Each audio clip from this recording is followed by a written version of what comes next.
Good evening. We're ready to begin. This Planning Commission is called to order. This meeting has been properly noticed and posted in compliance with the open meeting law. We're live on KCLV Channel 2, and this meeting will be rebroadcast Saturday at 10 a.m., the following Monday at midnight, Tuesday at 5 a.m., and Thursday at 6 p.m. Would everyone please stand for the Pledge of Allegiance?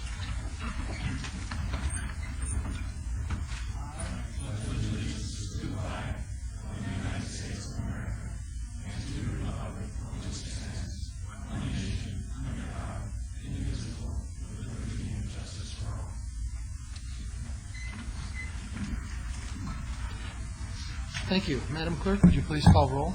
Commissioner Trowbridge? Present. Commissioner Steinman? Present. Commissioner Evans? I'm happy to be here. Chairman Davenport? Present. Vice Chairman Goins? Present. Commissioner Truesdale? Present. Commissioner Dunham? Thank you.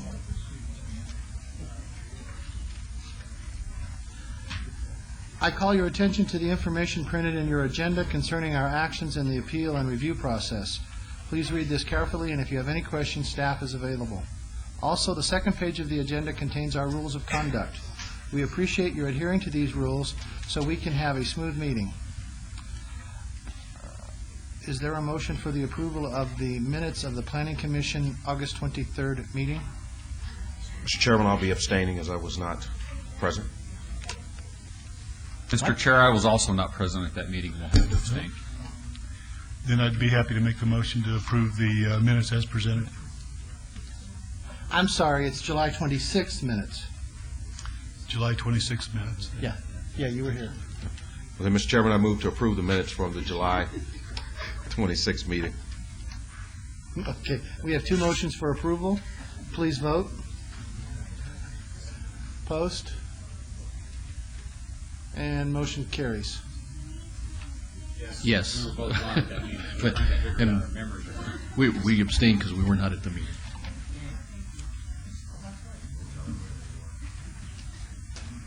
Motion carries. Let's move on to the housekeeping items. Are there any items that the commission, staff, applicants, or member of the public would like to pull forward for action?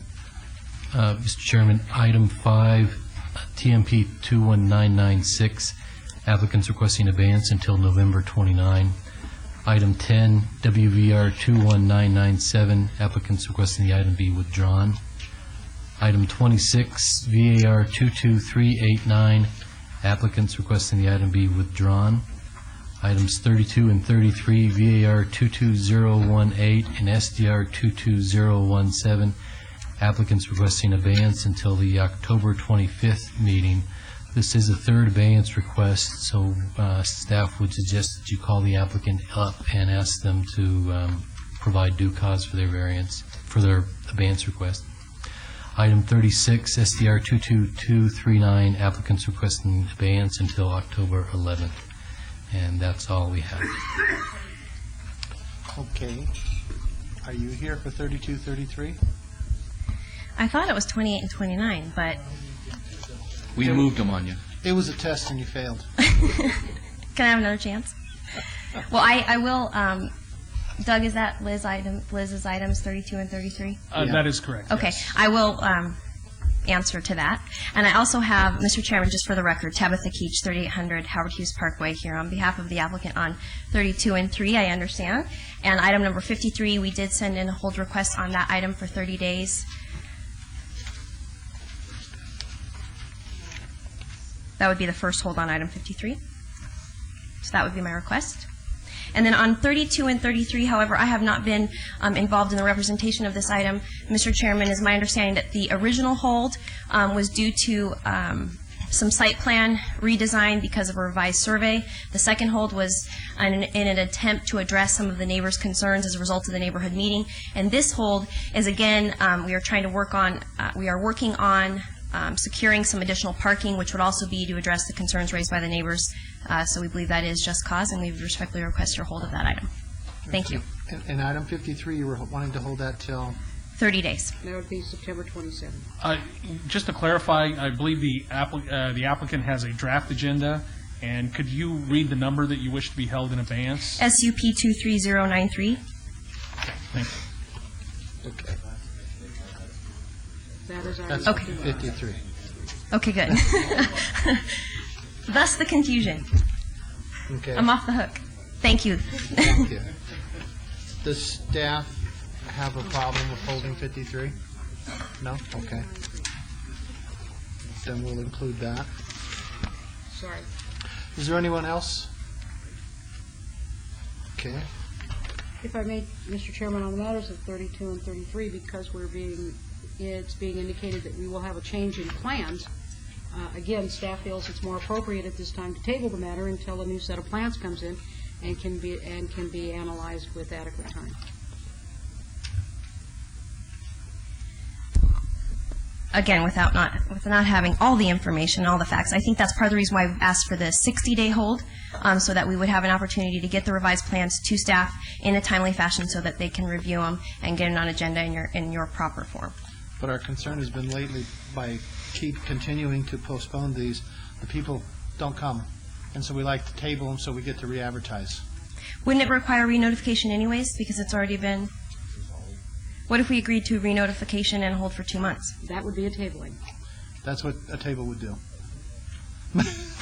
So we table it today, and then tomorrow I ask for it to be on an agenda in 2 months, and it's re-notified. If you're assuming you're going to do the plans overnight.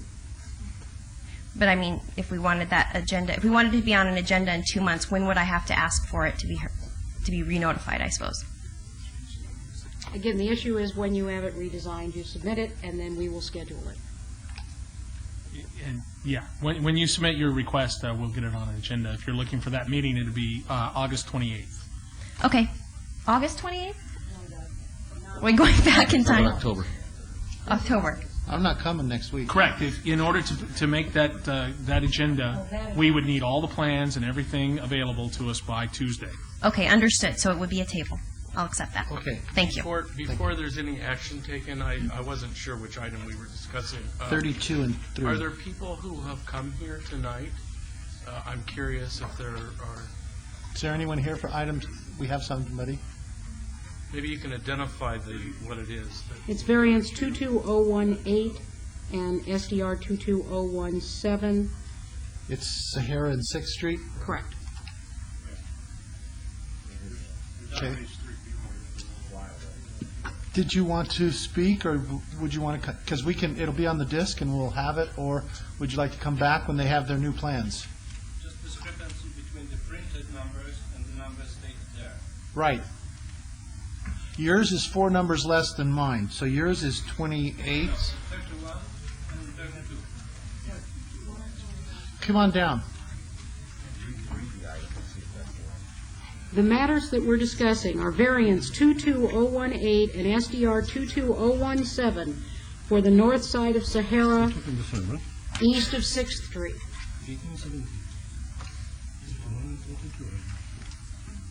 Yes, east of 6th Street. Yeah. Okay. So did you want to speak today, or do you want to No, wait till I just see the discrepancy between the announcement and you talking about 32 and 33. Are you talking about the variance I'm talking 849? about Yes. those 2 items. So this, So Okay. what we're doing is we're holding this item, we're going to table it, so they will come in with the new Yeah. plans, and then they have to send you no, I another just notice. want to, make sure that doesn't slip the number between the variance. Yeah. Thank We you. won't be hearing those. Okay, thank you. Thank you. And before we vote on anything, I guess my concern is that this doesn't occur again. I was under the impression that there were a number of people from that neighborhood who intended to be here. And certainly we can take action on holding or tabling or whatever we ultimately decide. I'm just concerned that this happens more often than not, where we get ready to go forward on the evening of the agended item, only to have it multiple times held. And I'd like to see if the intention is to hold the item, to table the item, whatever, that the people who are affected by it have some kind of advance notice. Thank you. Okay, do we have a motion then for the housekeeping items? No commissioners wish to have anything pulled? Okay, Mr. Chairman, move to approve the abeyance withdrawal items as read into the record. And the one to be tabled, the 2 to be tabled, correct? tabling 32, 33, and the addition of 53. 53. Holding Which- 53. to September 27th. Right. Yeah, Mr. Chairman, I'm going to vote on the abeyances, but when items 32 and 33 come back, I may abstain on that due to a conflict. And I think I'll make the same statement then relating to 32, 36. Okay, we have a motion on the table. Please vote. Saharan 6, they could hit me.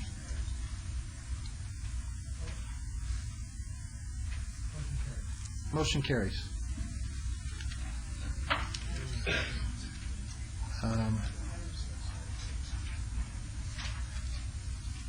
Right. Okay, we're moving on to the consent items. Consent items are considered routine by the Planning Commission and may be enacted by one motion. However, any item may be discussed if a commissioner, member, or applicant so desires. Item number 6 is TMP 23104 Horse and Coke, applicant owner William Lyon Homes, Inc., for a 49-lot, single-family residential subdivision at the southwest corner of Horse Drive and Coke Street. And that's it. Is there a motion? This is a public hearing. Anyone wishing to speak, please come forward. Yes. Thank you. Todd Farlow, 240 North 19th Street. Number 4, is that those lofts that's going next to Odyssey Pizza? Could you give me a TMP? Well, it's number 4. It's TMP 21996. That's That has held. been obeyed. That's been obeyed. Yeah. We should be 4 numbers higher than you. Actually, the agendas out to the public are off by one number and are off by one number. Okay. Yeah. Seeing no one else, I'll close the public hearing and ask for a motion on item 6. Mr. Chairman, I'll make a motion to approve this item, subject to all staff's conditions, and that would be TMP 23104. Thank you. We have a motion for approval of item 6. Please vote. Opposed? Motion carries. Moving on to the one motion, one vote. The following are items that may be considered in one motion, one vote. They are considered routine, non-public, and public hearing items that have no protests or conditions changed by the applicant or staff. All public hearings and non-public hearings will be opened at one time.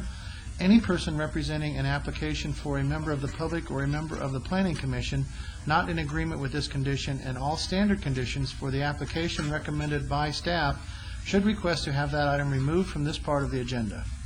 Item number 7, abeyance, VAR 23019, applicant Drake Real Estate Services, owner Stuart Apollo, to allow a 9-foot rear yard setback where 20 feet is required on the north side of Vegas Drive, approximately 275 feet east of Rainbow Boulevard. SUP 22538 for a retail establishment with accessory packaged liquor off sale. SDR 22540 for a 14,028 square foot general retail store and waiver of the perimeter landscaping requirements to allow a 0-foot buffer along a portion of the west property line where 8 foot is required and a 6-foot buffer where 8 feet is required along the east property line.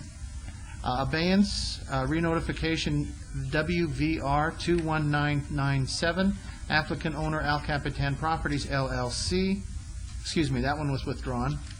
Moving on to 11, TMP 22564, Gilmore Grove Residential Plan Development for a 55-lot single-family residential subdivision. Note this application has been amended from 55 lots to 56. ZON 23472, applicant City of Las Vegas, owner Las Vegas Rescue Mission, from C2 General Commercial, M Industrial, and R4 High Density Residential under resolution of intent to M Industrial at the northeast corner of Bonanza Road and F Street. VAC 2304, applicant owner Las Vegas Rescue Mission, petition to vacate a portion of a 20-foot wide sewer easement generally located north of Bonanza Road and east of F Street. SUP 22975, applicant Nicole R. Cruder, owner Cuter? Okay. Owner Temer Sadat, for a proposed 294 square foot massage establishment located within an existing day spa with a waiver of the 400-foot distance separation to allow a 336-foot distance from residential property and a 227-foot distance from a religious use at 4335 North Rancho Drive, Suite Number 150, SUP 23106, applicant McKellar Development Group, Inc., owner City of Las Vegas, for a proposed 126-room hotel on the east side of Tenaya Way, approximately 530 feet north of Peak Drive, and SDR 23105 for a proposed 4-story, 126-room hotel, VAC 22973, applicant Venture Professional Centers, LLC, owner Centennial Hills Center, LLC, petition to vacate U.S. government patent easements generally located south of Regina Avenue east of Durango Drive, VAC 23079, applicant 555 Nevada Development Corporation, owner Great Mall of Las Vegas, petition to vacate a portion of Grand Montecito Parkway behind Whiting Avenue and Deer Springs Way, VAC 23080, applicant 555 Nevada Development Corporation, owner Great Wall of Las Vegas, petition to vacate a portion of North Springs Way west of Doe Brick Drive. And I will be not voting on items 18 and 19 as I serve on the board of Centennial Hills Hospital, and that is within the notice area. Staff? Mr. Chairman, staff would like to make one correction on items 15 and 16. The owner should be City Parkway 5 instead of City of Las Vegas. And that correction will be noted on the public hearing notices that are sent out for City Council. And with that, otherwise the items are in order and can stay on one motion, one vote. Okay. This is a public hearing. Anyone wishing to speak on those items, please come forward. Seeing no one, I will close the public hearing and ask the commissioners for a motion. Mr. Chairman, move to approve the one motion, one vote items as read into the record, items 7 through 9, 11. Yes. Oh. No. No. The mic won't pick you up. While she's coming forward, Mr. Chair, I will be abstaining on items 7, 8, and 9, as I have an open contract with that owner. Okay. Sorry, the freeway was closed, so. No, we'll reopen the public hearing. Go ahead. Okay. It's item number 11. Yes. Please. TMP Read the- 22564? That's correct. Okay. I'm opposed to this particular item. Then we pull it off. So Okay, and then what happens? we'll be hearing it in a little while. Like We'll- tonight? Yes, tonight. We'll do a full hearing. Okay, very good. Just Thank wait right there. We'll get it when we do it. Okay, so number 11 is now off. So your motion is 7, 8, 9, 12, 13, 14, 15, 16, 17, 18, 19. And Commissioner Dunham is abstaining on 7, 8, 9, and I'm on 18, 19. Please vote. Opposed? Motion carries. Item 11, where'd she go? And if I may, all of those matters go forward to council on September 19th. We did? No, we didn't.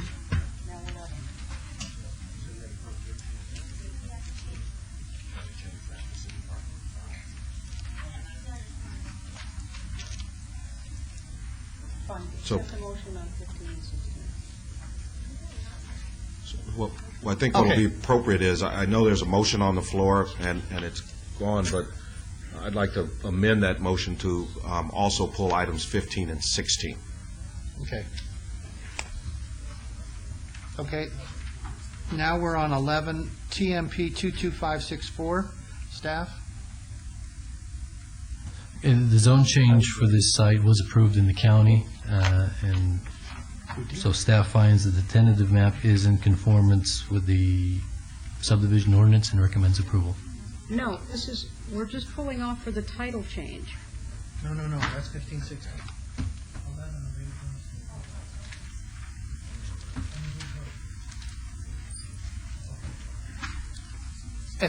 Is the applicant on item number 11 here? Okay, come on down. 22564.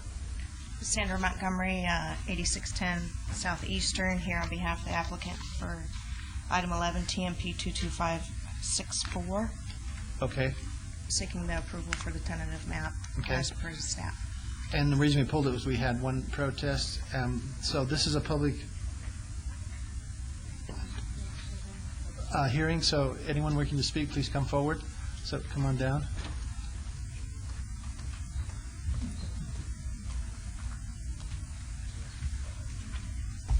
Okay.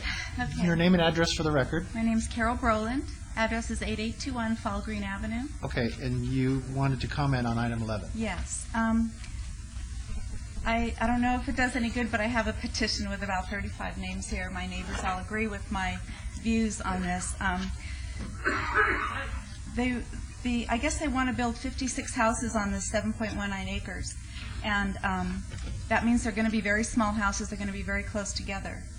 And we are concerned because the homes in the surrounding area are $500,000, $600,000, $700,000 homes, and so we're assuming small houses on small lots are not going to be able to sell for very much money, and that's going to pull down our property values. The other issue is a safety issue because a half a block away or less from this proposed development site, there are 1,000 students. There's Seton Academy and there's Gerheim Elementary School. And that street, Gilmore, that they want to put that in and out road on is gridlocked in the mornings and afternoons as parents are picking up their children and dropping them off. It is right now. So to have another 56 homes with that street coming in and out of that little area, and it's a small street, we just feel that would really impact the neighborhood. The noise, the traffic. The kids will be walking to school, those that walk, and that's an issue of safety. Another neighbor brought up the issue of drainage. They don't know what they're going to do about the drainage there, but we're more concerned with so many homes in such a small area, bringing down our property value, adding to the congestion. I would like to see a street on perhaps El Capitan, which is already like a block wall all the way up and down. You don't have the children, it's not as close to the schools, and it wouldn't impact that Gilmore that's already gridlocked. If this were a week from now, I'd probably have hundreds of people here because of the parents who bring their children to school and back. So anyway, we feel it's an economic issue, a safety issue. We'd like to see bigger homes, bigger lots for more, for a higher price, because that's what the surrounding area calls for. Okay. Thank you. Mr. Chairman, I just wanted to clarify. Yes. We're here reviewing a tentative map, right? Yes. Not a site plan review or That a is zone correct. change. So I just wanted to make that clear. Okay, because when I went down to the office and got this copy, they told me that this was not something written in stone, and that's why I'm here, because we would like to see it not written in stone. Right. Okay? Okay, thank you. Mr. Thank you. Furlow? On the photo that they showed just before this, it looked like that right there. Is that a drainage channel that I'm looking at? I see a conduit there. No. It's like a ditch. But that does flood when it rains bad. Right. Really? Hope staff go on. Okay. Is there anyone else wishing to speak? They're all on the freeway that was closed on the way Okay. down here. Seeing no one, we'll close the public hearing and ask if you wish to comment. Well, again, Sandra Montgomery, representing the applicant, and we are here for the tentative map, and we've already been approved on the zone change. Thank you. Yeah, as she was pointing out, and I think Commissioner Truesdale was pointing out, we had hearings changing the zoning on this, which allows them to do the density that they're doing. So, okay. Most neighbors were aware of that, so. All right, thank you. Thank you. We'll close the public hearing and ask the commissioners if they have any questions or comments. Commissioner Dunham? Oh, you put your hand up there. Mr. Chairman, I'll make a motion for approval of WVR 21997, subject to all staff's conditions. No. No? TMP Or 22564. TMT. I'm sorry, I grabbed the wrong page after we got through this. Okay. We have a motion for approval of TMP 22564. Please vote.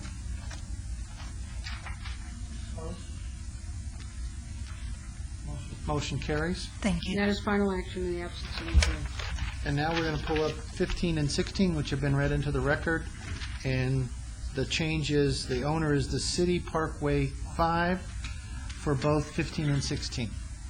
That's correct. Okay. This is a public hearing. Anyone wishing to speak, please come forward. Seeing no one, I'll close the public hearing and ask for a motion. Mr. Chairman, move to approve item 15 and 16 with the amendment or the change to the name, subject to all staff recommendations and conditions. SUP 23106 and SDR 23105. Please vote. Post, and motion carries. That goes forward to Council 919. And we're going to take a short break. And if I may, there are new agendas out here. Anybody that has a misnumbered agenda, please get the proper ones that have been placed at the podium. Thank you.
How long are you breaking for? Just send message back there. For every minute they're on, I'm extending my presentation by 2. That's right. For every minute they're back there. Hey, you guys are going back. The word is, for every minute they're back there, I'm extending my presentation by 2. Really? How can you be here by midnight? There's nobody here. How can you be here till midnight? There's nobody here.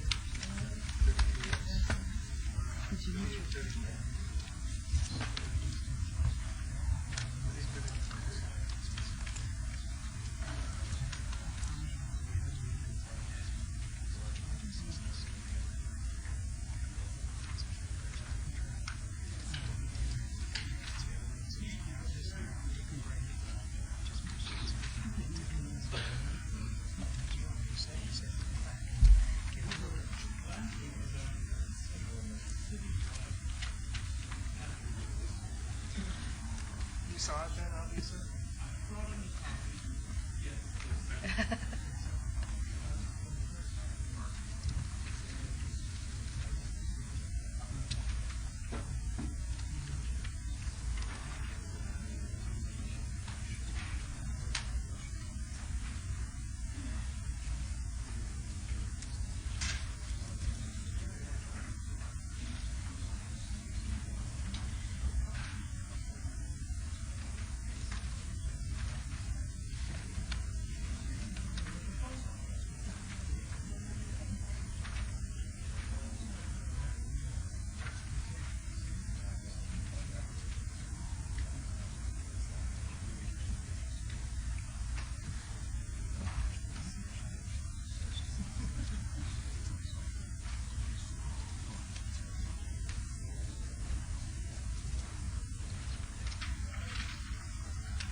While we're waiting for the rest of the commissioners to come back out, I would like to point out that one of our fellow Kellogg's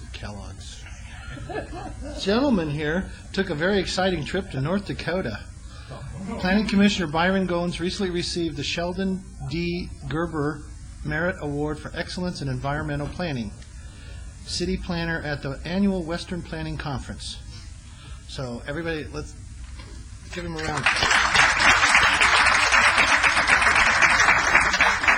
I thought he was being punished when he was sent to North Dakota. I'm from South Dakota, so I can say that. Thank you very much. On that note, I'd like to just say thank you, but there's also another award at that conference, too, which I'd like at this time to present to Ms. Margot Wheeler and her staff. Las Vegas was a hot topic up in Dickinson, North Dakota. And as it should be. Aside from the top sirloins on a pitchfork, which was exciting as well.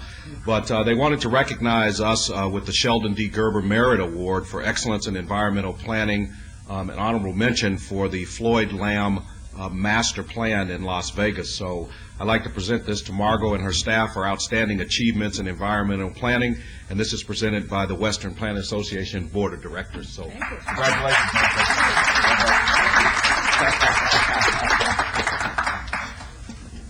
Okay, now we'll call it back to order, and we'll start with item number 20, which is re-notification GPA 20469, applicant owner Kyle Acquisition Group LLC et al. From PCD Planned Community Development and CC Service Commercial to TND Traditional Neighborhood Development on the west side of Bozo Blanco Road, approximately 2,190 feet south of Kyle Canyon Road, ZON 20475, to establish a G-O Gaming Enterprise Overlay District at the southeast corner of Oso Blanca Road and Hualapai Way alignment, and ZON 22351 from U Undeveloped PCD Planned Community Development, General Plan Designation C1 Limited Commercial and C2 General Commercial to T-D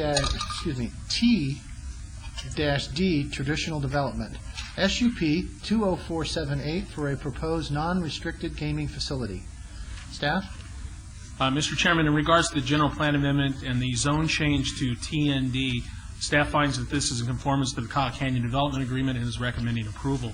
In regards to the application to establish a gaming overlay district, staff finds that pursuant to NRS 463.3086 to establish a gaming enterprise district, staff finds that it meets those standards and is recommending approval of that item and the accompanying special use permit. Thank you. Commissioner Goins? Mr. Chairman, I'll be abstaining on this item, as I was asked to, by Focus after the last meeting to submit a proposal to do some work through my company. We are not under contract with them now, but I think it would be proper for me to abstain on this item. Thank you. Applicant? Good evening, Mr. Chairman, Commissioners. Mark Fiorentino representing the applicant on all four of these matters. And I wanted to start probably with a brief explanation. I think it's probably appropriate of the four different applications that you have pending in front of you. The first is a brief explanation of the GPA and zoning number 22351. I don't know if you can see that. I think the glare is a little bit tight here, but those two items should be routine that are in front of you tonight, and let me tell you why I think that's the case. There are several parcels in here that total a little over 7 acres. These are parcels that were privately held and were out parcels, not part of the land that we purchased from the BLM. We have since acquired them, obviously, since the auction, and those two items are to incorporate them into the plan. Approval of those two items merely just makes them subject to the same standards and the same development agreement as the rest of the project. I do want to point out to you, though, this is in your staff report, but it may not be immediately evident, that those parcels, this triangle here, actually already have entitlements for a tavern. But prior to us acquiring those parcels, they were approved for a tavern and some related uses, which, if you approve, will ultimately be expunged and go away. But I don't know that that was clear from the record if I hadn't pointed it out. The next item that you have in front of you, zoning 20475, is an application for a zone change to add the gaming enterprise overlay district to a portion of this project. It's roughly this portion right here. It's just over 50 acres. There's been some discussion about it being larger than that. I'm not sure where that comes from, but the gaming enterprise district is just a little bit over 50 acres, and again, it's on this portion of the site plan. That is the method that your city code requires in order for you to comply with state law to either establish or expand a gaming enterprise district. You add the gaming overlay zoning district, and so that's why you have that zoning matter in front of you. If you except for the 7 acres that I just pointed out to you, the remainder part of that site is already Zone TD. If you approve the previous 2 items, they would be Zone TD, and then if you approve this one, they would be Zone TD-GO, which stands for Traditional Development with a Gaming Overlay District on the top of it. The final item that's in front of you is the use permit, and SUP 20478. This is the final component to allow a resort, hotel, and casino. Both the adopted Kyle Canyon design standards and your city code require a use permit for non-restricted gaming, which is defined as anything more than 15 slot machines. So in order to comply with your code and the Kyle standards, you need to approve the use permit as well if you support this project. I think it's important with the use permit to understand exactly what you are considering and what's before you. It is not the final design of the project, as typical with these type of projects that are in front of you. You are not setting, for example, the colors of the building, the architectural details of the building, the texture of the outer surfaces of the building. All of those items and other related design items will be back before you and the city before any construction on this project can begin. What you are doing, though, in consideration of this use permit, is you're setting sort of the outer parameters. If you approve it, you're setting the maximum height, you're setting the maximum square footage for the casino floor area, for example, and you're setting the kind of the general layout of how the uses lay out on the site plan. I think from there I wanted to go to maybe a little bit of explanation of some of the outreach we did with our neighborhood meetings. You might recall when we were here on the zone change for this site, there was a fair amount of discussion. You asked some questions. People from the audience asked questions about a potential casino site. At the time, we answered we thought it was going to be in this general vicinity and that a full-blown public hearing process would follow, and we are now in that process. Following your action and recommendation on the zoning, very similar discussion happened at the City Council hearing. Again, more questions. There was a lot of dispute about exactly where it went. In fact, there was some confusion about the proposed casino being on the east side of US 95. Again, a lot of discussion back and forth, which concluded really 2 things. There's going to be a public hearing process. We're in that process right now. And also, there were a number of people, both at your meeting and at the City Council meeting. I had made an announcement. If you want to be further involved, make sure I have your contact information. And we took down that information and followed through with it in the outreach that we've done so far to date. We did hold a neighborhood meeting on August 7th. So the record is absolutely clear. A neighborhood meeting for the Gaming Enterprise District is not actually required by state law. But we did one, but we used the state law notice requirements for the City Council hearing as a model, and in fact we far exceeded those notice requirements. We sent notice of the neighborhood meeting to every parcel owner within 2,700 feet of the proposed casino site.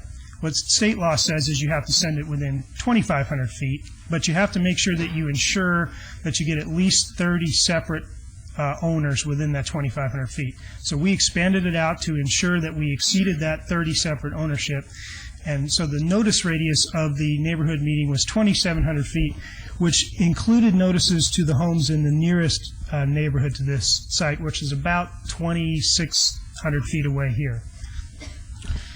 We also sent notices to each one of the registered homeowners associations in this area, and I have a map that kind of shows you what their boundaries are. So there are 4 of them that are registered with the city to receive notice, and we sent notice of the neighborhood meeting to those HOAs. This outer black line is the outer boundaries of those associations that we notified. So we notified associations who have members as far as approximately 3.5 miles away in this direction and roughly the same distance in a southeasterly direction. We also, as I told you, remember a number of people came up and said, make sure that we are contacted. If you have any other future discussions about this project, we notified each one of those individuals separately. As I'm sure you're aware, Councilman Ross has a newsletter that is regularly distributed. As I understand it, it has a circulation of a couple thousand residents. He posted notice of the neighborhood meeting in 2 consecutive newsletters. The first one was on July 27th. Now, there was actually an error in that newsletter. It had the right time and the right day, but it said August 8th instead of August 7th. In other words, the newsletter said, come to a neighborhood meeting on Tuesday, August 8th at 6, when it was actually Tuesday, August 7th. So in the following newsletter, he corrected it. There was a correction notice and then a reprint of the notice of the neighborhood meeting. As far as I know, everyone who got that newsletter who had a question about it had an opportunity to get the right information about the neighborhood meeting. Also, you might recall that there have been at least 2 front-page articles in the Review Journal about this project in the last several weeks. The first of those was prior to the neighborhood meeting, and it had the accurate information regarding the neighborhood meeting in the article. So at the meeting on August 7th, we had about 80 attendees. Roughly 70 of them signed in and gave us some information about themselves, but roughly 80 attended, which is actually a pretty good showing for a neighborhood meeting. We had the following format, which I want to describe to you because there's been some questions about it. We stand by the fact that we think this was the most productive format for people to get information about the project and to feel comfortable in making comments and suggestions. As you came into the room where the neighborhood meeting was held, the room was kind of divided in half, and there were exhibits, the identical exhibits on each half of the room, exhibits about the project, not just about the casino, but also exhibits about the rest of the project, so people could learn who hadn't had information previously about the project. And then there were project representatives on both sides of the room, so you could come up at your own pace and look at the exhibits and ask whatever questions you had and get answers to those questions. And then we had a number of tables set up, which had 6 or 8 chairs around them with comment cards for people to fill out. You could sit, you could talk to other people who came to the neighborhood meeting. A number of people actually started the filling out the comments cards, came back, asked more questions, looked at the exhibits, and went and finished them. Of the 80 attendees, 39 provided us comment cards. They are all in your backup verbatim, along with a summary of them. 20 of the 39 were supportive of the casino. 19 had expressed some level of concern, from design concerns all the way up to don't do it at all. And again, complete copies of those are in your backup if you have other questions about them.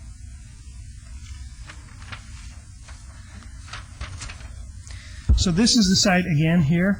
It's on the on the west side of US 95, just south of where the current Kyle Canyon turnoff is to go. This is Kyle Canyon Road that leads up to Mount Charleston. So it is bordered on the south by the rest of our town center, on the east by US 95, and on the west by undeveloped land.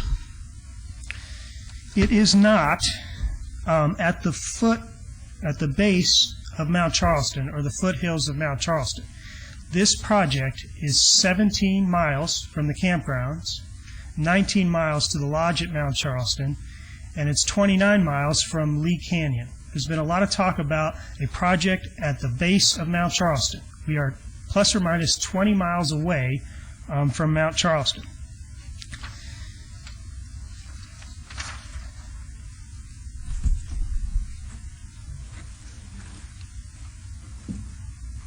You've probably heard, and you're going to continue to hear, a lot of discussion about a state law that's commonly called SB 208, and I want to touch on a couple of its requirements before you tonight. What SB 208 requires is some absolute minimums. You cannot be within 500 feet of any existing residence. You cannot be within 1,500 feet of any existing school or church. And you must show, I must show, that I am not negatively impacting anybody who lives within 2,500 feet of the proposed project. So that's what this exhibit shows, is the proposed site, and then radiuses going out 500 feet, 1,500 feet, and 2,500 feet. There are no homes within 500 feet. There are no schools or churches within 1,500 feet. And in fact, there are no homes within 2,500 feet. Now, again, that's important because I have to show I'm not negatively impacting anybody who lives within 2,500 feet. There is no one who lives within 2,500 feet of this site. In fact, as I showed you earlier, the closest homes are about 2,600 feet away. And again, they received notice of both this hearing tonight and of our neighborhood meeting.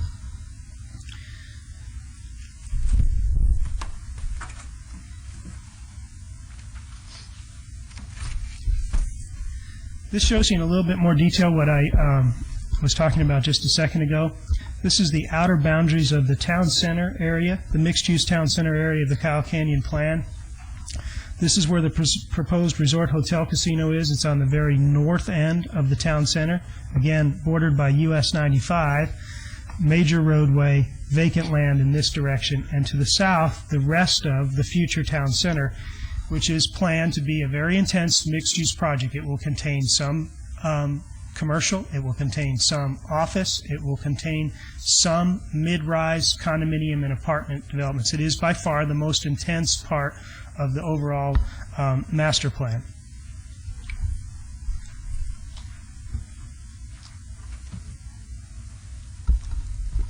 Briefly on the site plan, just to highlight a couple of things.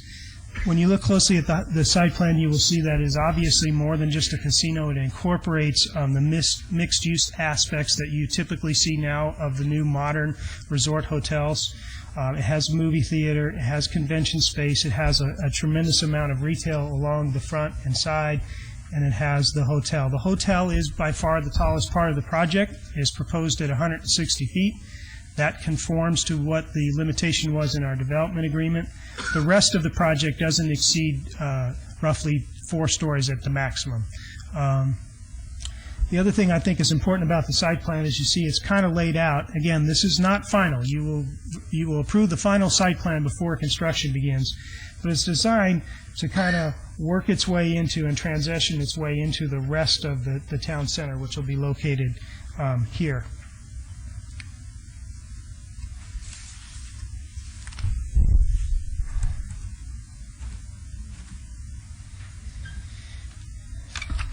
I get you guys while I'm talking to pass these out.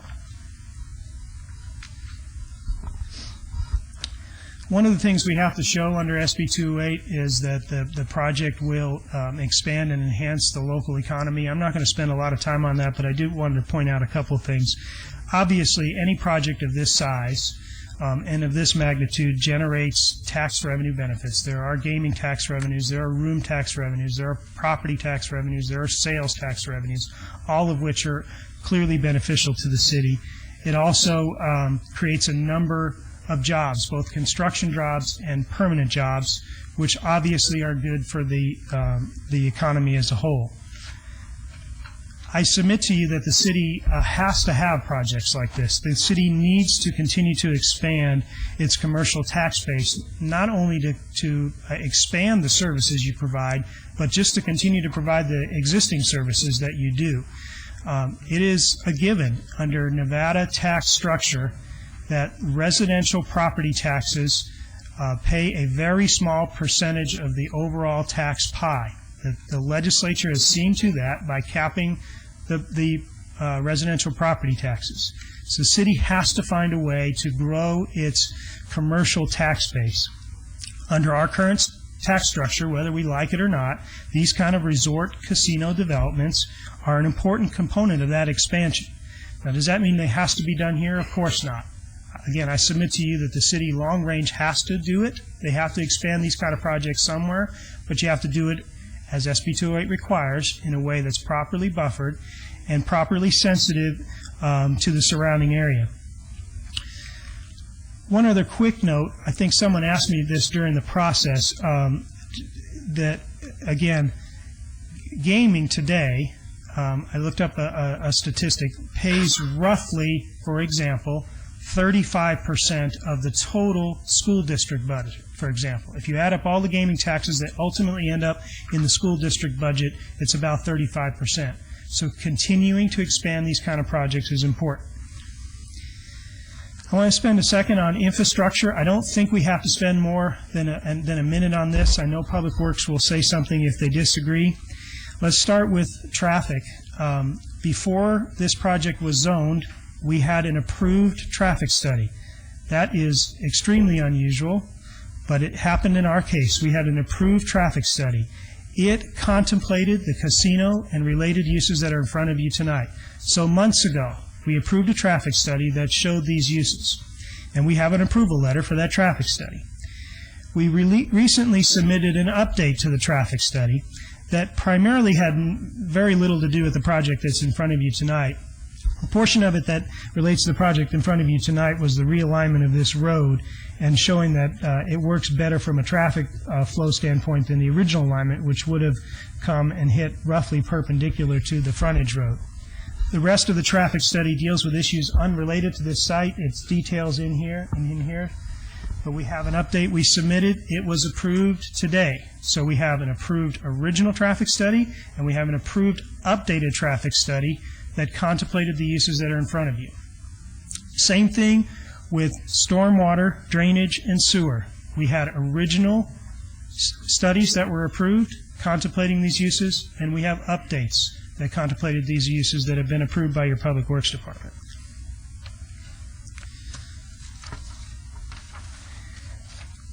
Finally, an explanation of what I distributed to you.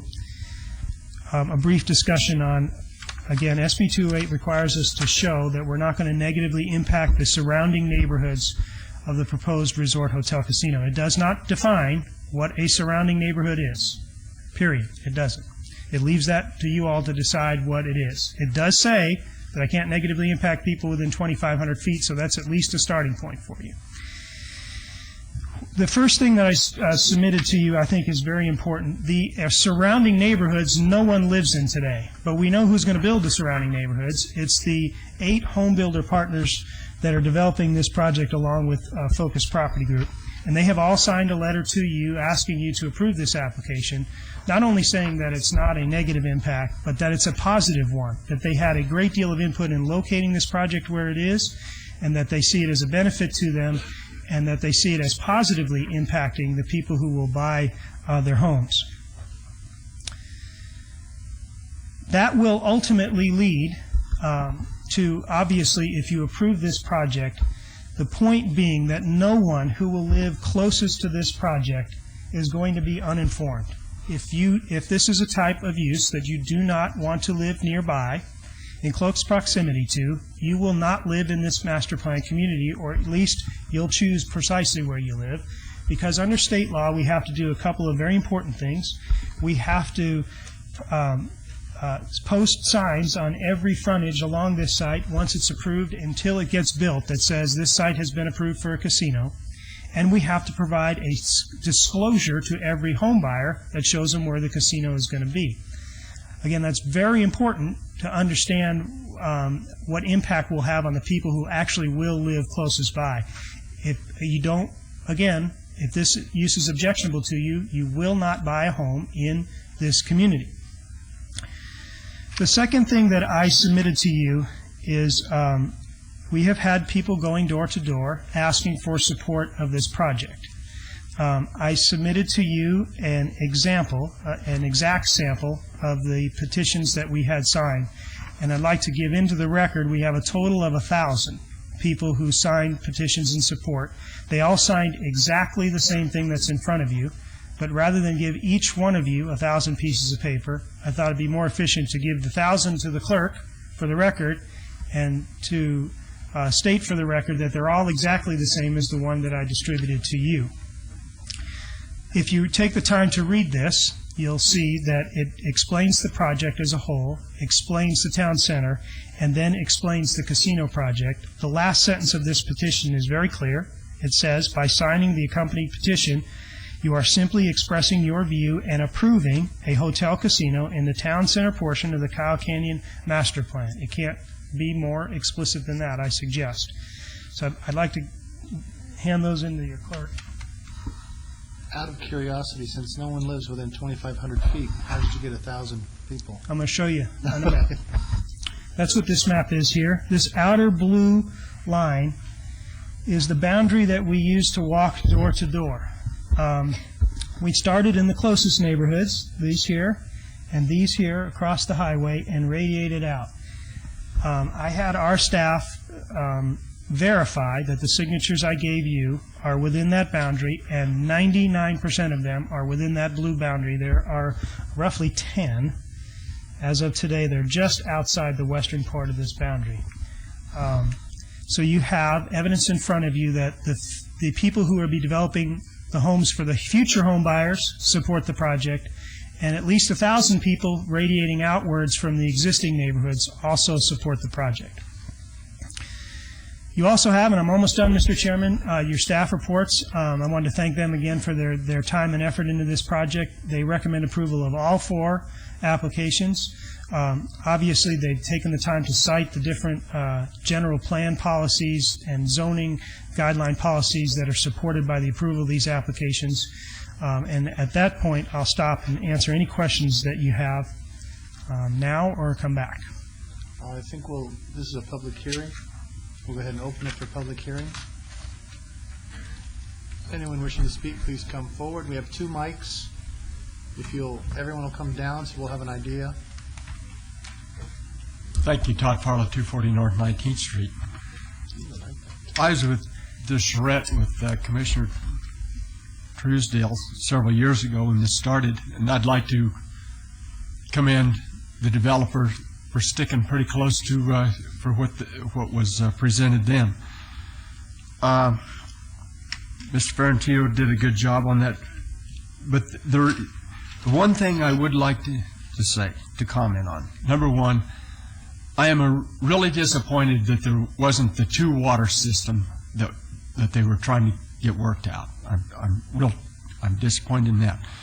But there is one thing that I'd like that was brought up in the charrette that I'd like the developer to reaffirm, and that was at one time they had some transit people in there, and they were talking about extending either a light rail system or whatever it was, and that the developer would be willing to put in a station or whatever they were going to do along with the other casinos. And I'd like to know if they're still online on that, if a transit system ever goes out there. Thank you very much. Oh, one other thing though. Mr. Ferrantino cited the RJ. He did not cite the RJ's sister paper, City Life. Thank you. If I may, Mr. Chairman, before we continue with the public comments, I would just like to get on the record one thing. The applicant's representative indicated that with this application today, that they were setting height and layout. I need to make clear that this is an SUP. There is no site plan at this time. The site plan will have to follow, and that is a condition of the SUP. While there is height within the development agreement, the Commission is not today looking at anything about the site or the building. We are not setting height, nor layout, nor mass, nor anything else with regard to the physical development. Thank you. Thank you. Come on down. Mr. Ferrantino, can I borrow your map?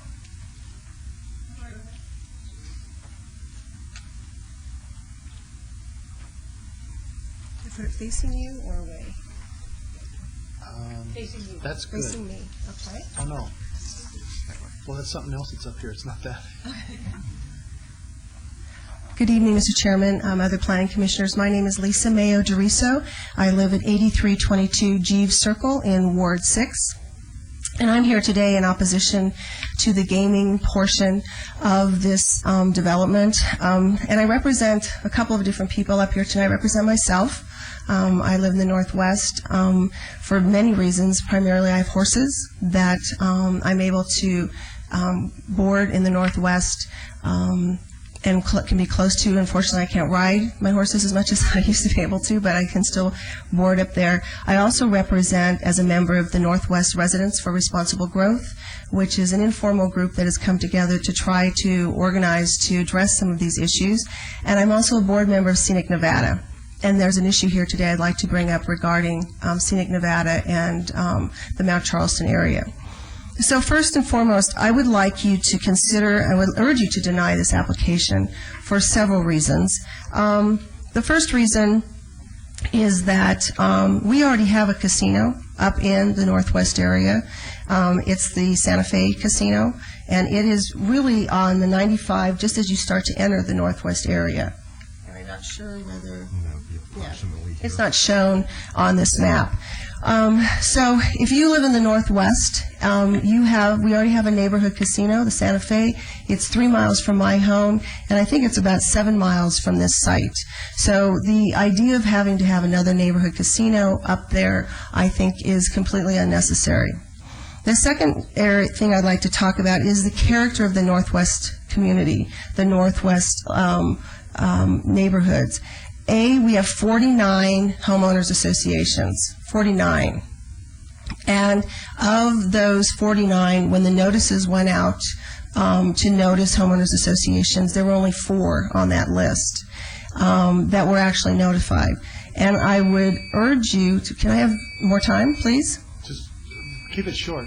Well, I'm going to try to, but I mean, we are here, and I think we should get as much time as the applicant to talk about this. It's a complicated issue, and their voices have not been heard on this, neither, not really fairly at the public meeting because of the way it was noticed, and so I think we should have time to bring up all the issues of concern here. Having said that, this is a unique area. The city has done a great job of trying to centralize all of our commercial, so that when you go into a neighborhood and you drive through the Northwest, you really go from neighborhood to neighborhood to neighborhood. You don't have a lot of commercial in there, and that makes it a very pleasant place to live, a quiet place to live, and has a great quality of life. By boundaring us on both sides of our community with casinos completely goes against what that philosophy has been in the Northwest, to try to promote neighborhoods and to keep those commercial areas centralized. So I think you need to consider that.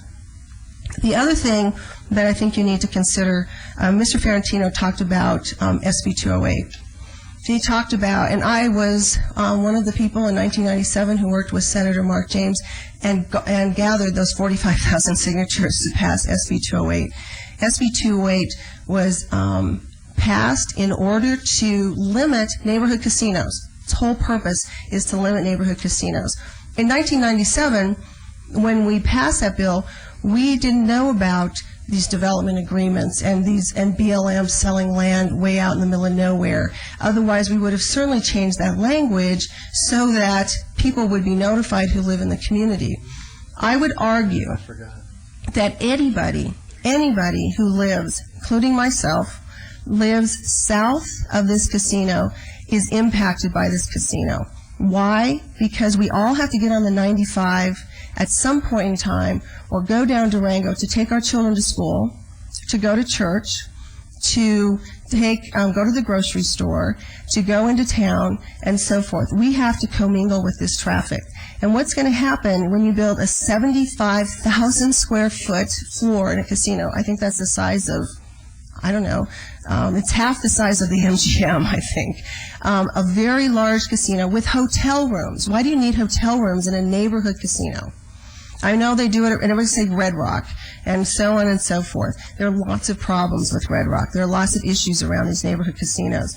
But why is it that we have to build a neighborhood that is at the northwest, that's in this unique community? Why don't they just put a tavern? Why don't they put a Barley's there? Small neighborhood casino, you got some slot machines. 75,000-foot casino is there to attract conventions like they do at Red Rock, cab drivers coming into the neighborhood. All that traffic affects me every single day. And I live in that area, in that neighborhood. The other thing I think we need to look at is at this process. Unfortunately, because it is in the middle of nowhere, the notices, yes, 2,750 feet, but only 12 neighbors got those notices. Thank goodness Northwest Residents for Responsible Growth had a list of emails so that more people could be notified. Okay, So, we're going to have to get you, because I've already allowed you 3 times the normal time. So okay, wrap up. well, the wrap-up is that, and I just want to read this to you. Mount Charleston, and I want to go back to where this is located. Mr. Ferrantino says it's 17 miles from the base of Mount Charleston. But if you want to take your kids up there camping, skiing, or anything, you have to pass this casino because there's only one way on that Kyle Canyon Road into Mount Charleston. I'm on the board of Scenic Nevada, and recently we just did Nevada's Last Chance Scenic Places. It's sponsored by Scenic America. It's a national program. And one of those places is Mount Charleston. And millions of visitors go up there, people with their families, and so forth. And it says here, Mount Charleston, the only high mountain recreation area available in southern Nevada, provides an alpine escape for millions of visitors who flock to view its spectacular scenery, escape the Las Vegas heat, and breathe fresh mountain air. This is the largest area that's in the Mojave, outside of the Mojave Desert, that's a forest area. You're going to place a casino at the entrance. He says, oh, it's not at the base. It is at the entrance to this. And you're commingling families and skiers and young drivers with traffic that, by the nature of a casino, serves liquor 24 hours a day to its patrons. Okay. Okay, so you need to take... conclusion. I realize that. But what you have to understand is we need you to deny this. You need to consider more than just the economics here. Okay, let's thank you. Okay. Sir. Hi, yes, I'm Alex McKighton, 9033 Big Plantation Avenue, and I requested you also deny this applicant. I have a couple of questions. One is I always believed, and I thought I read, that there was a requirement of 80 acres minimum for a TD. This is only 7.72 acres. This isn't part of any other development. This is a standalone property. I've been to meetings here where you've denied people that designation because they didn't have 80 acres. And it's not in the Boycott County. Okay? Okay. Well, Second of all, this is a totally different applicant. If you look at the original, it's Kyle Canyon Group LLC. This is Kyle Canyon Group LLC et al. It's a whole different company. Okay, and what they want to do is backdoor it and, we'll just slide this property in. Okay, what else are they going to slide in? Does this mean if they bought property over here and decided, hey, I want to put something over there, I'll just put it in under my TD over here because it's the same applicant? You know, you're allowing people to do something where you've set a rule. Okay, you're the guys who decided that TD was a new designation, and you required there be an 80-acre minimum. This is not 80 acres, and it's not the same applicant. It's a different applicant. Thank you. Okay, thank you. I'm Eileen McKighton. I live at 9033 Big Plantation, his wife. Okay. I represent Spring Mountain Ranch also. I'm the treasurer. This is a neighborhood casino, like I'm 20, 5'10", and 110 pounds. Okay. I'm not anywhere near any of those things, okay? Unless it means that they're going to allow all of the neighborhoods around to come in and use their pools and their spas and gyms for free, like their hotel guests would. And if the person gets too drunk while they're playing the slots, they'll put them up in the room for free. Then I could see then that's a neighborhood casino because they're taking care of the neighborhood. You know, but otherwise it's really not a neighborhood casino. Also, my biggest point is traffic. Okay, it's not affecting anybody now because there's no houses built there. And, okay, yes, he has his little letter stating that the home builders say, yes, we want this and it's going to be beneficial and all this. You're adding 16,000 homes in a 1,700-acre lot, okay? And the density is, in many places, 30 per acre. Now, we are second from the bottom, according to Homeland Security and Preparedness, for disasters, one of them being a pandemic. If we have as few as 500 people, we cannot handle it. And this is what I was told by our health agency here. I just went to a meeting last Saturday. So by adding this, because it is not a local, because they are going to be attracting out-of-towners, you are asking for a disaster. Thank you. Thank you. For or against this? I'm against this. You couldn't tell? Your argument is not convincing. It sounds like you're for it in your argument. Name and address. Hi, my name is Wendy Warm, and I live at 8920 Pine Mission Avenue. I live outside of the 2,500 radius, as do many people that live in the neighborhood. I want to state for the record that at the last meeting in front of the Planning Commission that I handed my card to Mark Fiorentino with my name, address, phone number, and email. I have never heard a word from him since. He did not notify me of the neighborhood meeting. The reason I learned about the neighborhood meeting is because I'm on Councilman Ross's email. I'm also a member of the Spring Mountain Ranch Homeowner Association, and we sent out notices to everyone, 1,600 homes that are in our HOA. So the notification process really sucks, basically. You know, I live in the area, I'm not notified, and nor would I be notified unless I was involved with my HOA. And my HOA are the people that told me about Councilman Ross's newsletter, which I get every couple of weeks. What upsets me about this, and I'm asking you today to please deny the casino request. I've moved here from Colorado a year ago, and out of all the compromises that I had to make in order to try to feel like my decision to move here was a good thing, my husband was relocated to his job. I hated living here for the first year. I still am trying to find a reason to like living here, and the last thing that Las Vegas needs is another casino. And due to the nature of having to enter Kyle Canyon in that remote area of land and having to pass a casino that's 160 feet high, it's an aberration. It's a total aberration. I would rather the space be used for something that is more of a recreational purpose that doesn't involve 24-hour gaming and liquor. And I think the space could be used for something different other than casino, and I ask you today to please deny this. Thank you. Thank you. Is there anyone else wishing to speak? Seeing no one, I'll close the public hearing and ask if the applicant would like to make a statement. Mr. Chairman, Commissioners, I wonder if I could just have maybe 1 minute or 2 minutes to respond to a few things. First of all, Mr. Farlow asked a couple of questions about transit, and I should have pointed that out to you. The answer is yes. We are still committed to bringing transit to this plan and to this site. In fact, that's what this blue is on the map. We're dedicating 2.5 acres to the RTC to provide a transit center in that blue area right there.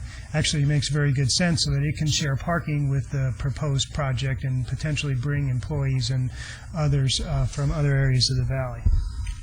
With respect to not citing the city life, I guess we can make the record clear. If I read the same one he did, I believe they said I will burn in hell for advocating for this project. So now I can say I cited the city life article as well.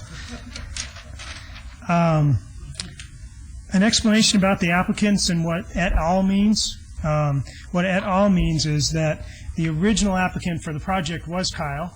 Kyle is one of the, I think, 4 applicants in front of you tonight, because remember, we acquired 3 parcels here. So these parcel owners are also part of the applicant today until we close on that land, and then they go away. But that does not mean by any stretch of the imagination that the gaming enterprise district or the uses proposed in front of you tonight can shift in any way. In fact, the staff has a very clear condition that outlines by parcel number and legal description exactly where the gaming enterprise district can be, and it's the boundaries that I showed you on the map. I owe Ms. Warm an apology. There's no question. She gave me her card and her email address and contact information, and if she didn't get a notice, then I'll take responsibility for it. I meant what I said. I thought we sent notice to everybody, but I will get her information today and make sure that that mistake doesn't happen again. I guess I think that's all I had, unless you had further questions for me. Okay. If I may, Mr. Chairman, I'd like to have staff respond to the question with regard to the general plan designation. That is item GPA 20469 this evening. It is contemplated that this would be added to the Kyle Canyon Development Agreement as part of the overall, and I think the city attorney has a comment. Well, and Mr. Chairman, if I may, specifically a part of the development agreement language contemplates these parcels being included as a part of the approval from 6 weeks ago. So that would be the 80-acre question. Well, the answer to the 80-acre question is that it's not 50 acres, it's 1,700 plus acres. Thank you. Any other commissioners have any commissioner questions? No? Commissioner Truesdale? Are we talking about all items now? Yeah. Because, I mean, I want to say up front, I have no problem with the concept of a neighborhood casino here. I think it was always kind of envisioned as part of the master plan, as part of these master plans from when the design charrette was done. But since we're talking about adding the gaming overlay and we're talking about the use permit, there's some things that I think that are important to be addressed as far as a local casino in this environment. We need to have independent access for families to get to these. These are our entertainment centers. These gaming properties. I grew up here. If we didn't have them, we wouldn't have bowling alleys, we wouldn't have theaters. I mean, they are our town centers, if you will. And with that, we still need to be able to get our families to bowling alleys, to theaters, without having to traverse directly through the casino design. And we're not talking about a design of the casino today, but as part of the use permit, I think it's important that we raise that issue if we want these to be truly part of our neighborhood. The other concerns are operational, which would be put on when the final plans come in here. But I think it's important as part of a community that this is part of, that we address that any gaming establishment, resort that's put there, provide for family access to the services, and so they don't have to take their kids at any age and every age through the gaming property. Mr. Chairman, if I could just expand on that and to some extent disagree in part with you, Mr. Truesdale, or Commissioner Truesdale, and that you talk about bowling alleys and entertainment, family entertainment, ice skating rinks, etc. While I think it's true that casinos provide a venue for that, I would argue that if they didn't, we would have freestanding bowling alleys and freestanding movie theaters and freestanding restaurants and ice skating rinks and all kinds of other entertainment venues like other communities. But I don't have any authority, and this board doesn't have any authority over those issues. But I think if we could turn the clock back, most people would agree that SB 208 is full of cheese. It's like Swiss cheese. It's full of holes. The fact is, we do have neighborhood casinos, and from what I understand of that statute, it provided a number of exceptions and carved out numerous exceptions. But I guess we don't get to decide where bowling alleys and movie theaters get to go, but I do think that a community would better be served if they weren't all in casinos, or And just to expand on what you said, and I absolutely agree with you, Commissioner Truesdale, that you shouldn't have to take your kids through a gaming area in order to get to a movie theater or a restaurant. And in fact, the state statute, as I understand it, prohibits that. And I haven't checked lately, but I can guarantee you that in the past, a couple of the larger, more well-known casinos that have made their reputation as neighborhood casinos have outside entrances to the movie theaters, but they are locked up. And in some cases, you must go through the casino in order to get to the movie theater, in order to get to the ticketing, and in order to be seated. And that's in violation of the state statute. And what I find disconcerting is that kids will go to the movies and there'll be Disney PG movies, and you got to go through a casino. I don't have anything against casinos, but if I were the emperor of the known universe, I certainly would change the fact that they all need to be in casinos. And I think that we need to insist as a community that separate access be allowed. If in fact you want kids to go to movie theaters, they should keep the outside doors open so that you don't have to go through the casino. But thank you very much, and I appreciate, Mr. Ferrantino, all of your work on this. Mr. Ferrantino mentioned, or Mr. Farlow rather, mentioned the charrette, and some of us here were involved a long time ago in the development of the 2020 Master Plan, where they contemplated the development of this area, and I certainly understand the city's desire to capture some of that tax revenue. I, in full disclosure, have met with Mr. Ferrantino and discussed some of my concerns with regard to Mount Charleston, the fragile nature of the mountain, and the impact, the potential impacts of this project. I'm particularly concerned about fire suppression. I asked Mr. Ferrantino about flood issues, and in my backup materials and in reading and discussing this with the staff, many of those concerns have been alleviated, as well as some of the environmental issues. It's my understanding that there's some conservation areas that have been carved out. I think that this, as a community, as a development, has been very well conceived. If it were up to me, I wouldn't have neighborhood casinos, but it isn't up to me. And as far as a gaming overlay, I guess this is as good as it gets. You've certainly done your due diligence, and I appreciate all the effort, both of our staff and of the applicant. Thank you. Commissioner Stein? Yeah, I'm probably the newest person to live in this community of anybody up here, so I've been here 8 years plus. And I think the answer to some of the things that are being said about individual bowling alleys, individual theaters, and so on would easily be accomplished in this community if there was a ban on neighborhood casinos and it all stayed on the Strip. Then it would work. But it so happens that this community has accepted the concept of neighborhood casinos.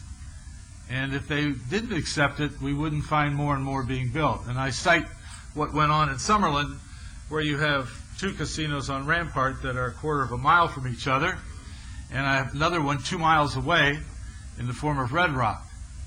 And I don't know the numbers, bottom line, of how they thrive or not, but there are 3 serving a community that is going to be similar to Kyle Canyon, yet I can also take the argument that there won't be a lot of population to the north of this particular casino.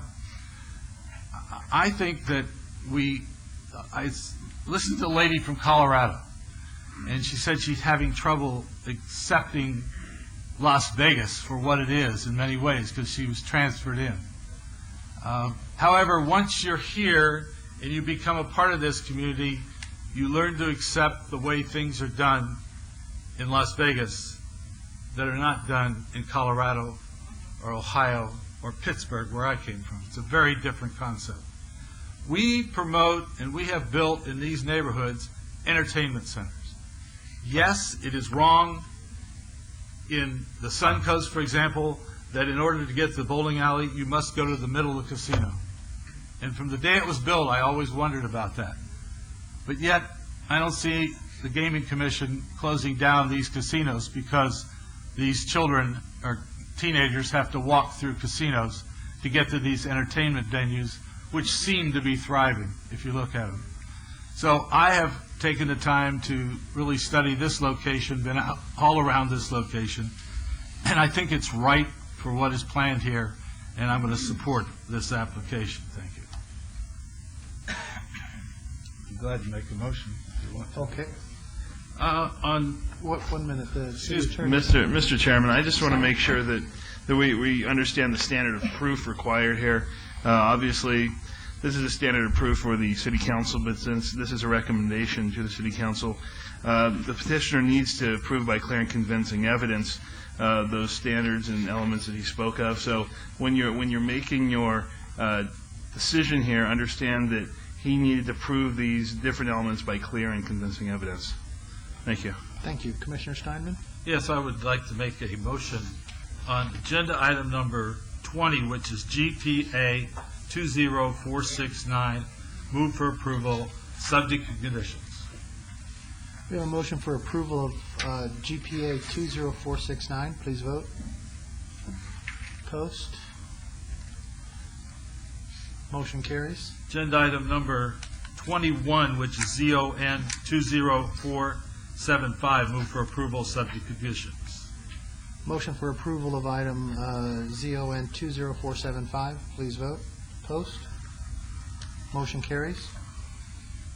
Agenda item number 22, ZON 22351, move for approval, subject to conditions. We have a motion for approval. Please vote.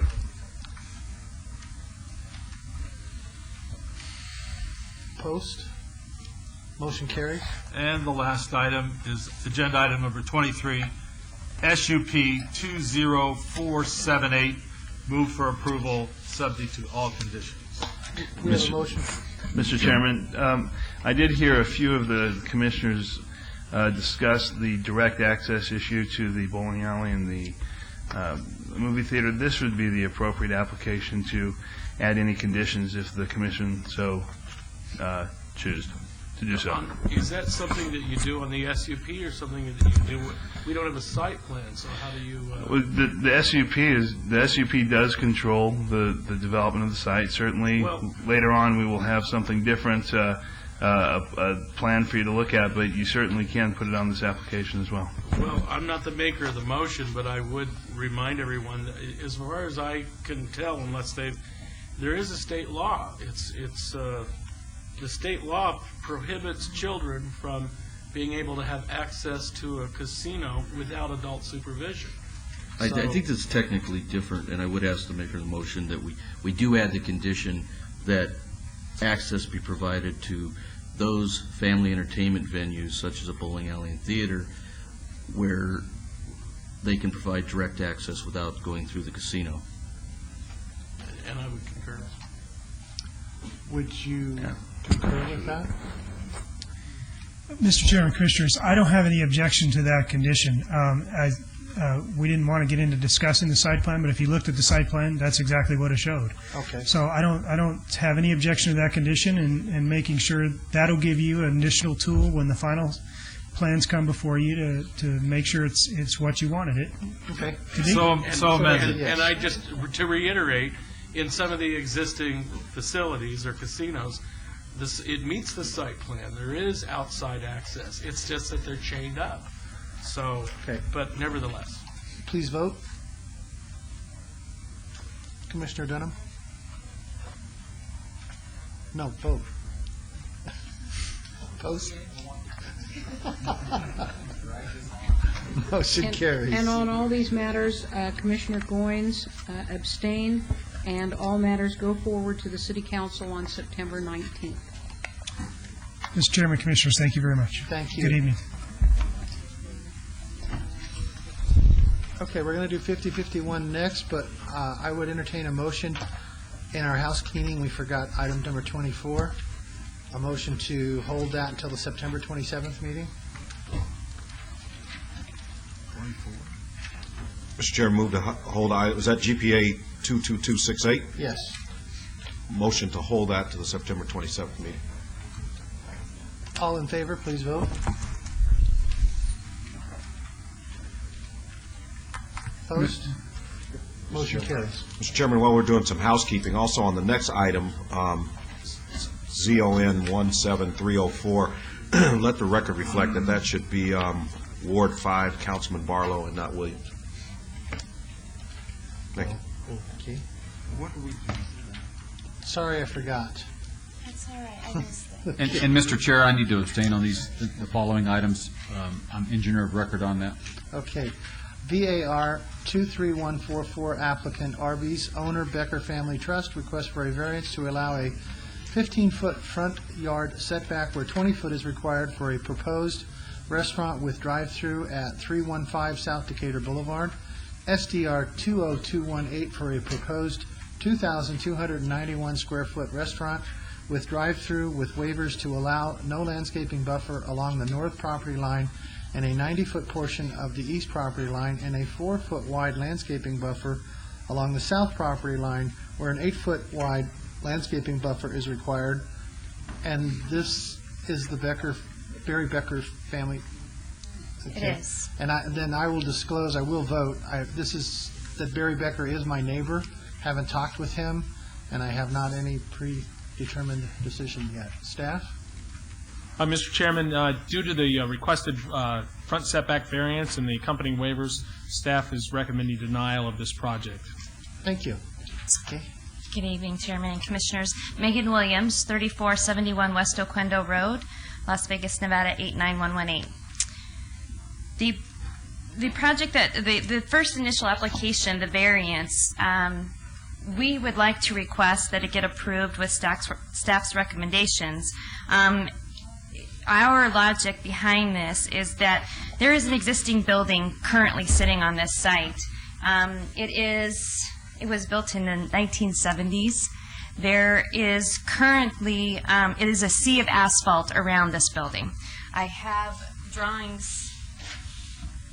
I don't know if we can zoom in on this. I have 2 pictures to show the way that the site currently sits. You can see that there is asphalt 100% around this building.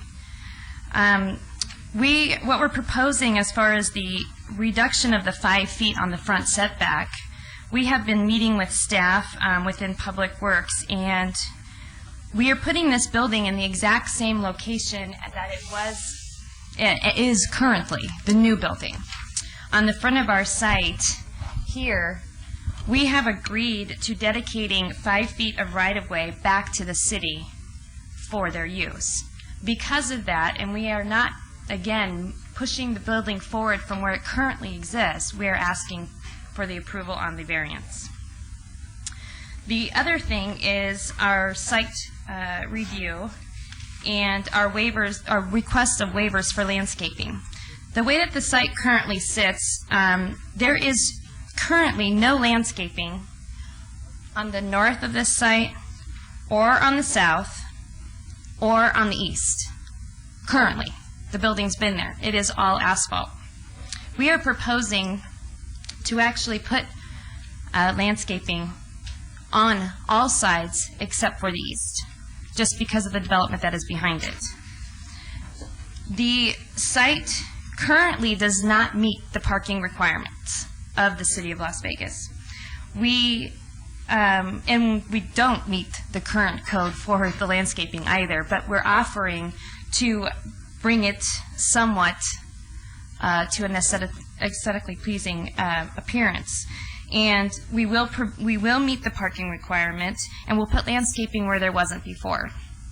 I brought an elevation of what we are proposing to put on that site in place of the old 1970s building.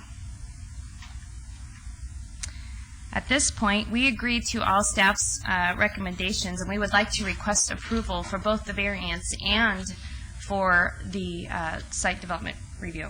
And this picture that's on the screen is what it's going to look like? Yes, sir. Yeah. Okay. This is a public hearing. Anyone wishing to speak, please come forward. Seeing no one, I'll close the public hearing. And is my memory correct? Isn't this is, we're taking an additional 5 foot now, but we also took 5 foot 10 or 15 years ago when we widened Decatur also. Am I right? I refer to Public Works for that. Thank you, Mr. Chairman. I'm actually not sure. The APN map shows one dedication of basically the half street. I don't see an additional dedication that would have been about 5 feet on the APN map, so. Okay, because I seem to remember when we widened Decatur and we took that. Possibly, but maybe not in this area. Right now, we're doing a street rehabilitation project, and we're getting the right turn lane at this time. Yeah. This particular parcel is in the Taper area. Okay. Yeah, Commissioner Goins asked, yeah, they're dedicating another 5 foot right now, which is for the right turn lane. So that's why they're losing another 5 foot in front of the building. Mr. Chairman? Yes. Maybe I can just ask for clarification for my sake, please. Bottom line is there's an Arby's there now. Yes. You want to demolish that 1970s Arby's and put in a new Arby's. Absolutely. And part of the application requires that you dedicate a portion of your, the front part of your lot to the city or NDOT or whomever. Mm-hmm. And that takes away how many feet? 5 feet. 5 feet. Which is what we were asking for in our waiver. Okay. Our And then variance. you intend to put landscaping in there, and you have a landscape plan, and is it Absolutely. fair to say that it will look better than what it is today? Absolutely. Okay. So how deficient are we at this point? And what can we do? I mean, it sounds like what we're going to end up with is better than what we have now, but it still doesn't meet our code. Tell me, is that because of the dedication of the 5 feet? It is. It is 100%. We actually came in, this item actually was proposed to come to you about a month ago, and we ended up having to hold it before it was put on the agenda because Public Works contacted us. So your inability to landscape according to our code is because you had to dedicate the 5 feet? Yes. Okay, thank you very much. Mr. Chairman? Commissioner Steinman? Thank you. May I ask a question about landscaping on the side property lines? There appears to be landscaping, but then I read that that's on another property. It's located off-site. Is that correct? It is correct. That is correct. The Okay. property is actually all owned by the Beckers. And Arby's is leasing that 15 feet from the Beckers as well as their parcel that is actually parcel mapped. And they're also, are we putting in, because in the write-up I also see we're going to get 26 trees, et cetera, but are we getting those trees on other property? To address that, we are asking for a 0 landscape setback within that parcel. And we are landscaping the difference between that parcel line and the line within this parking lot where Arby's actually leases that portion of their property to put the landscaping in. So we have control over this landscaping that is being required off-site? Mr. Chairman, through you, we do not. That's why the landscaping cannot count towards the project. It's being provided on another parcel. Title 19.12 doesn't provide for landscaping on another parcel to count towards the required landscaping on the subject site. Unlike parking, where you could do a shared parking on another site. So we can't count. What validity does this site plan have then? As to, we look and we see landscaping, and we now see parking adequate according to code. It appears to be a very good situation, as far as I'm concerned, compared to what I saw over there now. The landscaping under the other parcel is not under consideration under this application, and the applicant is not subject to build that. Okay. But has requested a waiver to allow 0 along that section, along the east side. Okay. I'm prepared to make a motion if the chairman wants to accept one. Okay, I don't see any other comments. Make a motion on VAR 23144, move for approval, subject to conditions. We have a motion for approval. Please vote. Opposed? Motion carries. On SDR 20... Excuse me, I'm sorry to interrupt. I should have said something Yes. earlier. Oh, this is I'm sorry. I do have a revision to condition number 14 for this item on the site plan, and I did pass them out to you Yeah. before the meeting to add the words "unless otherwise allowed by the city engineer" at the end of the first sentence. There's some confusion right now when this land was platted years ago that they're trying to resolve through survey information, hence the revision to the condition. Thank Okay. you. Commissioner Steinman, would you care Yes, to... I think that. Do you know about this? I am aware of Accept it, and we accept it. Okay. Then I'll move approval of SDR 20218, subject conditions and a change in condition 14 to add the words "unless otherwise allowed by the city engineer." We have a motion for approval of item 51 with the added condition. Please vote. Post. Motion carries. Thank you very much. Final action in the absence of an appeal within 15 days. Sorry, I forgot you. It's all right. It's all good. Thanks.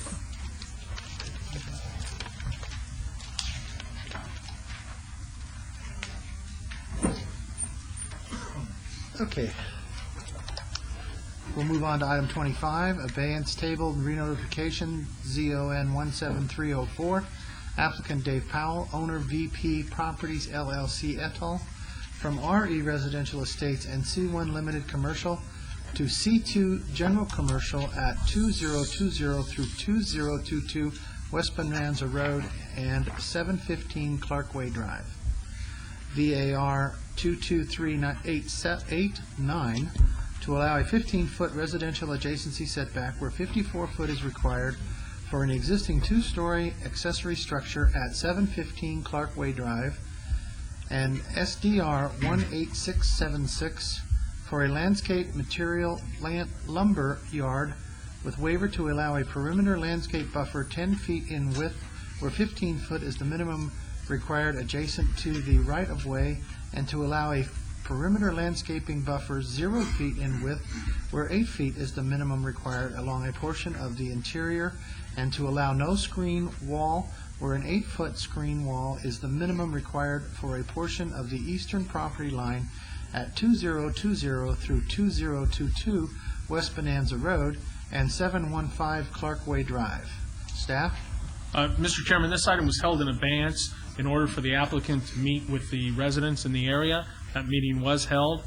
In regards to the applications, item number 26, which is the variance 22389, was withdrawn by the applicant, and that was done during the housekeeping portion of the agenda. In regards to the zoning and site plan, due to the incompatibility of this use with the residential development in the area, staff is recommending denial of both items. Hello, this is David Paul, 2020 West Bonanza, owner of the property. First, I'd like to thank staff for having a member and also Councilman Barlow at our neighborhood meeting where we addressed some of the concerns of the neighbors. I feel that we had come to some resolution of the items that were concerning the local neighbors, and it seemed that we had come to and agreeing to what they wanted done. Do you have any questions on that meeting? No, not yet. This is a public hearing. Anyone wishing to speak, please come forward. Okay, if you want to have a seat and let them. Thank you. Todd Farlow, 240 North 19th Street.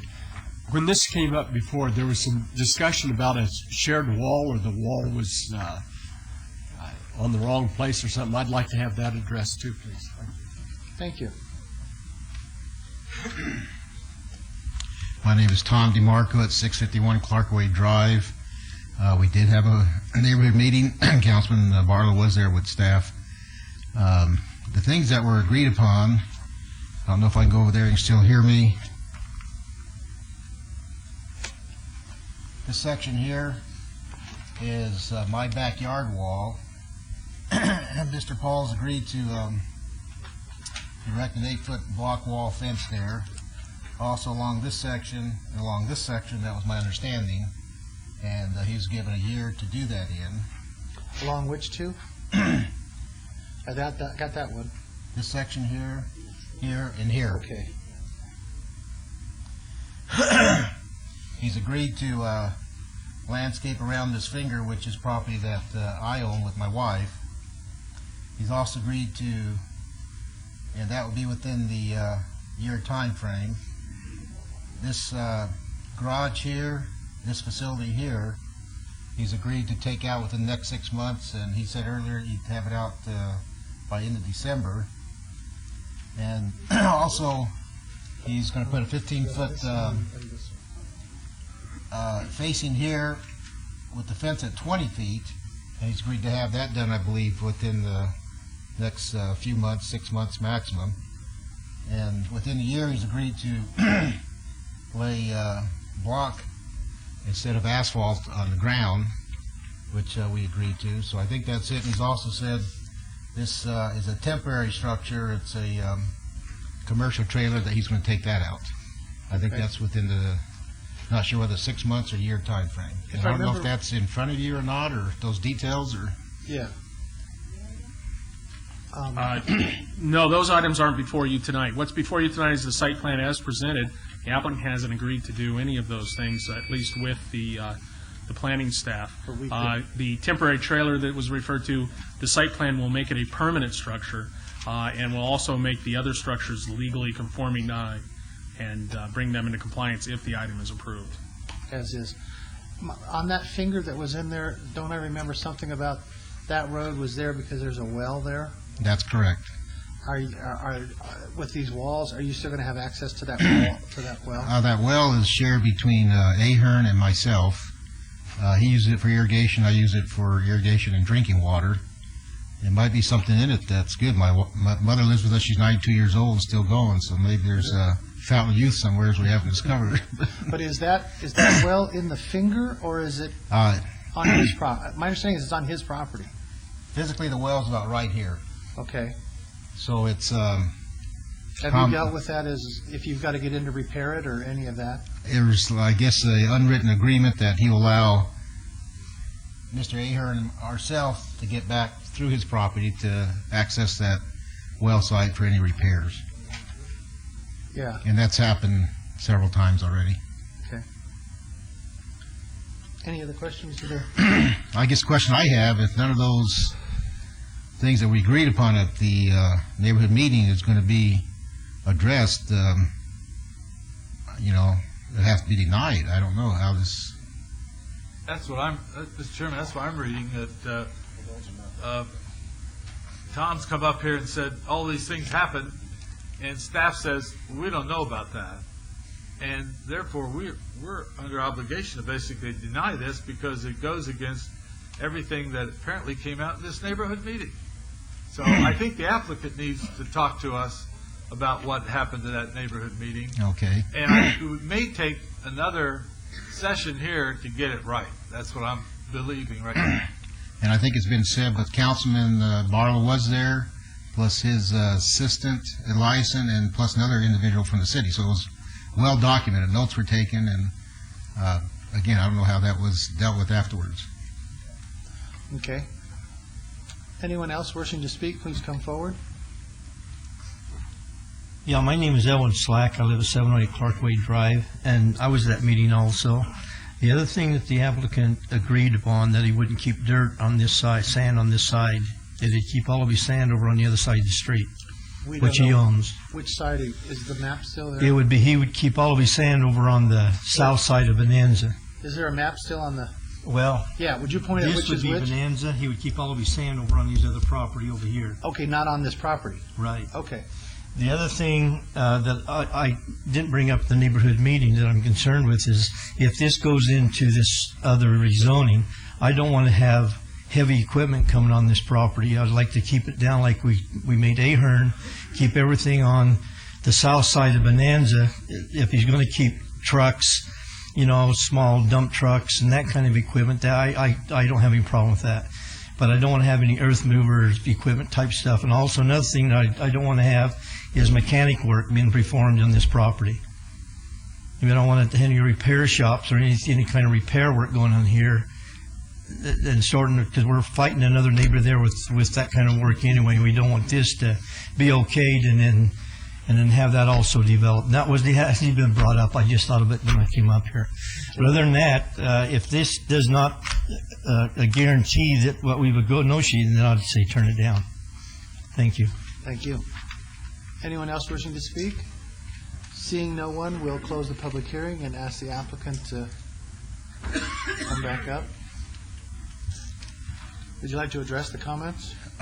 Yeah, at that neighborhood meeting, staff was there, Councilman Barlow, and they were taking notes, and we thought that those notes were going to be passed on to planning to let them know that we, sat down and talked about all these issues, and we made everybody happy on them.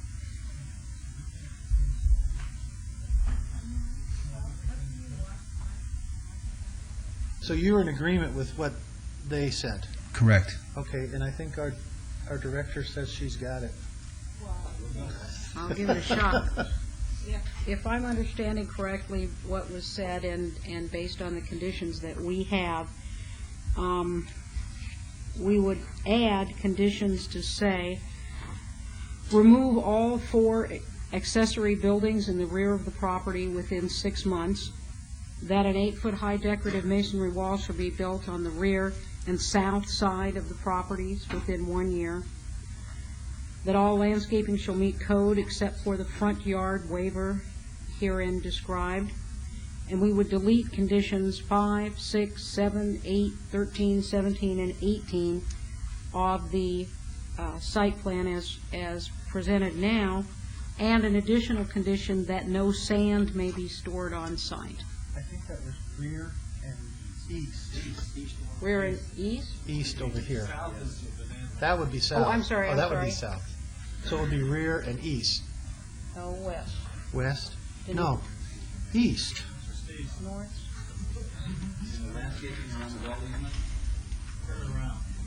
This is south, that's west. Oh, he's going to turn the map around. Now That we're would really be west, correct? north, south, east, east. North. That's north. That would be east. Oh, it is east. Okay, sorry. It was another test and you failed. Well, I failed. And Mr. Chairman, was there one about landscaping around the well easement? Did I hear that one as well? That is that landscaping shall meet code, Oh, okay. except for the front waiver. Very well. Thank you. And then, If I may. Is there another one about heavy equipment, and I think of That's not allowed by code, so okay. And then, Storage of sand. about storage of sand. I had She that said one, that no one. sand stored outside. do we, Previously, I had a discussion with you about removing those horrible signs out on Bonanza. There's some broken down signs out Yeah, on Bonanza. we'll take Those that are up. going, please. Sure. Thank you. Mr. Chairman, Mr. Tisdale? I guess I'm still sitting here shocked and amazed why we're shoehorning this in C2 zoning, in the middle of RE. We're making every compromise that we know is wrong. Neighbors have concerns. I don't know why we just don't follow staff's recommendation and deny this item. And I'm prepared to make a motion I'm not sure what I know Director Wheeler has it, but I don't think we know at the end of the day what we're going to have here if this is approved tonight. So based on that, I would make a motion for denial. We have a motion for denial of ZON 17304. Please vote.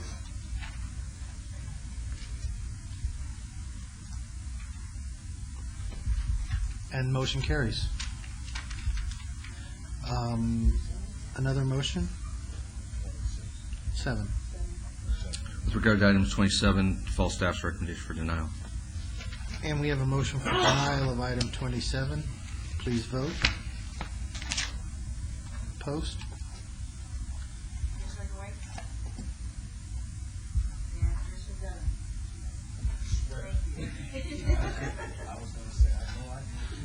And that motion carries. And that goes forward to City Council on September 19th. Thank you. Okay.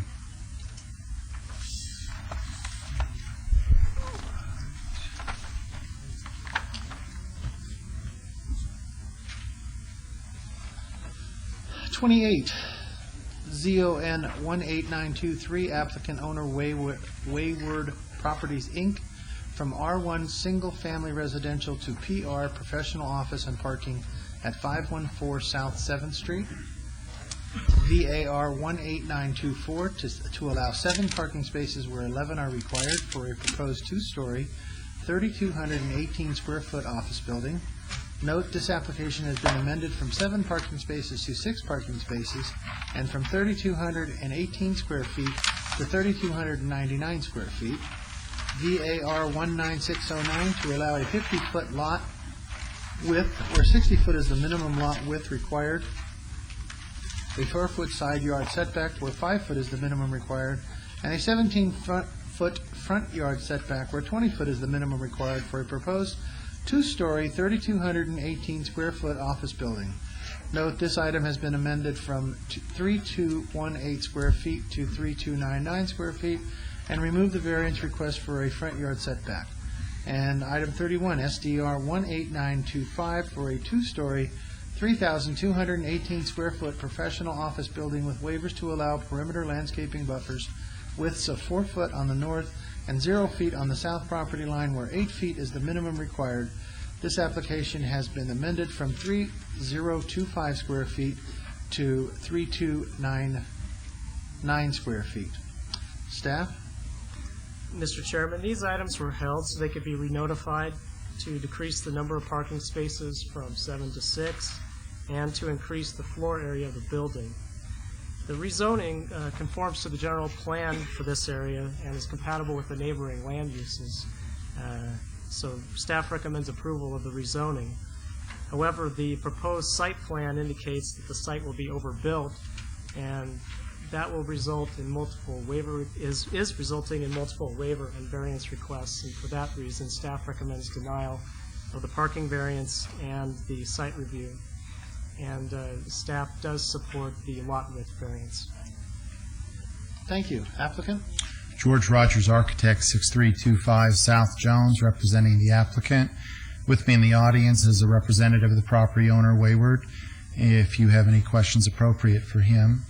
And to start out with, I'd like to apologize for the delays that we caused in redesigning the project, but at the prodding of this commission, I think we brought back a much better project. You may recall a few months ago, this project was in essence leveling the existing house that was there and all the historical significance with it, and putting a rather contemporary box on the site. And since then, we've been able to look at the existing residence and maintain the most important part of it, the front of the house and the whole street arrangement, landscaping and everything on 7th Street, and add to the rear of this partial structure the additional new building to bring up the area to 3,300 square feet or thereabout. And we've got some sketches that might do a better job than the site plan in describing what's being kept. In this sketch right here, we've actually removed all the landscaping in the front of the house so you can see the structure. And I think that that you may agree that the new contemporary structure complements the existing structure, which I'll point out for you here, and the entrance and all the landscaping that is in the front of the property. The landscaping, again, remains existing. We deleted the driveway that exists right now on that property and landscaped over it, which means the curb cut along 7th Street is eliminated and an additional street side parking is created that's not a part of the parking calculations for this project. We worked with staff in making these accommodations to the building, and we think we have a really magnificent project in front of you. It's very difficult working with some of the historical buildings, and we hope you agree. And if you have any questions, we'd be happy to answer them. Thank you. This is a public hearing. Anyone wishing to speak, please come forward. Thank you. Todd Farlow, 240 North 19th Street. So the existing house will be rehabbed, is that correct? I'd like to make that plain. And I'd like the applicant to explain the parking a little bit in the back. But I like the idea of eliminating the driveway in the front. Thanks. Thank you. Anyone else wishing to speak? Seeing none, I'll close the public hearing. And Commissioner Evans? No. Did you wish any comments? Or? Well, we can accommodate the question, especially for you, commissioners. I think basically the parking is underneath the back building. That's absolutely right, including the handicap parking, which came at a cost. You might imagine the handicap stall was actually in the front of the property where the driveway existed, and when we moved it to the back, it really takes up a couple of spaces. Right. And but we think overall it's an enhanced design and a better plan. Yeah. Commissioner Evans, you had a question? Yeah, just to frame this properly, Mr. Rogers, I want to thank you very much for going back to your client and for working so diligently to make this a project that I think retains the original character of the building, and in the long term, I think will help to preserve the historic designation of that particular neighborhood. So it has consequences far beyond this single application. In reviewing this and in talking with our staff, I'm just impressed with what you did. It's a relatively small and modest project, but I think you were able to use your skill and putting this together and trying to preserve some of the facade and a good part of the building. It's my understanding that you work very closely with our staff in revising landscaping, and I think they may even have had some suggestions that make this all the more of a great project, I think, that you followed through. I think in the final analysis that this has so much more merit, and it has so much merit that it warrants the minor deviation from our code in the two variances. And this is going to see my wholehearted support. My hope is that other properties in that area will follow suit and follow your great example in trying to build within what we have there. The history of this area is the history of our city, and more so than anywhere else in town. And I applaud you. And thank you very much for your diligence in making this happen. Thank you. It's a great project with tremendous merit. Thank you.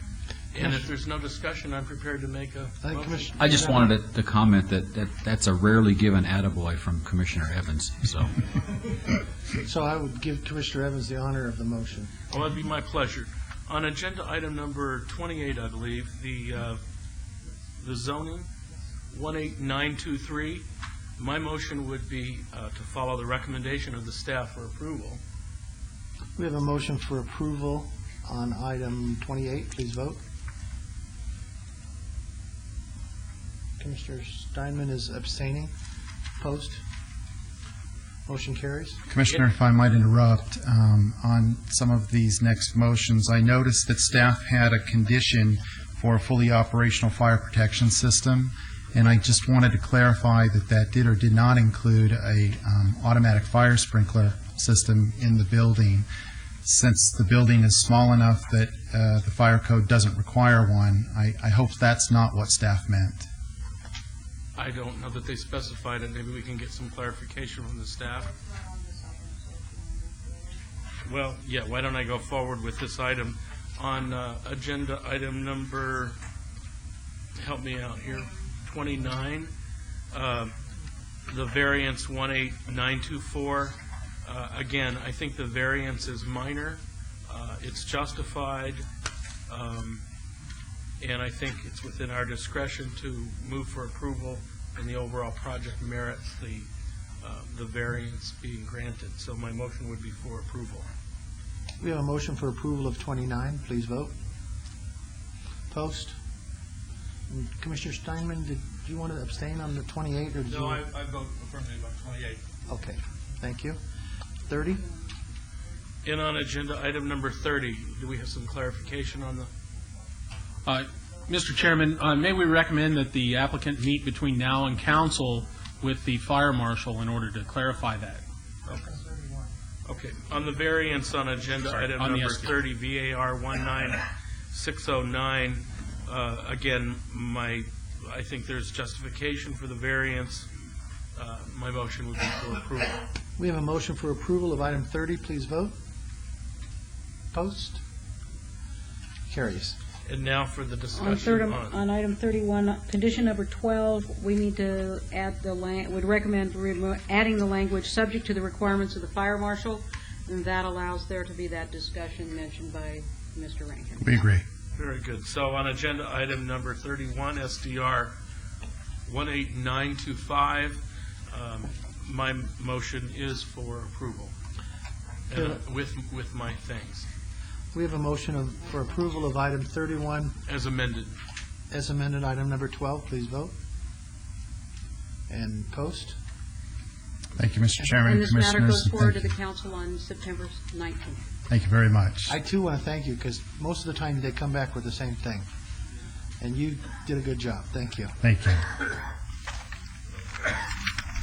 Item 34, abeyance VAR 22849, applicant owner Paul and Heather Blonsky to allow a 10-foot front yard setback where a 20-foot setback is required for a detached accessory structure Class 2 side-loaded garage at 2400 Cary Drive. And I had gotten the message that this was being held, but I don't see anything. Is the applicant here? I don't see him. Well, no, Jeannie told me that's what she said, they had agreed to hold it. Well, let's hold this for 2 weeks, or to our next meeting. Can we have a motion for that?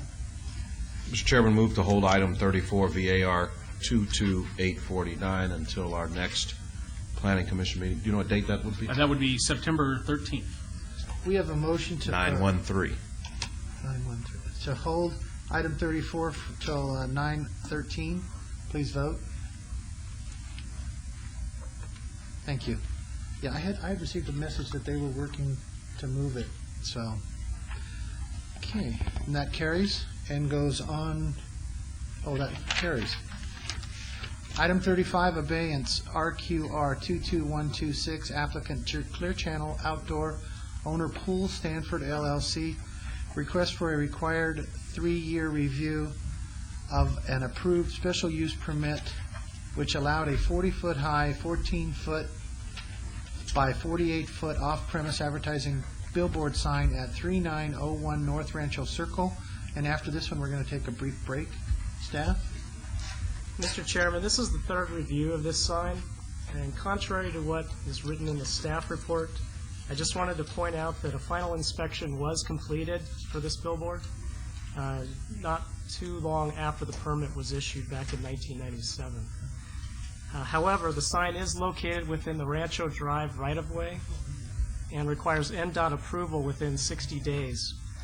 In addition, the sign is in the off-premise exclusionary zone and has therefore been deemed inappropriate for this area. Therefore, staff is recommending denial of this item. Thank you. Applicant? Good evening, Commissioners. Lucas Tucker, 300 South 4th Street, here on behalf of the applicant Clear Channel. I will address the billboard exclusionary zone first. That's been in existence since 1997, and so has the sign. And I went and looked at the ordinance that established the billboard exclusionary zone, which would be Ordinance 4081, I believe. which was recommended to the City Council back on April 28, 1997, and then, I'm sorry, I think it was recommended on April 14th, 1997, and then approved on May 12th, 1997. Well, this billboard was approved by the City Council in between the time that exclusionary zone was recommended and the time that they approved it. According to the staff report, this billboard was approved on April 28th. And so City Council, at the time they approved it, knew where it would be. They knew it would be in the billboard exclusionary zone, and they saw fit to still approve it. And since that time, it's been reviewed and reapproved 2 more times. And so given these circumstances, nothing has changed, and so we don't feel that that's a justifiable basis for removal at this time. We are requesting that you recommend approval. We are agreeable to the second condition as far as repainting the structure. With regard to the right-of-way issue with the Nevada Department of Transportation, I'll just call them NDOT, if that's okay. I spoke to Helena Salazar this afternoon. Helena is the supervisor of the right-of-way division at NDOT. And just to make you aware, Rancho Boulevard used to be the Tonopah Highway. And I have copies of some old plans and maps that I can show to, substantiate that if there's any question, if anyone has a question about whether or not Rancho Boulevard used to be the Tonopah Highway way back then. But basically, NDOT obtained a 125-foot right-of-way for Rancho. At the time, it was the Tonopah Highway. But that's the only right-of-way that NDOT has, according to my conversation with their right-of-way supervisor. They don't have any other right-of-way except for what is now Rancho Drive. And I believe the staff report refers to the right-of-way as a future dedicated right-of-way. But it's my understanding, based on my conversation with the supervisor, that NDOT does not obtain its right-of-ways by way of dedication. And so I'm a little confused about this condition. It doesn't, it's not consistent with what I understand from my conversations with the right-of-way supervisor today. And so, because I think that NDOT doesn't have the ability to grant that approval, we would ask that you recommend approval, but excluding condition 3. I believe that's still Highway 599, State Highway 599. So you're saying it's Tonopah, but that is State Highway 599 still. What is Rancho? Starting at Rancho Bel Air's driveway, it becomes State Highway 599. But it's the same street as what it was my point. And Leo's been here before it was Tonopah. Okay. Me too. We can tell you about some other things. And I know that's 599, so that is still a state highway. So that is a NDOT highway. So that's what we're saying is we want to be sure that this sign doesn't encroach into NDOT's property. Well, and you just said it's 125 foot wide. So right, but the sign is not on Rancho Drive, and so based on my conversation, their right of way is bordered by the boundaries of Rancho Drive. All we're saying is that we want to be sure it doesn't. And then my big question is, which we've been requiring of everybody, is this building, this sign has never been finalized. I think that was staff's clarification though at the beginning. Yes, it was. That we corrected that error, and it was finalized about 6 months after the permit was issued. Okay, thank you. Thank you. Then, this is a public hearing. Anyone wishing to speak, please come forward. Thank you. Todd Farlow, 240 North 19th Street. I saw one photo that it looked like there was 3 colors of paint on that thing. And then what I'm looking at right now doesn't look like a very neat thing. And if they're going to have these billboards, I want to have them clean. The other thing is they can afford some neon on this, too. Thank you. Anyone else wishing to speak? Seeing no one, I'll close the public hearing and ask the commission. Commissioner Steinman? Yeah, it needs a little bit of cleaning up, that's for sure. But on July 12th, when the letter was issued by the city, after the last review, you're given 3 years to the day. Okay. Number 4 said, only one advertising sign is permitted per sign face. What happened? Well, I don't see that as a recommended condition on, to this approval, but, No, it says this approval is subject to back in 2004, and it's been violated. That's my question. Well, Commissioner, it would be we respectfully disagree. We don't believe that that's a proper condition. And I know that there's a new billboard ordinance that's to be introduced in September, which I believe But is deals specific. lying here? Is that what you're saying? Well, no, I'm not. I'm saying that our interpretation of the code does not prohibit side by side. It's not the code, it was a condition of approval. That was your condition of approval last That's all it was. You agreed to it. They agreed to it. So nobody cares. Well, Let's put up two. they want to pick the conditions they like and not the ones they don't like. That's right. Yeah, it's time for it to come down, because it doesn't look good and you violate. It's not in the right place. My response to that would be that that's a challengeable condition because it's not required by the code. That's right. I'm challenging how you applied that condition. I'm challenging you. Mr. Lewis, you look like you're dying to say something. No, not really. No one likes to hear from the lawyers, but I will say this: the special use permit provisions in Title 19 clearly give this board the right to put reasonable conditions on the special use permits.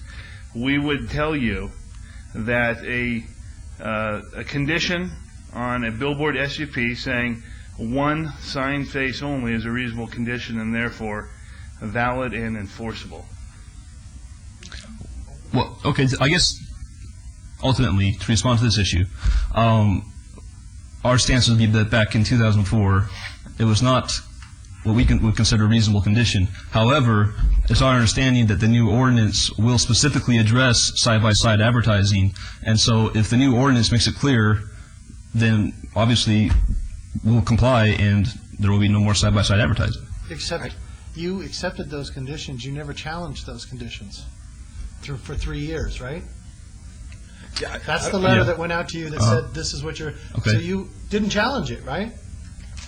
Okay. I don't have anything that says otherwise, so I guess I have to. I can't challenge what you're saying. Okay. Well, it's signed in front of you. Yeah. So Well, right. by the time the new code comes out, this sign may be gone. That's possible. If that's what the new ordinance requires, our client will, comply with. I'll make a motion. I'm ready to see what this vote's going to do tonight.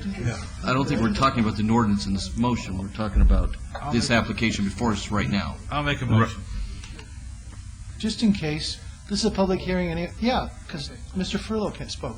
Thank you. That's all you're doing. Mr. Truesdale, did you have a motion, were you saying, or? I do.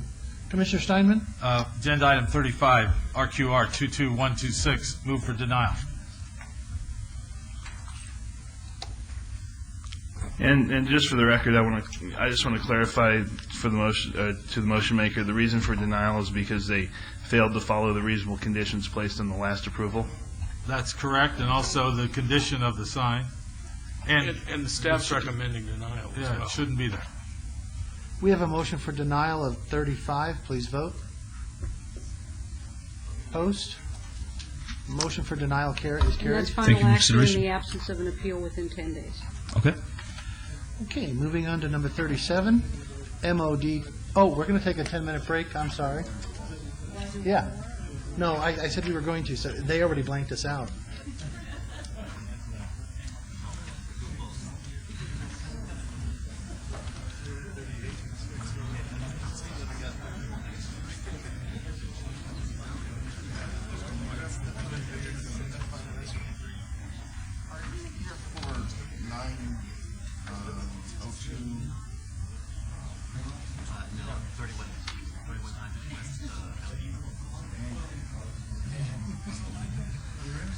Look pretty serious here.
Actually, maybe one over there they might have found. Yeah. Over here.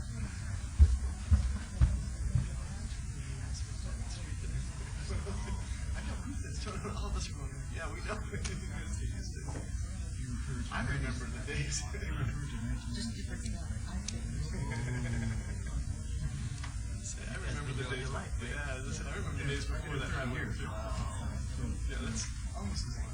Although you remember more than I do. They bought some more materials in. They got pictures. I was raised in Charleston, just behind where Home Depot is, the houses. They got pictures of me in the backyard standing there with rainbows and dirt road. Charleston's there because obviously the red one, but just not one end. Yeah, exactly. With the big bike paths off the way. One of the first homes we did was off the land between Sierra and Charleston. We were like the last housing.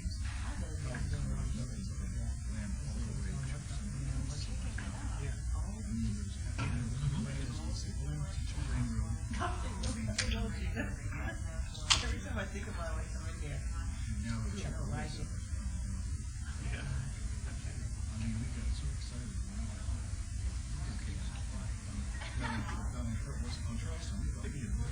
We were laughing about that Arby's. We used to spit that Arby's. Kind of like the old South. I like the new. I like the idea of the park. The landscaping. It's a building. I don't think the new building's something better until the concrete doesn't. It's whatever.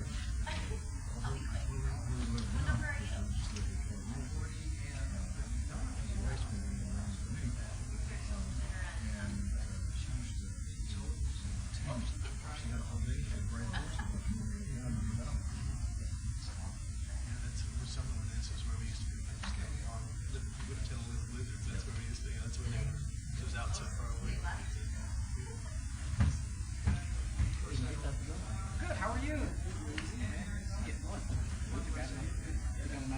Yeah, we're number 28. I'm 38.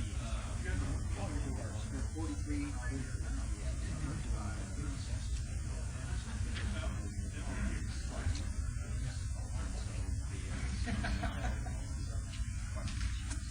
Same thing. Yeah. I'm a professional house and you just can't pass it. We have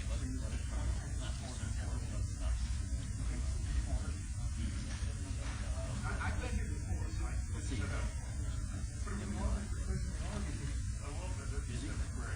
know, busy enough.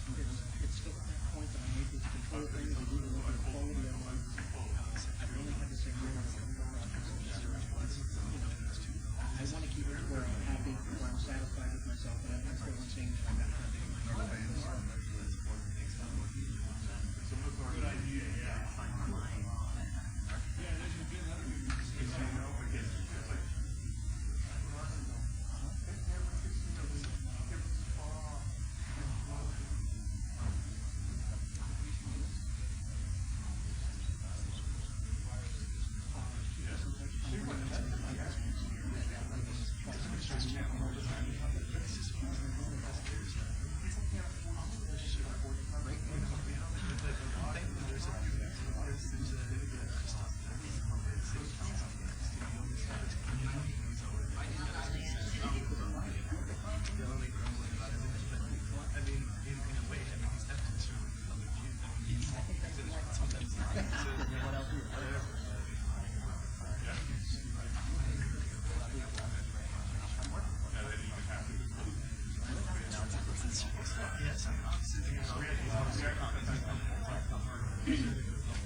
I always watch this channel. We're going to hang out in the hallway. Guys, I have comments on my deal. Yeah, we all should do this. That's actually excellent. And I'm sure it's okay, but it's on tonight, so I saw it on TV. Yeah, I think it's way sure. Yeah, I think so. Do they? They love it. Yeah. Oh, my son was asking this. I'm going to call right now.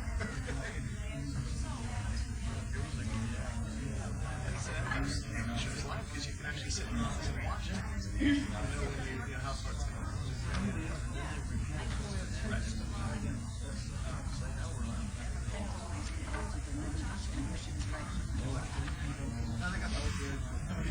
Yeah, oh, exactly. I told my wife, I'm like, kids, you know, something interesting to do, they can watch me in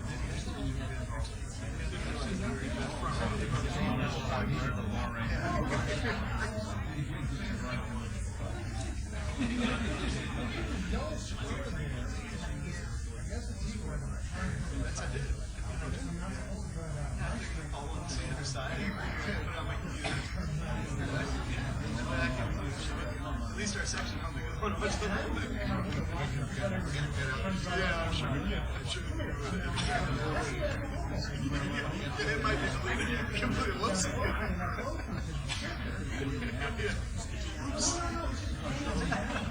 don't know.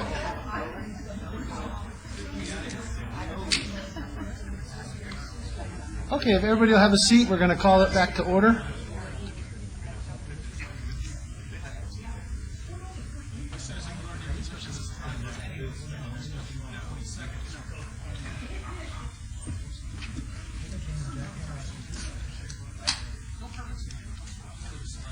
Okay, item number 37, MOD 229868, applicant Cliff's Edge LLC, owner Cliff Edge LLC et al., to change the land use designation from RSL Residential Small Lot to M Medium Density Residential at the northeast corner of Centennial Parkway and Chambler Road, APN 126-24-410-003, to modify Section 2.2, Table 1 and Planned Land Use Map of the Master Development Plan, and to modify Exhibit 2 of Section 2 of the Design Guidelines.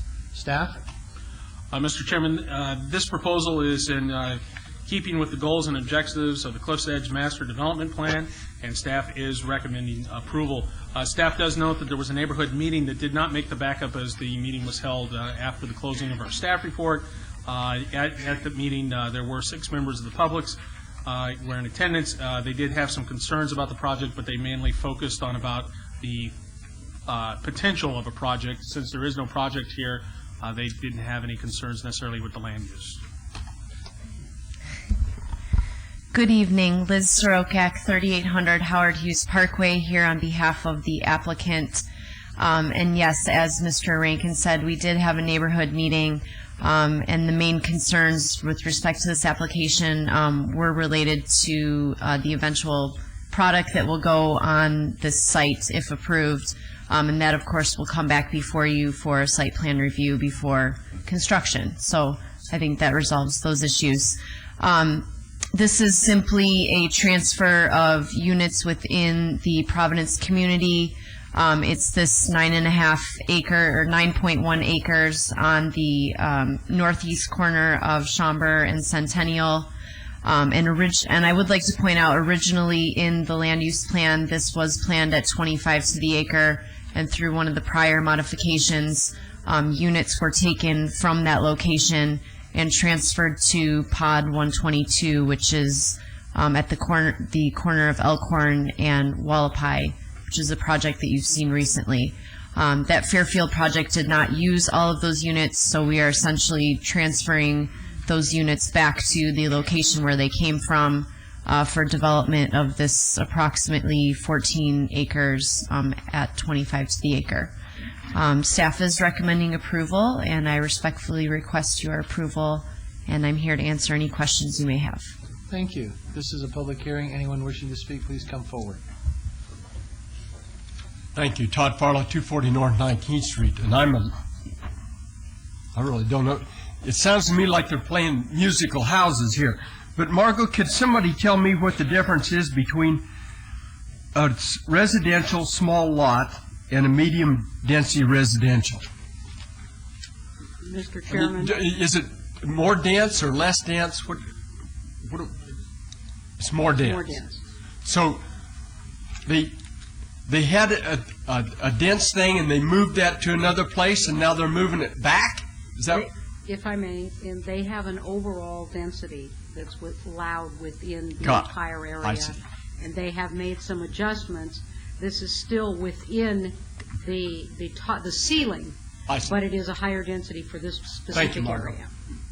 Thank you. Seeing no one else wishing to speak, I'll close the public hearing. And apparently you don't have any rebuttal. I don't. Okie doke. Thank you. Commissioner Trowbridge? Yes. I realize that developers have to build to meet the market, and that the numbers have to work out in order for the project to be profitable, and that the market is adjusting to what people are willing to pay, and that the current real estate market's pretty well deflated, probably at the lowest level it's been in certainly the last 18 months. We also expect the real estate market to turn around second quarter of next year. I hope this is not the first of many requests, not particularly from you or this developer, but in general, to increase density to the approved zoning. To approve a flood or request like this will have a significant impact on the surrounding community. When the housing market improves, who would want to buy their house next to a bunch of homes that were built while the market was at its low ebb? You know, hopefully approval of this item won't cheapen the entire Providence project. A lot of requests like this, if they're not built correctly, could have a permanent negative impact on the surrounding community. We have to be very careful to watch for the proposed site plan that's going to come forward with this project. I can go for the higher density requested here, but the final products need to be acceptable. You know, more affordable homes built into an area that's been granted higher density doesn't necessarily mean that you're going to have cheap, poorly constructed, or an unattractive project. So I'm going to support your project, but I'm putting you on alert, and everybody else that wants to come forward and go for higher density, that it doesn't mean we're going to accept cheaper products. Okay. Thank you, Commissioner. If I can just respond very briefly. With respect to this project in particular, meaning the Providence project overall, I'm hoping that this will be the last time that we're before you. Of course, I can't guarantee that, but I'm hoping this is the last time we're before you with changes to this plan. We're still under the 8 units to the acre overall density for the plan, and any further density increases on a pod would require us to get units from somewhere else within the plan. And I understand your concerns about the type of product, and I will relay those to my client. Was that a motion, Commissioner? I'd be happy at this point to make a motion on the modification 22968 to approve the request, subject to all staff conditions. We have a motion for approval. Please vote. Opposed? He wasn't sure he wanted it. Motion carries. That goes Thank forward to you. council September 19th. Thank you. Have a nice evening. Moving on to item 38, ZON 23225, applicant owner World Wellness Group LLC from C1 Limited Commercial to M Industry at 3100 South Valley View Boulevard. VAR 22867 to allow 26 parking spaces where 48 is the minimum required for a proposed addition to an existing medical office.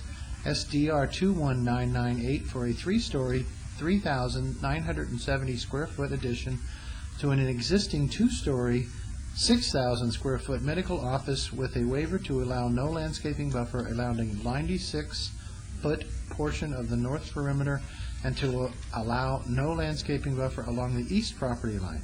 Staff? In regard to the zone change, that's item 38, ZON 23225.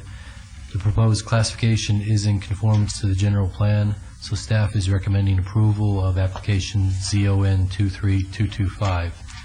However, in regard to the requested variance and landscape waiver, staff finds that those applications indicate that the 3-story addition is too intense for this site, and so staff is recommending denial of applications VAR 22867 and SDR 21998.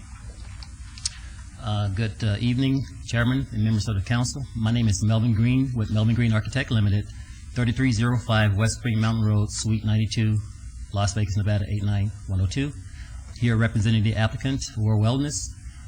We have the applicant himself who would like to give you a presentation about the philosophy of their approach to their medical facility, and I will go through the actual design of the facility itself. Thank you. Good evening. My name is Joe Lawrence.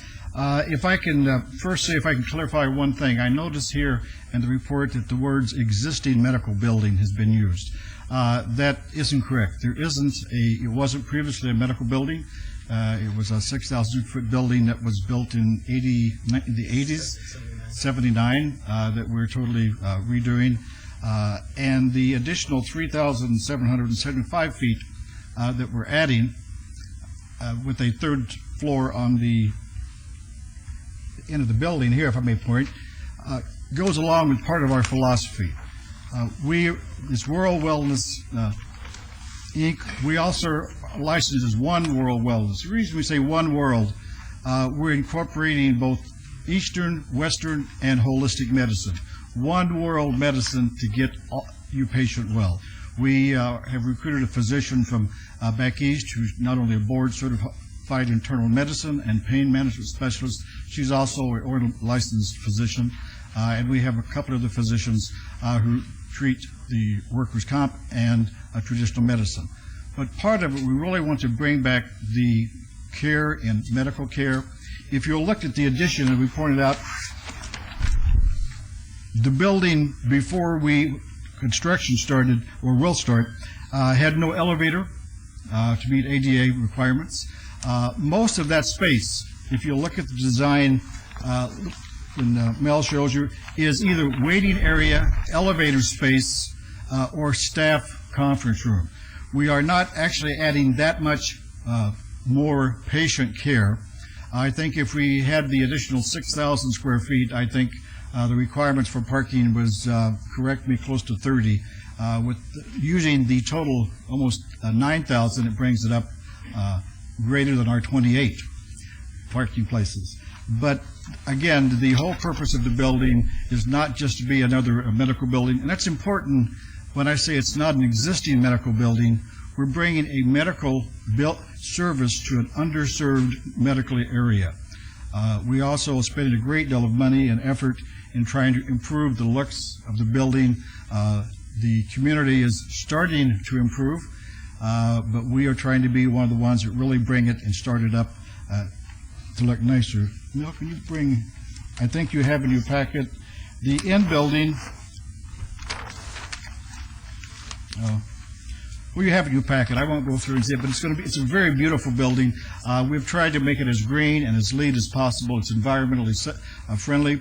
And there is an area about the parking that I'm going to let Ryan address. This is simply phase one. We do own this common ownership for all three buildings, or three separate parcels, but we own all three parcels, and we do have a shared parking agreement as well, by the way. But Ryan? Ryan Graberger, 10220 West Charleston, Suite 3. As Joe was mentioning, when we purchased the property, we not only purchased the property that we're working on here, but we also purchased the two adjoining properties to the east. We have a kind of master plan for this whole area is to change these three buildings. This was previously way back in the day, Jack Matthews Real Estate, if you guys are familiar, West Valley View there. So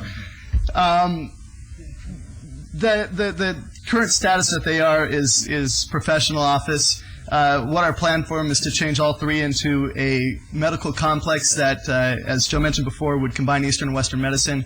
Also really focus on patient care. You can see that our philosophy is not to do a run-of-the-mill type of medical center. We're trying to work on having patients feel comfortable while they're there. That's one of the reasons you see this garden area that we put in. That was currently existing as parking. We wanted to make an area that would be pleasing for people to be while they're waiting, while care is being provided.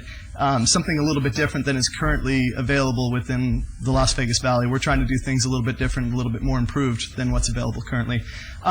With our grand scheme for the entire complex is to possibly put a parking structure or something along that lines between these two buildings. Once we go to that phase, we're doing this in phases. Currently, we bought this as a vacant building. These two are currently occupied by tenants, professional office. Once this is up and running, our goal is then to take these two buildings in phase 2 and 3 and combine and make all of this one unit. And that's part of our plan. We have a cross-access agreement, but we also are working on combining all the properties, remapping them so it's all one property complete. And when we do that. Can I ask a question of the applicant before we proceed? It's my understanding that part of the issue that our staff has is that you're required to have 48 parking spaces and you're providing 26. I appreciate your philosophy and what you're doing. Maybe you can focus on why you think the 26 is not going to create a hardship for parking. Well, one of the reasons why is because we did a site analysis of the site, and we show exactly where the bus routes are as well as the bus stops. And also, as pointed out before, the actual 3,000 additional square feet is more circulation space to meet the handicap requirements, conference rooms that will be utilized by the staff, as well as the waiting area. So are you saying that 26 parking spaces is sufficient? And your reference to the bus, are you implying that some of the patients will be arriving and departing by bus and therefore parking's not as necessary? Well, not necessarily, but some of the clientele will be arriving by bus. Yes. And my only purpose of talking philosophy, sir, was that the additional 4,000 square feet is mainly waiting area or large spaces for the patients to relax, and not adding more patients to be coming in. It's just giving more relaxing, healing atmosphere. Right. Instead of trying to push more patient rooms into another area, there is just conference rooms or waiting area. And as Mel said, the garden is referring to it that has statues and benches to sit in. We're trying to bring the Oriental medicine in with the Eastern and have treat the wellness person as a whole. And so the 26 spaces with the bus and the fact that it's either walk-in or by appointment, there shouldn't be the need for 48 spaces, as well as the cross-parking agreement, if that should occur. We felt that we wouldn't make anybody walk. If you go far enough back, I'm a registered nurse and I've been doing this for a long time. There's nothing worse than someone to come in with COPD or can't breathe or have a problem, and you almost have to treat them in the parking lot because they can't get to your building. We are very aware of that, and we're comfortable that with the access that it wouldn't happen here. Staff, he's mentioning a cross-parking access. Have they notified us of that, and have we checked if we considered all three of those in the parking spaces where we would be? I would refer to the applicant. I don't believe a cross-parking agreement was provided. We do. It was provided? Yes, it was. Yes, it was, sir. There is common ownership between all of the buildings. Right, and you're mentioning a cross-parking agreement, and that's why I'm asking is if, does that kind of make... Although Title 19.10 doesn't allow an applicant to share parking with themselves. You can't have a cross-parking agreement with yourself But there are to provide that. Aren't there three separate parcels? There are three separate parcels, all owned by the same applicant. If the applicant wishes to open the other parcels to review, we could do that, but I believe those are also parking deficient also. They're not deficient as I'm aware, as I was told. They would be once they go to medical, and that's the reason for us wanting to put a parking structure between the two other buildings. Currently, as they are for professional, we're within range, we're okay. It's once we bring it to the medical that obviously the parking goes up, and when we go there, we'll have to obviously address it, and we want to be able to do that. As Joe mentioned, we want to make sure that it's feasible for everyone to get in and out. Okay, thank you. Councilor Vance? You keep mentioning bus. Are you providing bus cutouts for those buses to get in and drop people off? Because right now, I know Valley View does not have ample bus cutouts, and I'm concerned that if you don't provide it, you're going to have a stacking right lane right in front of your building. That's something that we certainly would entertain. I think it's something I'd require to put in there. And we have no objection to that. The other thing I'd mention also is the large amount of multifamily very, very close, within walking distance of this location as well, to the west. So that's another Okay, point. this is a public hearing. Anyone wishing to speak, please come forward. Thank you. Todd Farlow, 240 North 19th Street. I like the concept, I like the design, and I've never in my life known a doctor to go broke. But why are they asking for an industrial? I mean, why don't they ask for medical? If this does go south, then we would be stuck with the zoning, because the zoning stays with the land. So, that, you know, if whatever happens, a meteor hits or something, and a doctor goes belly up, then we'd be stuck with an industrial zoning on Valley View, and I just do not think that would be right. Thank you. Seeing no one else, I'll close the public hearing. Commissioner Trowbridge? Yes. I believe I'm familiar with these buildings. Do you happen to know what the age of the three structures are?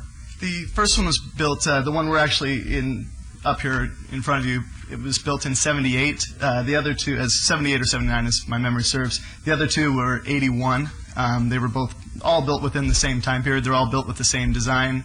I'm not sure if you guys have pictures of the existing as they are, but pretty simple, basic, two-story with a little bit of brick facade. Yeah, it's with no elevators are currently there. It's all outside staircase on the two other buildings. Yeah, I'm familiar with the project. I at one time was going to lease property in those that area, and the reason I didn't lease the property. Parking. Any guesses? Parking. Absolutely. It's woefully inadequate as it currently is, just with standard office space. Commissioner Goins? You mentioned the building was green. Can you speak a little bit more about the environmental Exactly. What we've proposed to do is provide a sustainable design building. We've created shading devices on the exterior of the building, energy efficient units. We also are using recyclable materials for a lot of the furniture.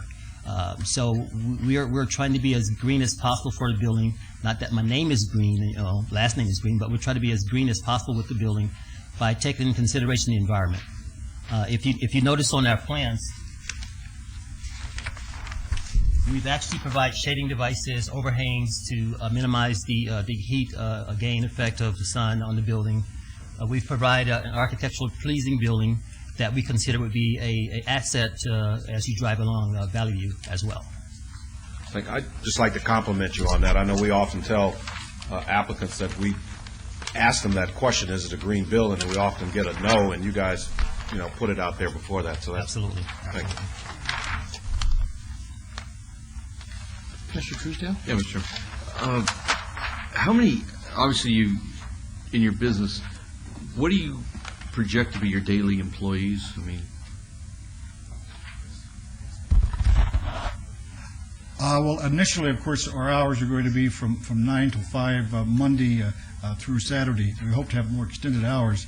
But the ratio is usually 3 to 3.5 employees per medical provider. So you're looking at probably 15, sir. I like your building. I don't mind the area. I think your parking for a medical use, if all the buses worked all the time and, all your patients and employees came by bus, I still think you'd be short with the medical use of the buildings. And that's why I have a concern about the deficiency, because if you're deficient, it'll be like when this was operated by Mr. Matthews, when half the agents parked along the street, around the corner, wherever they could shove their cars, or double parked, and I just think it's deficient, and that's just a concern I have. Our buses don't break down. I heard today they were 95% on time. 97.5. That's Well, the other option is if we could maybe table this and go back and work with staff and probably try to provide additional parking. Commissioner Steinman? Yeah, I think that you've reached the point where you maybe have the right idea, but I think you need the parking garage that you're talking about to make this work right. Because every indication I'm getting is that this just not enough parking, and that's an office building. You're going to change it all to medical, I assume, or office and medical. And I think you probably need to strongly consider doing the parking garage to alleviate all this. what our attempt is we will do that.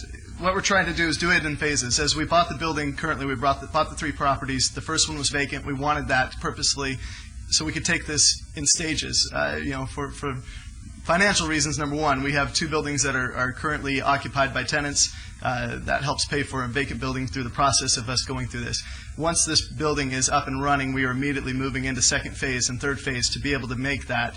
And then the parking issues will be alleviated at that point. We obviously, when we move on to those other 2 buildings, parking is going to be the major thing that we tackle with that.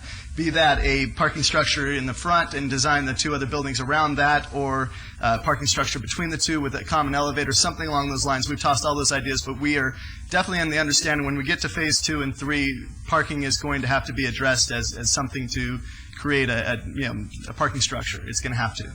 So we're aware of that. If I may, I think I love your concept. I love your building.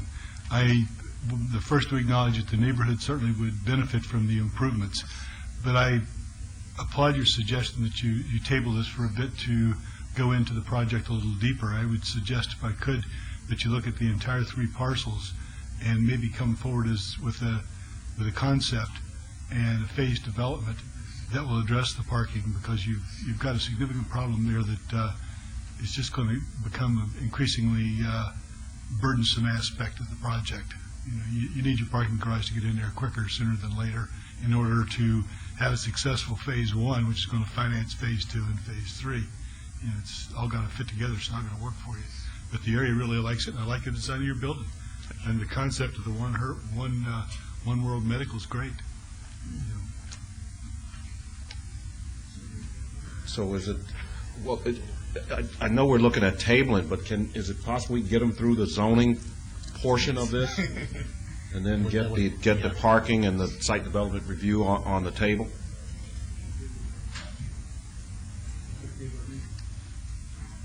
I'm looking at the director who's... It's entirely up to the commission if you wish to do so. But I do have I think there's a caution in that, and perhaps the city attorney can give me a little bit of direction, but it's always been my understanding that the zoning is really where we have a significant amount of control, and I don't know why changing the zoning isn't going to do anything for this application tonight. You still have to come forward with a site plan and all of that, so I don't know what the purpose would be to vote on the zoning and leave the substantive parts of this application out there. Well, and then in referencing the zoning, Mr. Furlow's question is the only, we're going to medium industrial. Is that what is required for this type of a building, or is that an overkill? It's not required for this use, but it is in conformance to the general plan. Okay. And pretty much all the property along Valley View in this area of town is already zoned industrial. Okay, thank you. I just want to answer his question. Yeah, but everything to the south is still zone C1. Would you agree? But again, if I may... Why would you change? The other properties owned by these folks to the east are M, and this brings that entire...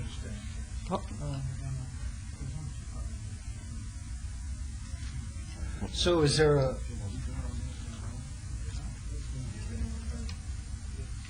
Mr. Chairman, I think I heard a question of me. He was asking, are we, on the zoning question that they had, should we hold it all and keep it together, or should we split it up and send part of it forward? Well, Mr. Chairman, that's entirely up to you. The question you need to ask yourself is, if we permit the zoning tonight and the rest doesn't move forward, what do we do then? But what I'm hearing the director saying is they have 3 parcels, 2 of which are already zoned industrial. This would bring the third into conformance. Yeah. It's 6, 1/2 dozen to you. If you want to go forward with the zoning tonight, that's within your discretion. If you'd like to hold it, that's certainly within your discretion as well. I'm sorry I don't have a better answer for you. Well, I think the applicant has offered to table the variance and the site development review, and that That's correct. seemed to be appropriate to hold the entire package to be heard at one time. Okay, so do we have a motion? The applicant would like to proceed with the zoning, if possible. My motion would be on item 38, move for approval of ZON 23225, subject to all staff's recommendation condition.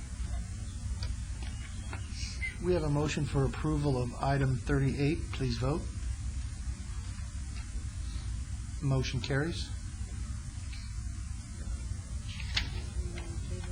On item 39, VAR 22867, I move to table that item. Tabling 39 and 40. Do we take them separate, or can we take them together? Both 39 and 40 to be tabled. We have a motion to table 39 and 40. Please vote. Post. Motion carries. And item 38 will go forward to council on September 19th. Thank you. Thank you very much. Item 41, VAR 22924, applicant owner James Valala, to allow a 43-foot rear yard setback where 50 foot is the minimum required for a proposed 480-square-foot addition at 7413 Oak Grove Avenue. And staff? This expansion to the main dwelling is a self-imposed hardship, and staff recommends denial. And applicant? Hi, Greg Wardell, 300 South 4th Street, representing the applicant in this matter. I've asked the clerk to distribute some materials to you that I think are helpful in this matter. Those materials consist, first of all, of an approval letter from the Ten Oaks association of which this property is a part, attached to 3 letters from the 3 affected neighbors consenting to the application. And those consents are in addition to the 2 approvals reflected already in your agenda. More importantly, I hope, is the exhibit that comes off the internet here, the aerial photograph, illustrating the parcel in question and showing the location and size of the proposed addition to the home, and labeling the 3 adjacent lots to the proposed addition as consenting to the application. Equally important, though, in showing you this aerial photograph, I think, is that you can see that throughout this subdivision there are numerous properties who have constructed very large additions in their rear yard. Some, I'm advised, with variances and some without, as a variance isn't required under most circumstances when you have a detached unit. But illustrating that this addition is small in size, smaller than what other people have done in the subdivision. And you'll also notice in the aerial that this is a subdivision that, although it's of half-acre lots, it's RPD2, so they're not in a standard square 4-lot subdivision like you see in RE. So they have a different lot shape to design to. It's longer and narrower. Therefore, there is some restriction on where you can put these additions. More importantly, perhaps, the 50 feet setback that we're deviating to is a setback requirement of the RPD2. It is a self-imposed 50-foot setback. If we were in an RE standard half-acre lot, the setback would be 35 feet. So the deviation we seek here under the variance is a deviation from our own standard as much as it is from the city. And as you can see from the approval letters provided, the association and all the affected neighbors concede that this is appropriate. It's modest in size. There is some lot shape issue to deal with in providing the addition. It is similar to, but smaller than, other rear yard additions in the area. We think that all of this together does constitute something of a special circumstance, and really, not to argue too vociferously with staff, is not a case of giving this party a particular benefit that other parties have not benefited from within the same subdivision. So we think the merits here, we understand the staff position about variances, but we think the case here is well within your discretion, given the lot shape, the circumstances, and the fact that the setback is a self-imposed setback issue, which in effect the board is saying isn't required in this instance. On the perhaps irrelevant side, the purpose of the addition is to accommodate an elderly relative with her own bedroom attached to the house. Question. You said we have letters here, and I'm looking at this, and we have 7417, which would be the one apparently on the west. That's correct. And the other 2 are across the street. We don't have... No, the other 2, I'm sorry, are to the rear, sir. If you look at the aerial, I've labeled the consenting properties. But then do we have the one that is to the east, although it's Yeah, you don't have the one to the east because we're not building on the east property line. Thank you. This is a public hearing. Anyone wishing to speak, please come forward. Seeing no one, I'll close the public hearing and ask Commission. Commissioner, or Evans? Mr. Chairman, if there's no discussion, the way I understand this is a 7-foot deviation from our code. You have the concurrence of the neighbors, and I think it meets the criteria for the allowance for the variance. So if there's no discussion, I'm prepared to make a motion for approval. We have a motion for approval of 41, VAR 22924. Please vote. Post. Motion carries. And that Thank is you very much. Final action in the absence of an appeal within 10 days. Thank you again.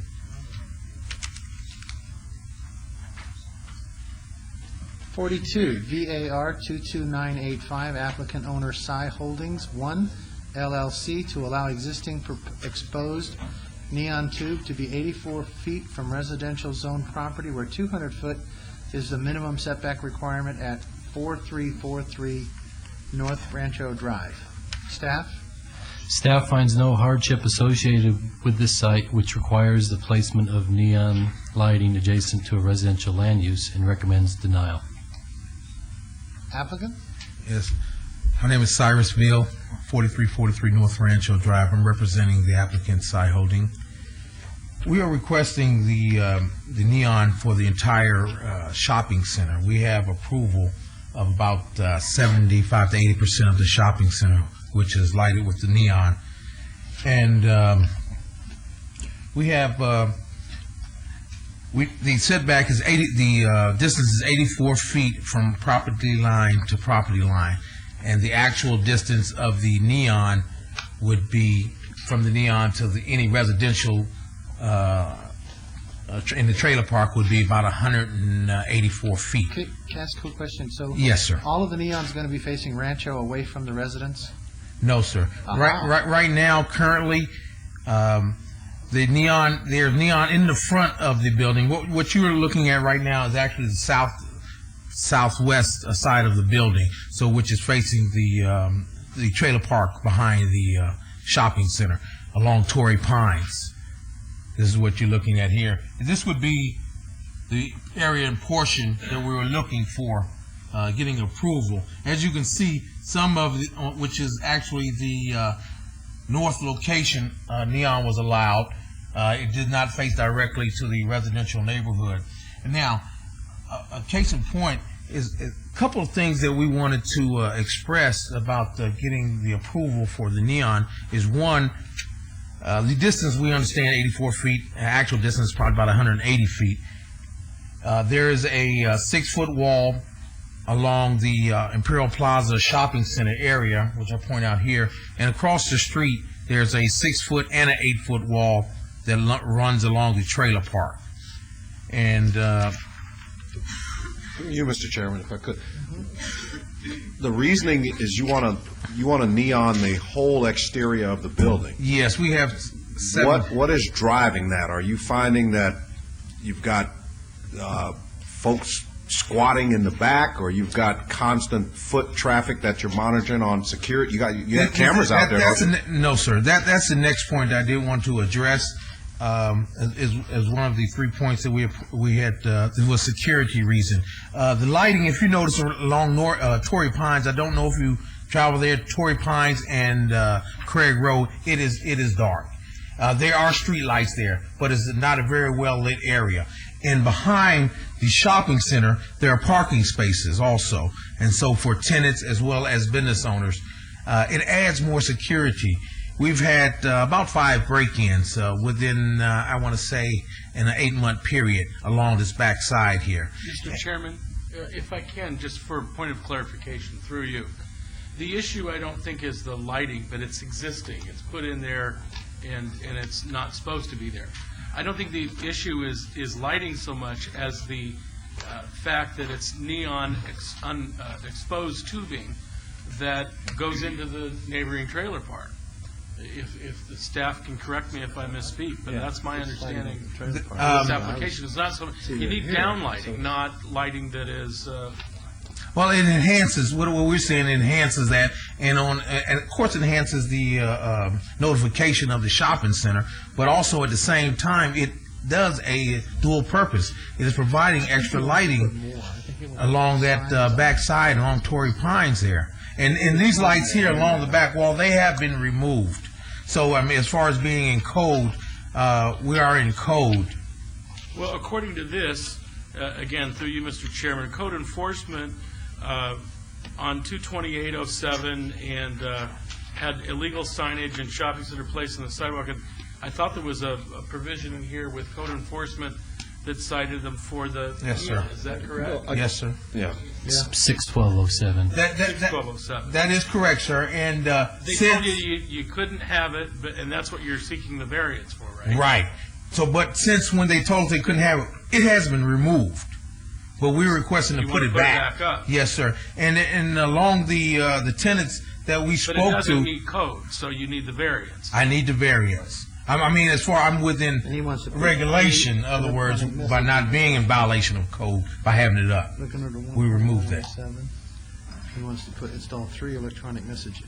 And you're wanting to install 3 electronic message units on that back wall? There are 3 electronic message units that are installed.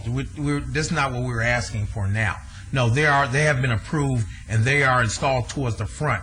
The front? Yes, sir, of the shopping center. This shopping center, since Cy Holden's taken over, has made a very big improvement, and for the community, the way it looks, and as far as bringing in tenants and customers there. Okay. So it's been a big, substantial improvement in the shopping center. Okay. And so we got just that portion in the back. And as we spoke to about 25 of the tenants, I say it's approximately 25 of the tenants in the trailer homes, they didn't have any objection to that. In fact, if you lived over there in the darkness, I mean, that is a welcome. Okay, this is a public hearing. Anyone wishing to speak, please come forward. Thank you. Todd Farlow, 240 North 19th Street. I want some clarification on this. Exposed neon tube is not allowed. You have to have pan channel on all of this. Is that what we're talking about? I've never heard of such a thing so ridiculous No, as that. it's not allowed on the back of the building. That is correct. Outside of the downtown area, especially outside of the Las Vegas Boulevard Scenic Byway, exposed neon is a prohibited material unless approved through a site plan or a sign permit. I'm telling you, and I know neon, and any provision like that is absolutely ridiculous. Ridiculous. Am I mistaken, is that to the residential facing? Yes, I'm sorry, I should have finished. Yeah. Thank you. Two residential phases. That's facing residential. Neon is forbidden facing residential. Okay, I mean, can I say just one more thing, Mr. Commissioner, Councilman? Let me wait. Council people? Is there anyone else wishing to speak? Commissioners. Seeing no one, I'm going to close the public hearing. Okay, and you can. Okay, I'm sorry. Just one other thing I did want to just point out. That we know that there was not many objections from the neighborhood, and again, like I said, they wanted to like the efforts that we put in to increase the neighborhood and the attraction of it, and not to bring in any other variances that our neighbors down the street, down on Decatur and Rancho, that has the lighting, the neon, exposed neon within the same area that we're in, which they're a little further down the street. But I wish that you would really consider this, and as a safety factor as well. Thank you very much. Commissioner Dunham, you look like you're... Yeah, I come to the shopping center quite often. There's a lot of NARA meetings that occur in this area, and I hate to see this. I believe what you're doing with the work on site is helping, but I think that the neon adjacent to Torrey Pines and on the south face of the building, it needs to come off of there. I mean, on the front where it's adjacent to and can be seen from the state highway, I can live with that, but I think adjacent to the residential stuff, it needs to come off. That's my opinion. Commissioner Dunham. Commissioner Evans? I would absolutely concur. I really don't think the issue is neon. It's that the way it's housed and that it's, and maybe someone can help me with the wording, is it fugitive or ambient? I get them all mixed up. The problem is, and I know where I've seen people want to do, for safety purposes, they want to put the exposed neon on their houses, in their driveways and whatnot, and as you're driving down the street, you literally can't see sometimes because of the reflection of the neon. And when you indicate that the trailer park that's behind there, yes, and I'm assuming that this isn't, you say you canvassed it, but yet I'm not sure exactly where the address is, but we do have letters of opposition, and they appear to be from neighbors within the notification area. And then finally, I'm a little surprised because we have a letter in the backup that doesn't provide a whole lot of justification, but essentially says that they want the variance, and they cite the city code that doesn't allow this, and it's from a professional sign company.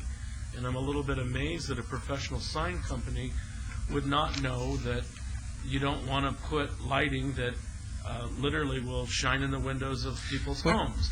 And that's my issue. I certainly can appreciate your need to want to light the center, and I don't think there's a problem with that. But they've got to have the down lighting, and I'm telling you, areas where I've seen it, where you have that exposed neon, it's blinding. It creates an unattractive light. I wouldn't want to live in one of those homes and have to look at this big old light source. Is that a motion? I think Mr. I'd like to say that this, I tried to look for, or think of other buildings that are like this around here, other than casinos or whatever, and I have trouble doing that. From a distance, it looks like you're coming up to a building in an amusement park. That's kind of the way you look at it when you first see it. I will say that the neon, I don't think does anything for security. The lights you have are taking care of security, so I don't think that's a reason for having the neon at all. I think the reason for having the neon is to highlight your building. That's really what you're doing. This is our building, come visit us. So I don't think security is the issue here. So I don't think it's really necessary in the back, although I will say about the trailer park, it is across the street, it is behind an 8-foot wall, and I don't know whether those people are seeing an awful lot from the neon as much as they're seeing from street lights and parking lot lights. Was that a motion? Yeah, I make a motion. I'll make a motion on agenda item 42, VAR 22985. I'll move for denial. We have a motion for denial on item 42. Please vote. Opposed? Motion carries. And that is final action in the absence of an appeal to the city clerk's office within 10 days. Okay. Thank you very much for your time. Try the down lighting. I think you'll get a VAR 23073, applicant owner Jenna L. Konovac and Jordan Basabarba.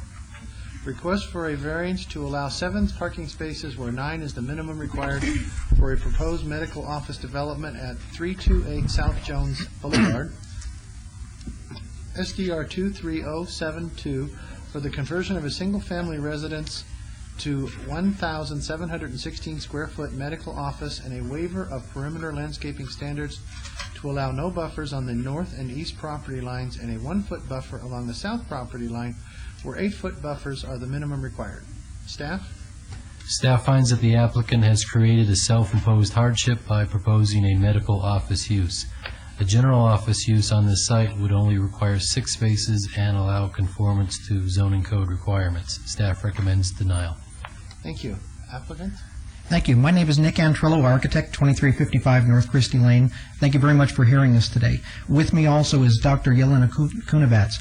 Dr. Kunevats is a psychiatrist dealing with research as opposed to what I previously had imagined psychiatry as only being therapy and counseling where you try to cure as many patients or see as many patients as possible during a day. She has actually quite educated me on psychiatric research as opposed to other kinds of practices. And in a moment she can discuss that more with you so that you can understand that the way psychiatric research is conducted, that it actually is much, much less intense than you and I would expect for a medical office, and that the reduction in parking of 2 would actually not create a hardship here. But we also want to discuss everything else on the site. This is an existing house. It's being converted to an office use. It's along Jones, just south of 95, where quite a few other properties have been converted and continue to be converted. And in fact, I believe in 2006, this area was changed from the general plan to office, so this indeed does conform with that.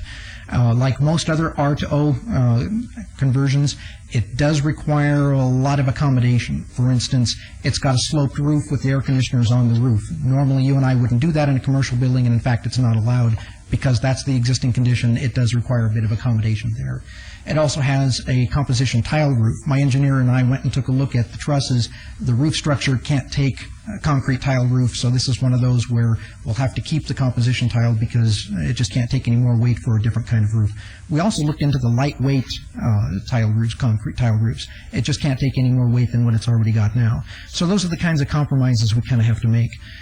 We did meet with Public Works, with planning staff, and NDOT, since Jones is a state highway.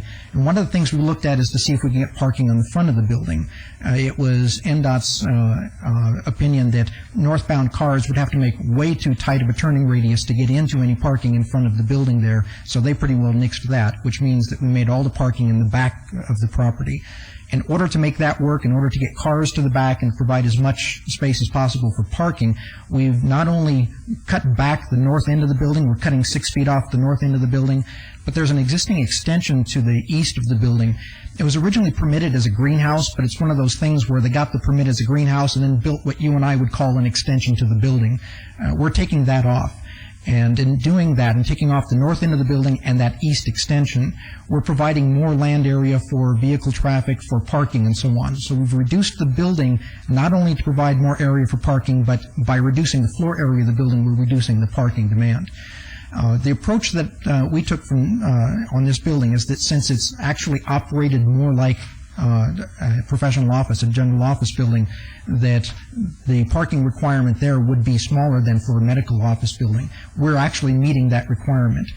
On the south side of that parking area, we've got 8 feet of landscape that can be reduced if you allow us to reduce it further to put 2 more parking spaces so we can meet the 9-space requirement. We were just reticent to eliminate all of the beautification back there to reduce the landscape even further. It is an option that we can go for, but what's more important to me, and I hope to you also, is to look at the actual use of the building, what psychiatric research actually is and what a person does, to understand whether, in fact, the reduction of 2 spaces creates a hardship or not. And that's what I hope that we can look at. When we took this into planning staff, originally we approached this just as a business office. They pointed out, and there's sort of a chain that it goes down from psychiatric research. They liken that to psychiatric therapy. The zoning code doesn't actually say psychiatry, it says psychology, which is a different kind of practice.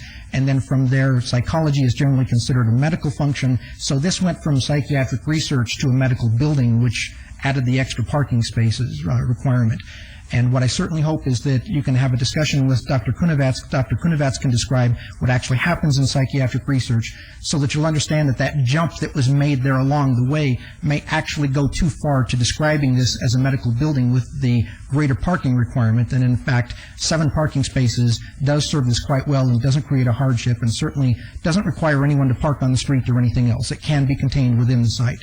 And by the way, with encouragement from staff, we did talk to the neighbors on the north and south to see if we could make some sort of agreement to share parking, to share access. None of the neighbors would even talk to us. They wouldn't even take up the matter with us. So we've done what we can with NDOT, with Public Works, with the neighbors, and we're at the point now where we're making this work. We can take the option of adding the 2 extra parking spaces by reducing the landscape even further if the Planning Commission doesn't see that this variance can be allowed. But more importantly to me, let's look at what actually happens in the building and see if the 2-space reduction would create a hardship. If it doesn't, then let's go for the variance. Dr. Kunovatz. Thank you. Good evening, Mr. Chairman and members of the Council. I'm Dr. Yelena Kunovatz, 7915 Caminito del Cid, La Jolla, California. I'm a psychiatrist and I have owned a research facility in San Diego area for the last 6 years, so I'm quite experienced in conducting clinical research in psychiatry.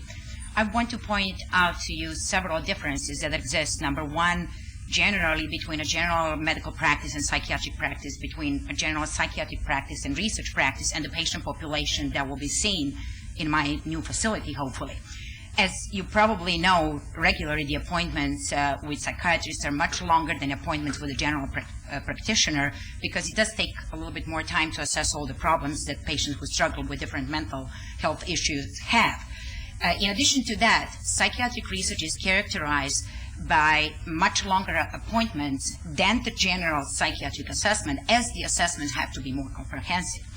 First of all, in order to qualify to research, the patient cannot just call and schedule the appointment. The patients are pre-screened over the phone, and thorough assessment of their medical condition, drug and alcohol history, and all the other problems is done over the phone, which immediately eliminates significant possible number of participants, as quite a few of them meet exclusion criteria.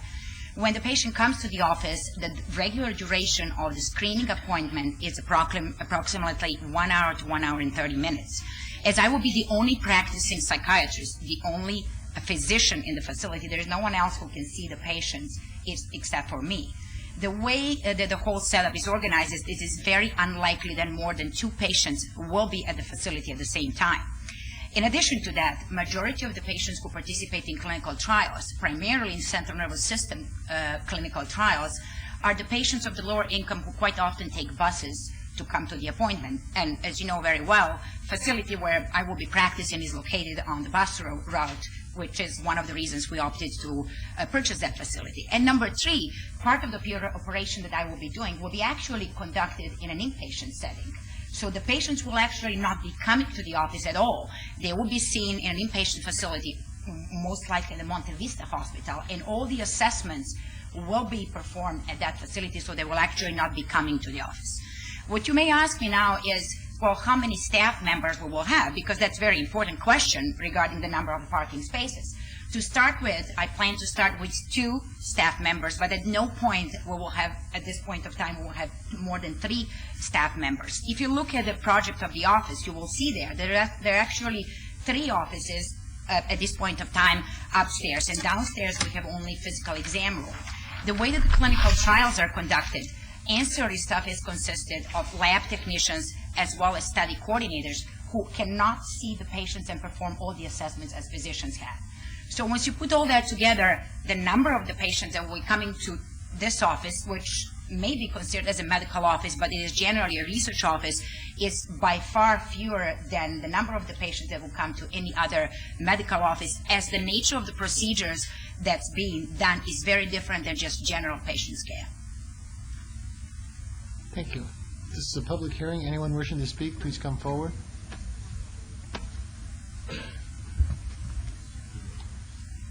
Thank you. Todd Farlock, 240 North 19th Street. The doctor speaks the truth. I'm on amitriptyline. On the site plan? Yeah, on the site plan, on the parking, right there. What I was interested in is that a gate? No, it's a dimension. Oh, it's a dimension line. No problem. But my poor psychiatrist, he's got one problem, and that's me. That's all he can handle. And she's right. And usually they take the bus like I do, or they allow them to have a golf cart once in a while. But that, I think the parking's plenty on that. Thank you. Thank you. Anyone else wishing to speak? Seeing no one, we'll close the public hearing and ask Commissioner Evans. Well, I have a couple of questions, maybe for clarification.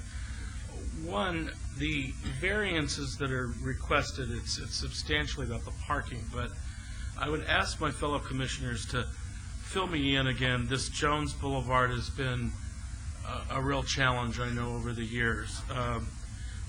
I remember people saying that we really made an error a long time ago in the way Jones was developed, and there's been discussion, and I know we've even deliberated and voted on entire blocks and changing the zoning and the uses. My concern is that, well, a couple. One, perhaps it's not psychiatric. What do you do? Clinical It's psychiatry? clinical research, psychiatric clinical Research psychiatry. I think your argument is that would require less parking, if I follow you correctly. Correct. And the architect was saying that if, in fact, we are going to require the parking, that you can reduce the landscaping, which, as I understand, would probably require a whole nother application, because that would be a whole nother variance, I would think, wouldn't it? And I would hope not. I would hope that we can leave some beautification there. Well, and that's my issue, the beautification, because quite frankly, it's self-imposed. You've got an application where it doesn't meet the code, and I'm trying to get to the justification part. I think we do have some discretion, but in reviewing the backup, I'm wondering if maybe your business wouldn't best be served in a medical, more of a medical community, or around the area that we've identified as, for medical services. But I was concerned and alarmed when I read the backup, because it says even less than around 2 months ago, it said that you failed an inspection for code enforcement for refuse, grass, waste, and high weeds. And the staff report indicates that the very use that you have now is laden with existing variances, and now you want more. So I'm kind of I'm looking for the justification and the allowance for us to legally make some finding that this isn't going to create a hardship for the community. But then I look at this and I'm thinking, you got a code enforcement case 60 days ago, and the doctor is listed as the property owner, I believe, or one of the property owners on this. And I would say, as a psychiatrist, if you're looking for my discretion, and as recent as 60 days ago you have some code enforcement issues, I think you're crazy. So, I appreciate that. The point I would make as a professional is that when we can get in there and refurbish these things, bring them up to a much better state, and then maintain them that way, that we're improving and enhancing the entire It really place. needs to go the other way, I think. You need to ensure that you're operating appropriately. You've already got variances, as I understand, to operate what you have now. And you're seeking a greater... We're not operating anything right now. This is... The property itself. The property is received in the past, if I'm not mistaken. Maybe the staff can help me here. There have been some other permits, but I wasn't aware of variances or anything. If I may, the only variant, they are not, your action is on this variance only, and not as a subsequent variance, but as a standalone variance that they are seeking for this project this evening. I'm just trying to clarify or remember in the staff report it talked about... May I just address your comment about my craziness? Oh, no, I'm being flippant. No, that's okay. Yeah, let her address it. She's never addressed it to me yet. I just want to make sure that you understand. I absolutely apologize for what happened with the property. We do not live here. The summer was happening. We do have a pretty busy travel schedule, both me and my husband, and unfortunately there was some misunderstanding of who will keep track of, who will take care of the property. We took care of that within a short period of time. As soon as we received the notice, the fine was paid, the inspection came after that, and I can assure you that something like that will not happen again, especially if we move on with the plans to bring the building up to the standard that we can actually use the building. The building is not in a usable condition at this point of time. I just want to ensure that we're not creating traffic hazards and that we have adequate parking. Because where's someone going to park there? Are they going to park on the street if the lot is full? What I want is some assurances that we're not creating additional heartburn by granting the variance, because you do understand it does not meet our code. I absolutely understand that. What I was trying to explain, I hope I was very clear about that. If there are any questions, I would gladly answer those questions. But the nature of the medical practice, because it is a medical practice that will be performed there, and I plan to move to Las Vegas, so the issue of performing some other medical practice at the same facility is not an issue, is very different than a regular medical office. There is no way that at any time you will see in my waiting room 4 patients sitting there. And if we have 3 or 4 staff members, and if you have 3 patients there, that's still sufficient to have to fill 7 parking spaces. And again, taking into account that quite a few patients who participate in clinical trials, primarily in clinical trials for depression, anxiety, bipolar disorder, are patients who are for Social Security and disability, and a lot of times take buses to come to the appointments. I do not anticipate that will be an issue. And by the way, I think I didn't mention it before, all of the conditions of approval set forth by staff on 43 and 44, if you approve those items, we do agree to all of those. Yes, my concern is not so much with the parking. I'll accept your arguments that the parking requirements at the reduced level would be satisfactory to meet your needs, because if they're not, you're simply paving your own self into a corner that would result in the building won't be usable for what you want to use it for. My concern is the landscaping. And to answer Commissioner Evans' question regarding what's happening along Jones there, I drive that street quite frequently. And the problem with the aesthetics along Jones is the inconsistency in the front landscaping of the businesses and the homes that have been converted into businesses. If you look at the property immediately to your north, you see a beautiful job. and you're right next to it, and you want to waiver and have zero landscaping up against his beautiful landscaping. It's simply unfair. And when you drive up and down Jones there, you'll see that repeated time after time. Some of the buildings are gorgeous, and the one next to it is on the other end of the spectrum. And we want to, as a planning commission, assure that the things that go in are attractive. And what you're proposing to us with no landscaping along the front puts me in the position of feeling like what you're designing for us here is fairly unattractive. I'm not asking you to remove the existing landscaping, because the existing landscaping appears to be dirt. But I think that you need to go in and put a fairly rich-looking presence, an initial presentation, and what's there now doesn't come close. I think We agree. I think an S-shaped driveway around the side of your building would provide you with more than enough space to provide for that 3 or 4 foot landscaped area that's going to come immediate contiguous to your neighbor to the north that shows here. Why we should accept less from you than we're required from him is inappropriate. Actually, we do have significant landscaping on the front. We're leaving the entire front. It's currently all dirt, as you... Yes, and we're converting that to landscape that meets the city's requirements, you bet. Please address my comment about why should we let your neighbor have to provide the landscaping and you have zero up against his. The suggestion of an S approach is good, and if NDOT will allow it, we have no problem with that. We'll sit down and talk with NDOT. In our discussions with them so far, they actually want to keep the driveway type, the standard They're all detail engineers that 224. like it all flat and hard and concrete and asphalt, and I come from the other side of the world. Me too, and I would certainly like to work with NDOT to see if we can get something like that on. I agree with you. I apologize to my engineer friends that are sitting down there to your immediate left. He doesn't seem to be burning too badly. Commissioner Denham, would you like to respond?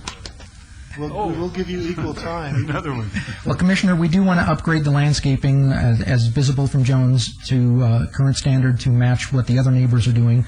And we will talk with NDOT about some modification of the driveway to allow more landscaping on the north. We certainly will work with that. And if I could just add on, unfortunately, I didn't bring pictures of my office from San Diego so that I can show you in what kind of a setting I practice, because that will give you an idea that for sure I will not settle to practice in setting that vaguely resembles current appearance of the property. Thank you. If I could just chime in on that, I'm absolutely in agreement with you, and I would be willing to, the parking, I mean, if that's appropriate, but it's the landscaping. I'm with you, Commissioner Trowbridge. And unfortunately, what we're looking at is not just the variance, but also the site development review. And I just don't know how you would expect me to push a button saying that I'm in an agreement and allowing not only the variance but the site development review when I don't know what I'm looking at. I don't know what that landscape plan is. Checking with NDOT and seeing what they will or will not allow doesn't give me a level of comfort to push a button saying yes. Maybe if we could put a condition that takes this photograph that's on our screen right now and says, come close to duplicating that on your side of the wall. Mm-hmm. Okay. It'd make me a lot happier. Yeah. The little triangular thing that's shown there now, I'm not about to prove it. Yeah, that's the existing triangle, and we have no problem enhancing it and extending it. We have no problem with a condition like that to work with that and to make it better. You betcha. The question is, what is the distance between the garage and that wall? The garage and the wall right now is 12 point, I think. Is it that much? Because that looks like about 2 foot squares, so I'm guessing at 8 foot. That's what it looks like to me. No, the distance from what the gate that's on the picture looks like there's about 2 foot squares and there's 4. Oh, the existing wall, from the existing garage wall to the property line where that wall is presently 82 inches. Can our engineer divide that? 6'10". 6'10". That's what I'm just saying is, and if I'm really going from memory, but I believe the gas meter is on that side. No, there are no gas utilities in on that that area. side. Okay, because on that model they put it on that. Cool. So are you going to fit a car through there? Well, we've been working with Public Works, and they actually said that if we gave them 12 feet, that they would be okay with it. We're doing 12'6". We're doing the best we can. We can cut more off of the 6 foot. You're cutting the garage off? Give the garage away. Correct. Okay. Thank you. This picture's been sitting in front of me all this time, and I'm like, there's not going to be plants, and it's not going to No, that's the north end of the house that we're cutting back. Commissioner Truesdale? Yeah, Mr. Chairman. Obviously, To say mistakes have not been made along Jones is an understatement. Like many of the arterial streets, the north-south streets, Decatur, south of Sahara, and the best we can do is try to improve these office corridors, and these. Some of them have combined lots and been able to come up with virtually new buildings on some of these sites, or remodels that change the complexion. I tend to kind of not look at the reduction of parking as favorable on this, but you are reducing the building, you are improving the architectural flavor of the property, at least from what you've submitted, and with your commitment to work with staff on the landscaping, I would go ahead and make a motion for approval. We have a motion for approval of item 43. Please vote.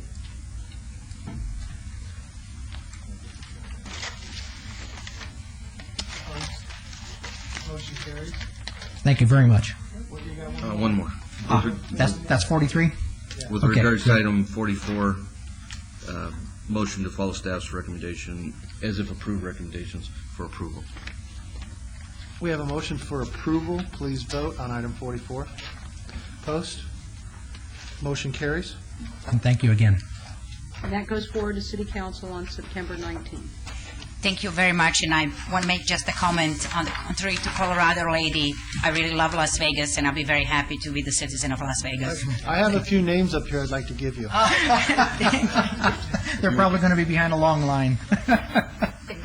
Okay, 45, VAR 23108, applicant Drake Real Estate Services, owner Cap 2 Farm, Durango, LLC, to allow a 20-foot residential adjacency setback where 87 feet is the minimum required for a proposed 14,028 square foot general retail store adjacent to the west side of El Capitan Way, approximately 260 feet north of Durango Drive. VAR 23109, to allow 71 parking spaces where 81 spaces are the minimum required for a proposed 14,028 square foot general retail store. SUP 23111, for a retail establishment with accessory packaged liquor off-site sale. SDR 23107, for a proposed 14,028 square foot general retail store, and a waiver of perimeter landscaping standards to allow a 0-foot landscaping buffer where 8 foot is required along the east property line. Staff? The parking variance and residential adjacency variance indicate that this use is too intense for this site, and staff recommends denial. Thank you. Applicant? Hi, Lenny Scar, 3753 Howard Hughes Parkway, representing the applicant. With me is John Craig with Drake Real Estate Services, which is the applicant, and he's actually going to talk to you a little bit later about the green building program for all of the Tesco stores, Fresh and Easy's, as well as the fleet of trucks that they're purchasing. So I'll start off with this. We are proposing to build this 14,000 square foot grocery store. This is El Capitan.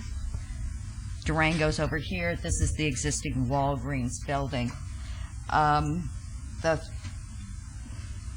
program for Fresh and Easy is to concentrate on the freshness and varieties of meat, the large selections of produce, fruits and vegetables, and also prepackaged, quick-to-prepare meals, so that people have something they can pick up and take home and have dinner on the table in about 10 minutes. And the reason we like having these close to the residential subdivisions is so that it is convenient. People can come into this store and pick up paper towels and a head of lettuce and soda pop and be out of there in 5 minutes, whereas if you went into a typical convenience store, you couldn't get the head of lettuce, and if you went into a large superstore, it would take you 20-25 minutes to negotiate the aisles to pick up 3 items. And here you can come in and pick up your daily shopping needs and be out of there in 3 or 4 minutes. So that's the goal. I'm going to start at the beginning and go through and address the different waivers and variances one at a time. So we will start with the residential adjacency, which is the first item on the agenda. We are requesting this variance to allow us to be 20 feet from the rear property line, where 87 maximum feet would be required for a variety of reasons. One of them is this. There is an existing access easement in favor of the Walgreens. And that kind of limited our options for how we situated the building on this site. We looked originally at having the building, but we can't cross that easement, and that would have put all of this parking behind our building, and just made it very unwieldy. We also had a different plan that we were looking at, but one of the problems with this parcel, on top of the unusual shape, is the topography. And this has a fall from the El Cap side to the midpoint, the Durango side. It falls almost 12 feet from west to east. From the north side down to the corner here, there's a fall of almost 10 feet. So we had some issues trying to lay out our parking to accommodate the changes in elevation and then this easement as well. And so this ended up being the best layout to give access to the store from the parking and access to the street. One thing I did want to point out is there is another building which is just finishing up construction, which is built on an identical parcel just to the east of us, which has a similar height as our building, and they are 12 feet from the wall. So we're going to have an additional 8 feet between our building and the residences, beyond what is the building on the other portion of the site. One of the other things I wanted to point out with the residential adjacency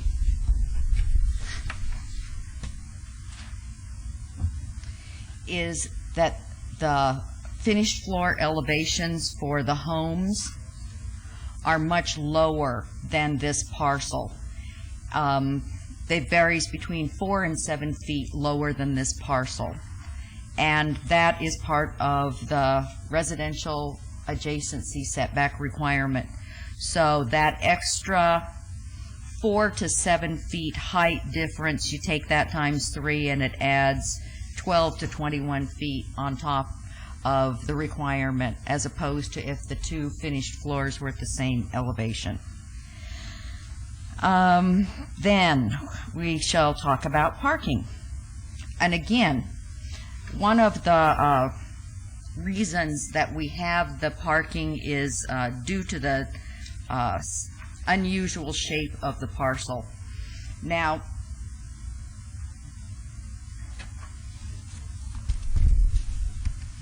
what's required by the city for a building this size is 81 spaces, and we're providing 71. It's my understanding that there is a joint parking agreement with the other buildings on this overall site, which could help. My gut feeling is many of the people that park in this area or in this area will visit both the grocery store and the Walgreens, because we are not going to provide services like film developing or prescriptions or T-shirts or some of the other items that you would find at a typical pharmacy. So I think many people, when they park in this area, they will park once and they will visit both stores. The other thing I wanted to point out on that is that Fresh and Easy has done research with their existing stores in other countries. They have looked at what the parking habits of Americans are. They looked at stores down in California where the head offices are right now, and they have come to the conclusion that they believe this amount of parking suits their needs for this store. And I'm going to do a little comparison here. I know you don't like to hear it, but I'm going to do it anyway. I'm currently working on another store. This is exact same size, where all of them from the ground up are this exact same size. Down in Henderson, they're providing the 71 spaces, which is what the Henderson Code requires. If this was on a county island, Clark County would require for this exact same building 56 spaces. So we do believe that the 71 spaces that we're providing is going to be adequate for this site. I'll talk about the use permit. I think there may have been some concern. We've run into this in the past where residents get notices for the use permit for the off-sale liquor, and they think it's going to be a liquor store. And I want to reassure you, as I have in the past, that it's about 3% of the floor space that will be devoted to the alcohol display. This is a grocery store. It's not a liquor store. They have no intention of carrying any type of those malt beverages like the Colt 45 or whatever, and we will not have any 40-ouncers. So that stuff won't even be there. That's not going to be available. And again, like all of our other stores, we are not proposing to have any slot machines. We are not proposing to carry any tobacco products or accessories. And I want to talk about the landscaping.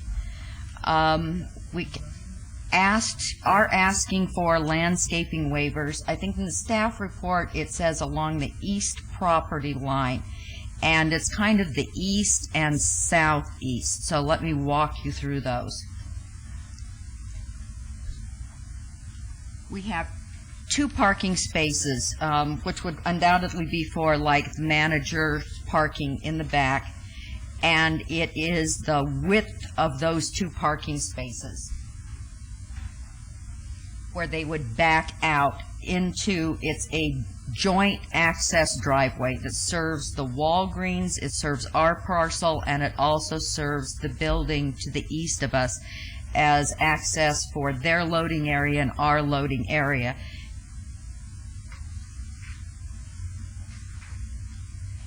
The remainder of that east property line, where we'd be required to have 8 feet, is actually 20 feet in width.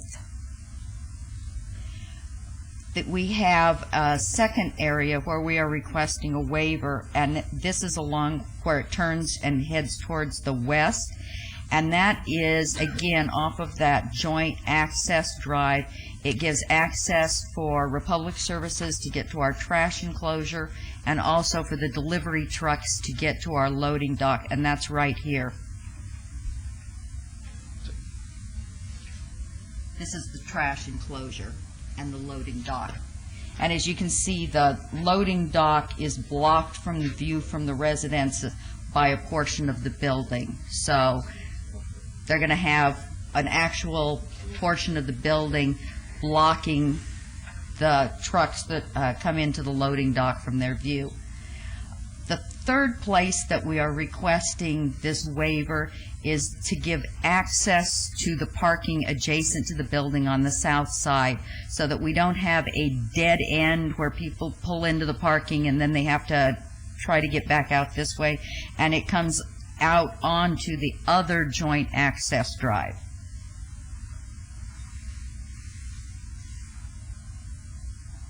And those are the places that we are requesting the waivers of landscaping adjacent to the property line. Other thing I would like to point out is that the total amount of area square footage devoted to landscaping on this site exceeds the town center development standards by over 5,000 square feet. So we are not trying to not have landscape area. The issue is the landscaping we have isn't necessarily where the city code requires it. And with that, I'd be happy to answer any questions. Does your client want to speak? I'm John Craig with Drake Real Estate, and I represent the developer and Fresh and Easy. And what I was going to speak about is Fresh and Easy's good neighbor policy. Fresh and Easy, because they haven't opened any, it's been difficult to explain what they are. A lot of people think of them as Whole Foods, a small Whole Foods. A lot of people think Trader Joe's. It's somewhere between the two. It's more like going to be like a Costco, low price natural food grocer that is something that really hasn't been seen here. So what Fresh and Easy is all about is they have mantras, and they're from Tesco, the corporation's from the United Kingdom. As you probably have heard, they're one of the largest grocers in the world. They have a big interest in sustainable design. And I'm an architect, and I've been working with Fresh and Easy for over a year on their design. And they bring everything into consideration, from the truck access being in a place that's conducive to noise pollution. They even turn off their trucks. They have a policy with the refrigerated trucks of cycling it. They have actual hybrid systems inside the truck for refrigeration. They have a zero noise policy for the loading area. They actually take balers, they try to recycle as much as possible, and they take all the recycling back into the trucks that come and go back to the distribution center and recycle. So every component of their operation, from their distribution through the sales floor and the refrigeration systems inside the system or inside the building, are kind of a holistic approach that a lot of companies aren't doing. They have more skylights. They have 24 skylights in this pretty small building. It's the size of a Walgreens, and that allows them to dim the lights during the day, so they use very little energy. And their desire to be green it permeates the entire design and their whole process, from, like I said, from the distribution center in California, where they're going to be coming from, which actually has the largest solar array in the country. That they put $40 million into the solar system on this I think it's 4 or 5 million square foot building. It's really interesting. So they're just taking this as a corporate mantra to be good neighbor, both from a local perspective in being sensitive to the neighborhoods. One example of this is, like I said, the truck dock, but also the overall building height doesn't have a big parapet. Unlike a Walgreens where you go 30 feet, they're only at about 22 feet, and that's because they're able to put all their refrigeration and their mechanical equipment inside in a highly efficient way, so it doesn't have a lot of pollution on the ceiling or on the roof. So when you look at the building, you're not going to see a lot of mechanical equipment. In fact, you won't see any because it's not up there. So there's a lot of things that they're doing that are innovative. Unfortunately, I can't say, oh, there's one over at Nelson Desert Inn, you can just go see it yet. But pretty soon, that's going to be the case.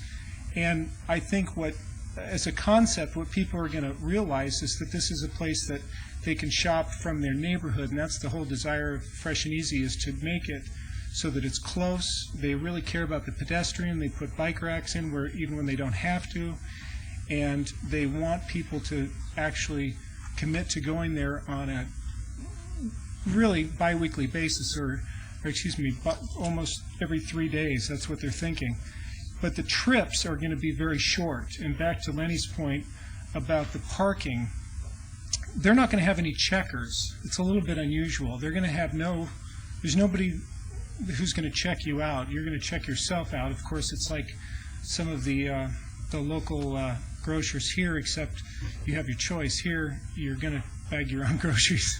And so what that does is it alleviates lines, and so the idea is that that the customer is going to have quick trips. So one of their models has discovered that people are going to spend less time in here rather than more time. So that's one of the reasons for that variance request. I'm going to add a couple of things real quick if I could, please. I just want to piggyback on a couple of things he said. One, I want to address your concern. There's a thing on the checkout stand. If someone tries to purchase a six-pack of beer or a bottle of wine, it automatically goes into assist mode, and it rings a little bell so that someone can come over there and check their ID and check them. So you don't have to worry about a 7-year-old picking up a six-pack beer and walking out the door with it. And then the other thing I was going to point out, in addition to the handicap spaces, they also have some mom and me spaces, which are reserved for parents with small children, and we have 2 parking spaces, which are reserved for hybrid cars. And then the last thing I wanted to ask you, I passed out, one of the sheets you got passed out says additional condition for site development review, and then on the back of that there is a photograph taken of this brown wall that was built by the developer of the parcel to the east of us. And we heard from several neighbors, in particular this area right here. Because of the elevation change, if you stand on the south side and you look at the houses on the opposite side, that screening wall is roughly as tall as my knee. And so those people that live there have had some issues. Some of them have had their houses broken into multiple times, and one gentleman has actually had landscaping stolen out of his backyard. And so all along, the wall has been a big issue.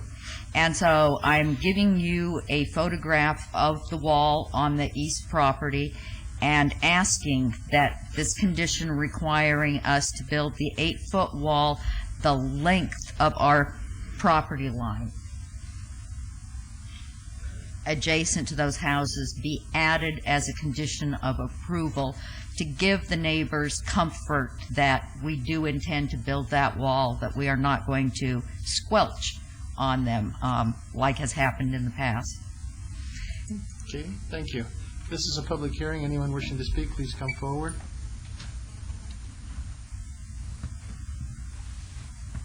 I'm Shirley Borrow, and I live at 8585 Blowing Pines Drive. This grocery store, comparing it to this little group of office buildings or little shops that is 12 feet from our properties, that's fine. There's no loading docks. There's no noise going to come from them because it's just a little, little buildings. This grocery store is going to be 20 feet from our houses instead of 87 feet. And I imagine when they go to unload something, you're going to be woke up or you're going to, it's open till 10 o'clock in the evening. And so, like this huge building, they don't have enough parking, so they want a waiver on that. They want a waiver on the variance. They want a variance on the 87 feet. They want a variance on, 3 and a waiver. So that tells me that this just can't be enough land for this massive grocery store. Everything that they're offering, you can go across the street to Albertsons. They have the meals you can pop in the oven. They've got where you can check yourself in and out. So I don't see that there's a need. And besides that, may I say, this neighborhood is a McDonald's Jack in the Box. I'm serious, not fresh and easy. So that's all I have to say. Thank you. Thank you. Does anyone else wish to speak? Seeing no one, we'll close the public hearing. And did you wish to comment, or can we go for the commissioners? Please. Okay. Commissioner Truesdale? Yeah, Mr. Chairman. We voted, earlier this evening on another fresh and easy site, which didn't have all the waivers. The other thing that's unique about this site is this is part of the town center, and Ms. Scar knows more than anybody what town center was supposed to be, what the design standards were supposed to be. She also knows that they were thrown out the window when Walgreens went on the corner, weren't even considered for more than 10 seconds. And the building sets back with the parking out front, which started a domino effect for these homeowners to the north. And it's been a constant battle. I guess I'm curious, Peterson Properties. still is the one that owns the Walgreens, right? Yeah, they do. It's okay. They do. Trust me. They built it. Drake works for Peterson. Peterson owns this property. The fact is, you say you can't work. You've got this driveway that prevents you from being out front. Well, that's a self-created problem by the developer himself. And now we're sitting here looking at putting this building that architecturally doesn't match the other two buildings at this corner. I haven't heard anything to say that we're going to match architectural to bring this corner together. Your buildings all look the same, and for the most part. And I'm not saying they don't look attractive and they aren't a corporate signature, but this corner was always envisioned to be an integrated part of a development. And we have the same property owners, same development, and we still aren't getting close to the standards. I can't support, I'd love to support this, but it's right up on top of these houses. It is a big building. The cross-parking, typically Walgreens cross-parking agreements indicate that each parcel self-parks. Well, by the code itself, you don't self-park here. So I'm not so sure if the idea of the cross-parking agreement really is accurate in this instant. But we went through so many gyrations with the little retail shops, from a Jack-in-the-Box that wanted to go up against the residences, car washes. I just think we're putting a lot of building up against the houses that doesn't really, it was never envisioned for that type of intensity on this corner by the design standards that were adopted.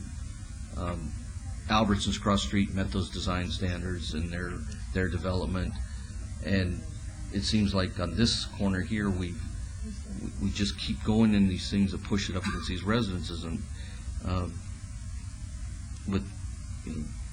if there's one neighbor that feels like they've been imposed upon along that street, I don't think we're doing our job. Thank you. Commissioner Trowbridge? If you could click back to a previous photograph that you were showing us that showed that wall that came up to your knee. That one? Yeah, it's Don't know where it's gone. okay. It's right adjacent to where the driveway goes out onto El Capitan. Where you can see the dark paving. Right. The photograph that we saw showed the homes that were right on the other side of it, and the homes on the other side of that little short wall. Yeah, it had the black top. It showed the parking in the back, Right, back exactly. room, if you could pull that up. He'll find it.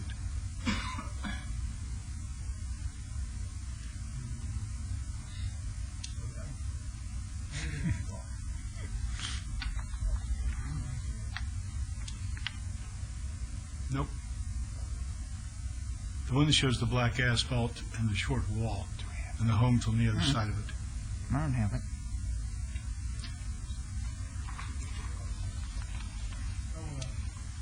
At any rate, that particular photograph, and in your explanation said that's where you want to put up the 8-foot wall that's going to have this photograph is going to be there. That would mean on the home side, on this side, you would have an 8-foot, this nice looking 8-foot screening wall match, but on the other side, they're going to have a 16-foot wall. Close. And the depth of their backyard is that's the picture right there. Those homes there along the left-hand side of that picture are going to have a 16-foot high wall behind them. That seems to be pretty unattractive to me. Unless they're racquetball players. Yeah.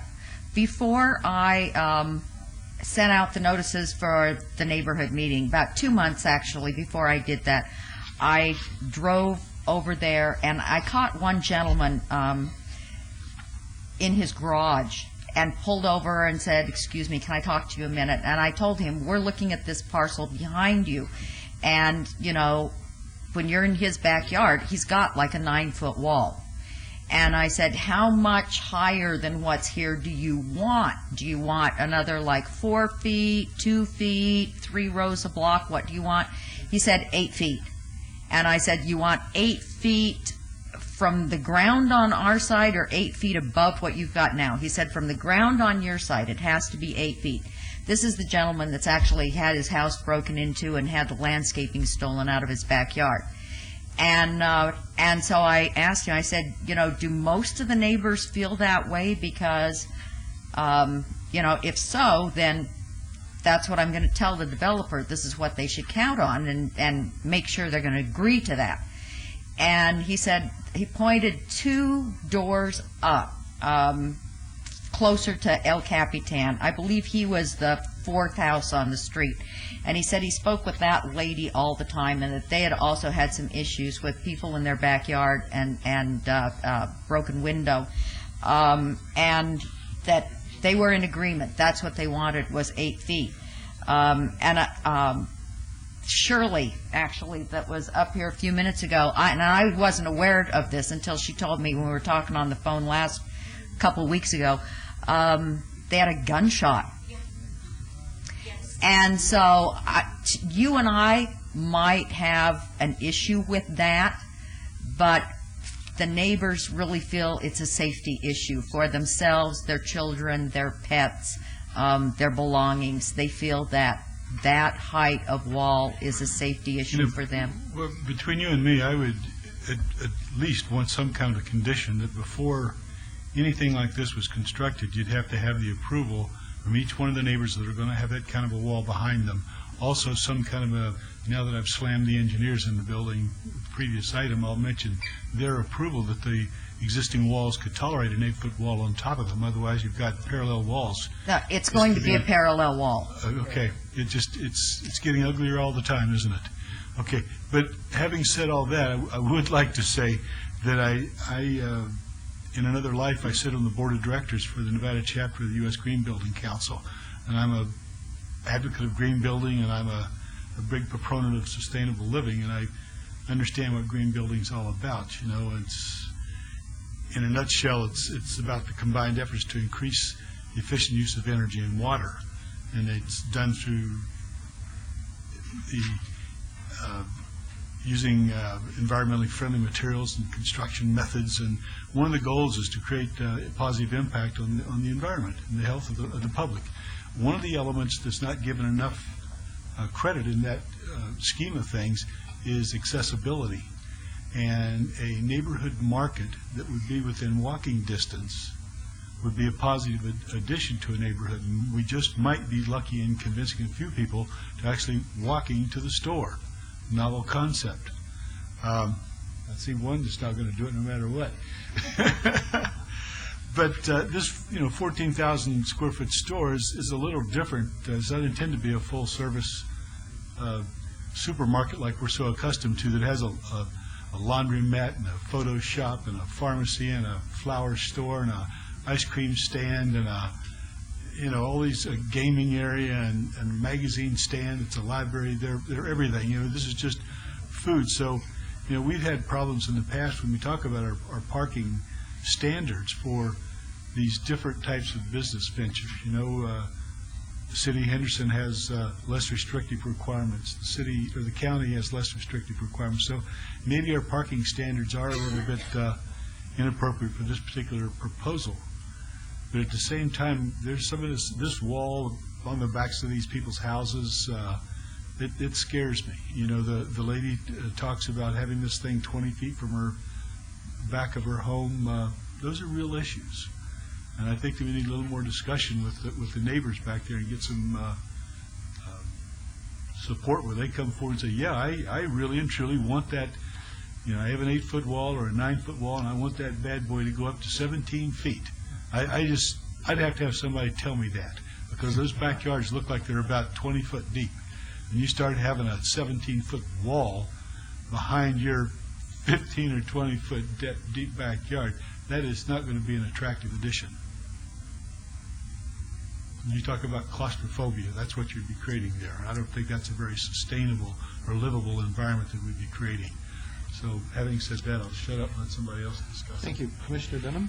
I spoke with Ms. Scar today on the phone and last week on the phone about this. And I literally think we're trying to put a square building into a triangular hole. And it was my understanding that this is their building that Fresh and Easy wants to build. And in most cases on rectangular property, it probably works real well. But I think in this case where we have an odd-shaped parcel, we need to have an odd-shaped building. Having said that, I'm taking a look at the conditions by Public Works where they're asking for improvements on El Cap and Durango and also for additional right-of-way dedication on El Cap and Durango. And I see a site plan that we only see El Capitan on. So I'm concerned that the additional right-of-way dedication that will probably be required for exclusive right turn and left turn lanes, we're not going to see the impact of with the display that was submitted with this application. In order to make any kind of judgment or receive any kind of judgment from me on that, I would have to see the entire parcel and all of the frontage on Durango and El Capitan. I think there's some issues that need to be worked out as we have discussed. And so I think our job here as planning commissioners is to look at the whole picture and maybe have you design a building that is complementary to this odd-shaped parcel, and I would like to see that. So the only thing that I can think of to do, as we spoke, is to hold this item and let the Planning Commission do the job that it's supposed to do, which is review these applications and make a recommendation to City Council. So that would be my recommendation at this point in time.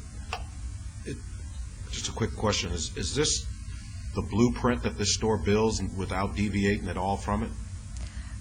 There is some ability, or Fresh and Easy has allowed some ability in the back area where they have their coolers and et cetera, for some kind of rearranging, because sometimes the loading dock has to face one way and sometimes it has to face the other way, et cetera. But the footprint of the store, the basic shape of the store, the area devoted to the vestibule, et cetera, is a standard design. Yeah. So that it's the outside footprint basically remains the same, except there might be some deviation. Like I said, if they had to flip-flop the loading dock or something. Thank you.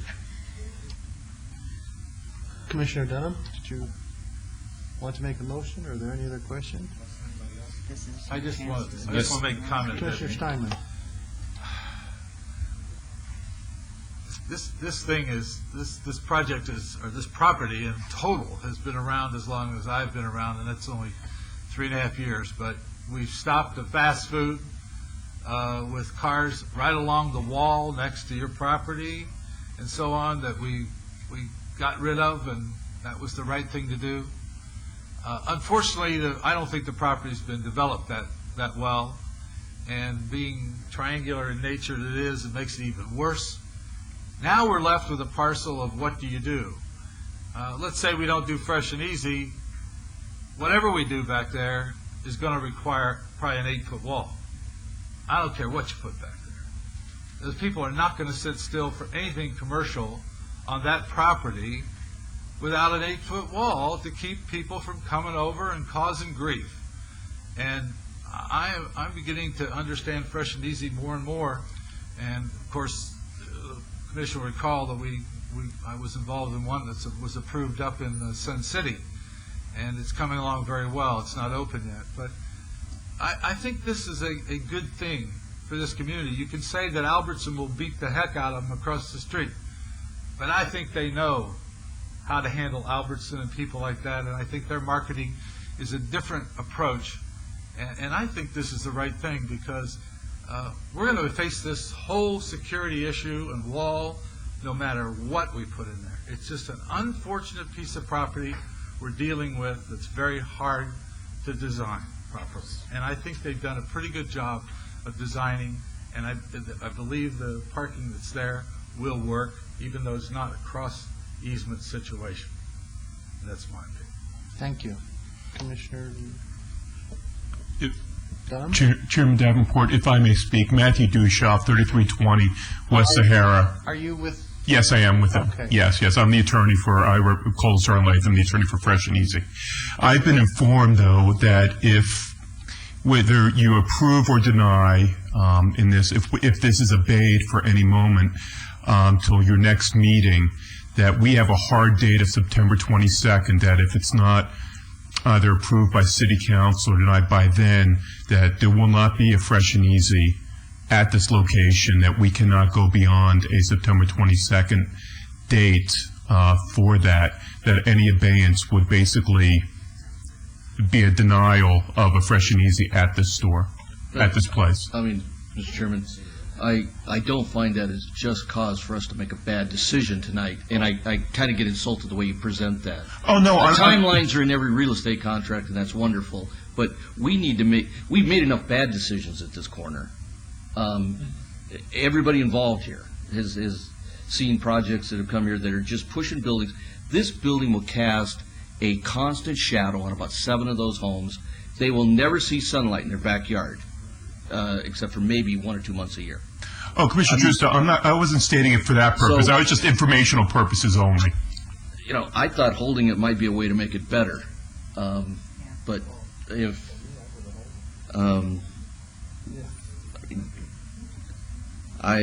I'm not going to approve this. I just don't want to pass it on as another mistake, and hopefully everybody can find some votes. I mean, this is something we need to do the right thing on this piece of property. And every time it's come in, it's been, well, you got to give us this, you got to help us with that. We've talked to the neighbors. This is one that we shouldn't do this at this point in time. There's better solutions here.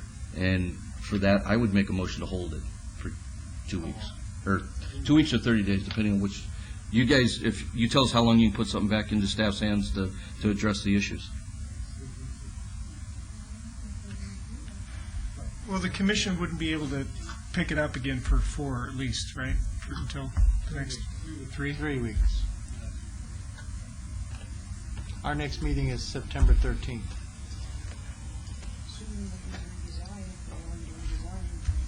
We would need to have a redesign within about, On Monday. on Monday. Oh, the city council, that's right. Yeah. Due to our moving to the computerized agenda, we have very, very little flexibility in extending these deadlines anymore. So unless they're going to turn us around a brand-new plan by Monday, it would really require to go to the second meeting in September, which is, yes, the 27th. I'm going to make a motion to hold this till the September 27th. meeting. All items or just? All items. We have a motion to hold items 45, 6, 7, and 8 until the September 27th meeting.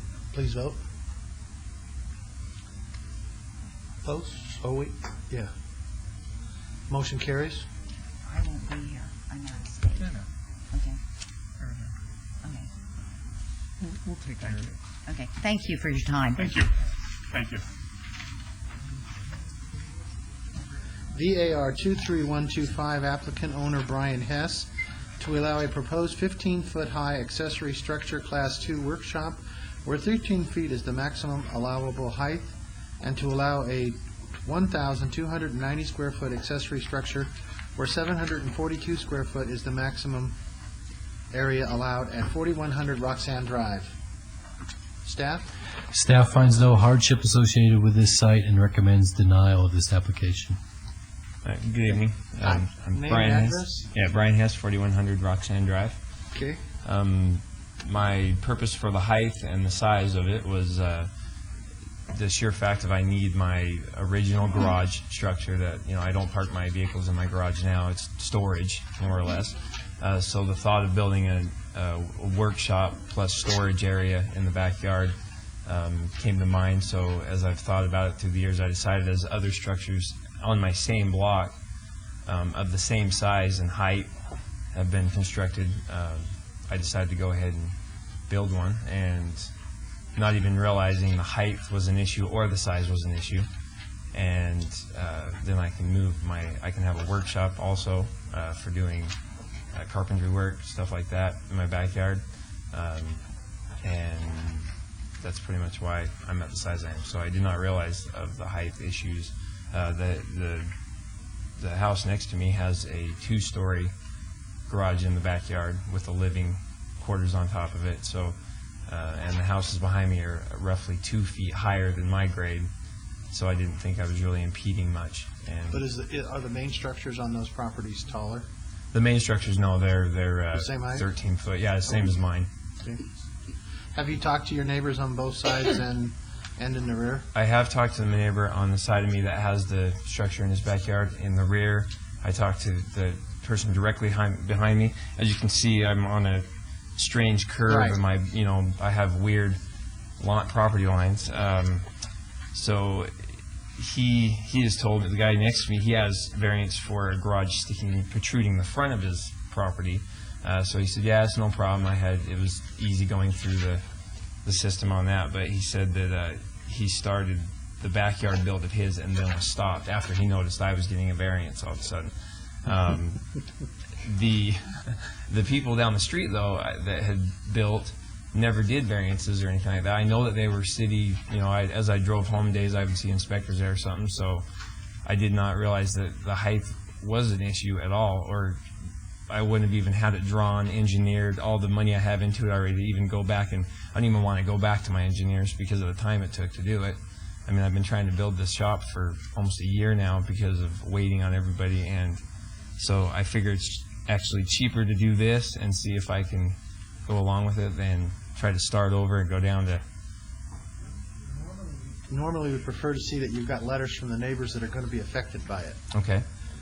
Would you, well, let's open it for public hearing. This is a public hearing. Anyone wishing to speak, please come forward. Here we go.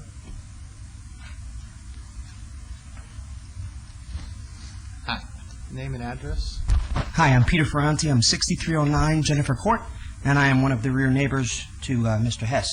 And so I'm not one he's talked to, and I think the other rear neighbor's here too. But I had a couple of questions, and I'm originally opposed to it, and the reason is I believe Mr. Hess was a cabinet maker by trade, and I didn't want a workshop where he's building cabinets with the noise associated with it or dust or particles or whatever. I'm currently building on my property, but I'm building just an addition to my house, and I'm already zoned and permitted and all that. Besides that, I didn't know what a workshop was and why we needed a workshop of 1,300 square feet when his whole house is only 1,484 square feet. So I was very concerned about that, and I have a picture of the property, and he's not putting it attached to his house on the front of the property. He's putting it on the very far back, which up against my wall and my neighbor's wall, and we were just kind of concerned about if it's just a storage or an attachment to his house, why not up against his house? And if it's not going to be noisy and disturbing and polluting, why not up against his house rather than up close to our house? So that's why I'm opposed. Okay. Does anyone else wish to speak? So now we've heard from the two. You must have been looking at that house, the huge one at Yeah, Alexander. the two-story Yeah, cinder the big block blue one, shop. which just looks like a Yeah. I'm also the backyard neighbor to the one with the two-story with the living part that he spoke to. That one isn't varianced, but it's like been there forever and grandfathered in, so we're not really opposed to getting it torn down, but we are opposed to new structures going up. Yeah, I live at 6305 Jennifer Court right behind him. He's never talked to me about building. And the way that when my wall sits 2 foot on my property. And his building is just, how far is your building from the wall? 8 feet. 8 feet. Well, it'll be 5 foot 6 on his property and close to my property.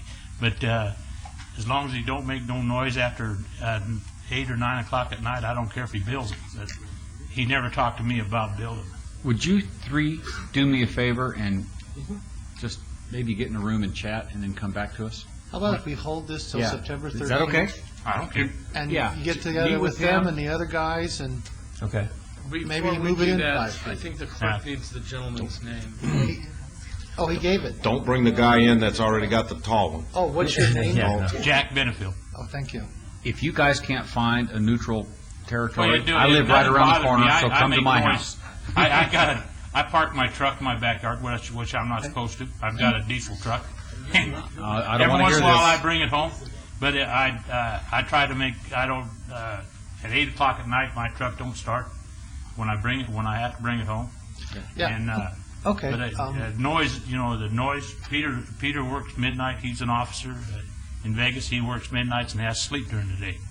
And basically what we try to get you to do is work it out with your neighbors, and then if you guys all say okey dokey, we're okay. Well, I have no that's not problem. true. That's not necessarily not true. the- not the height. I I understand. said normal. Yeah, yeah. I understand. Okay. Okay. Thank you. Thank So you. we'll close? We're going to hold it.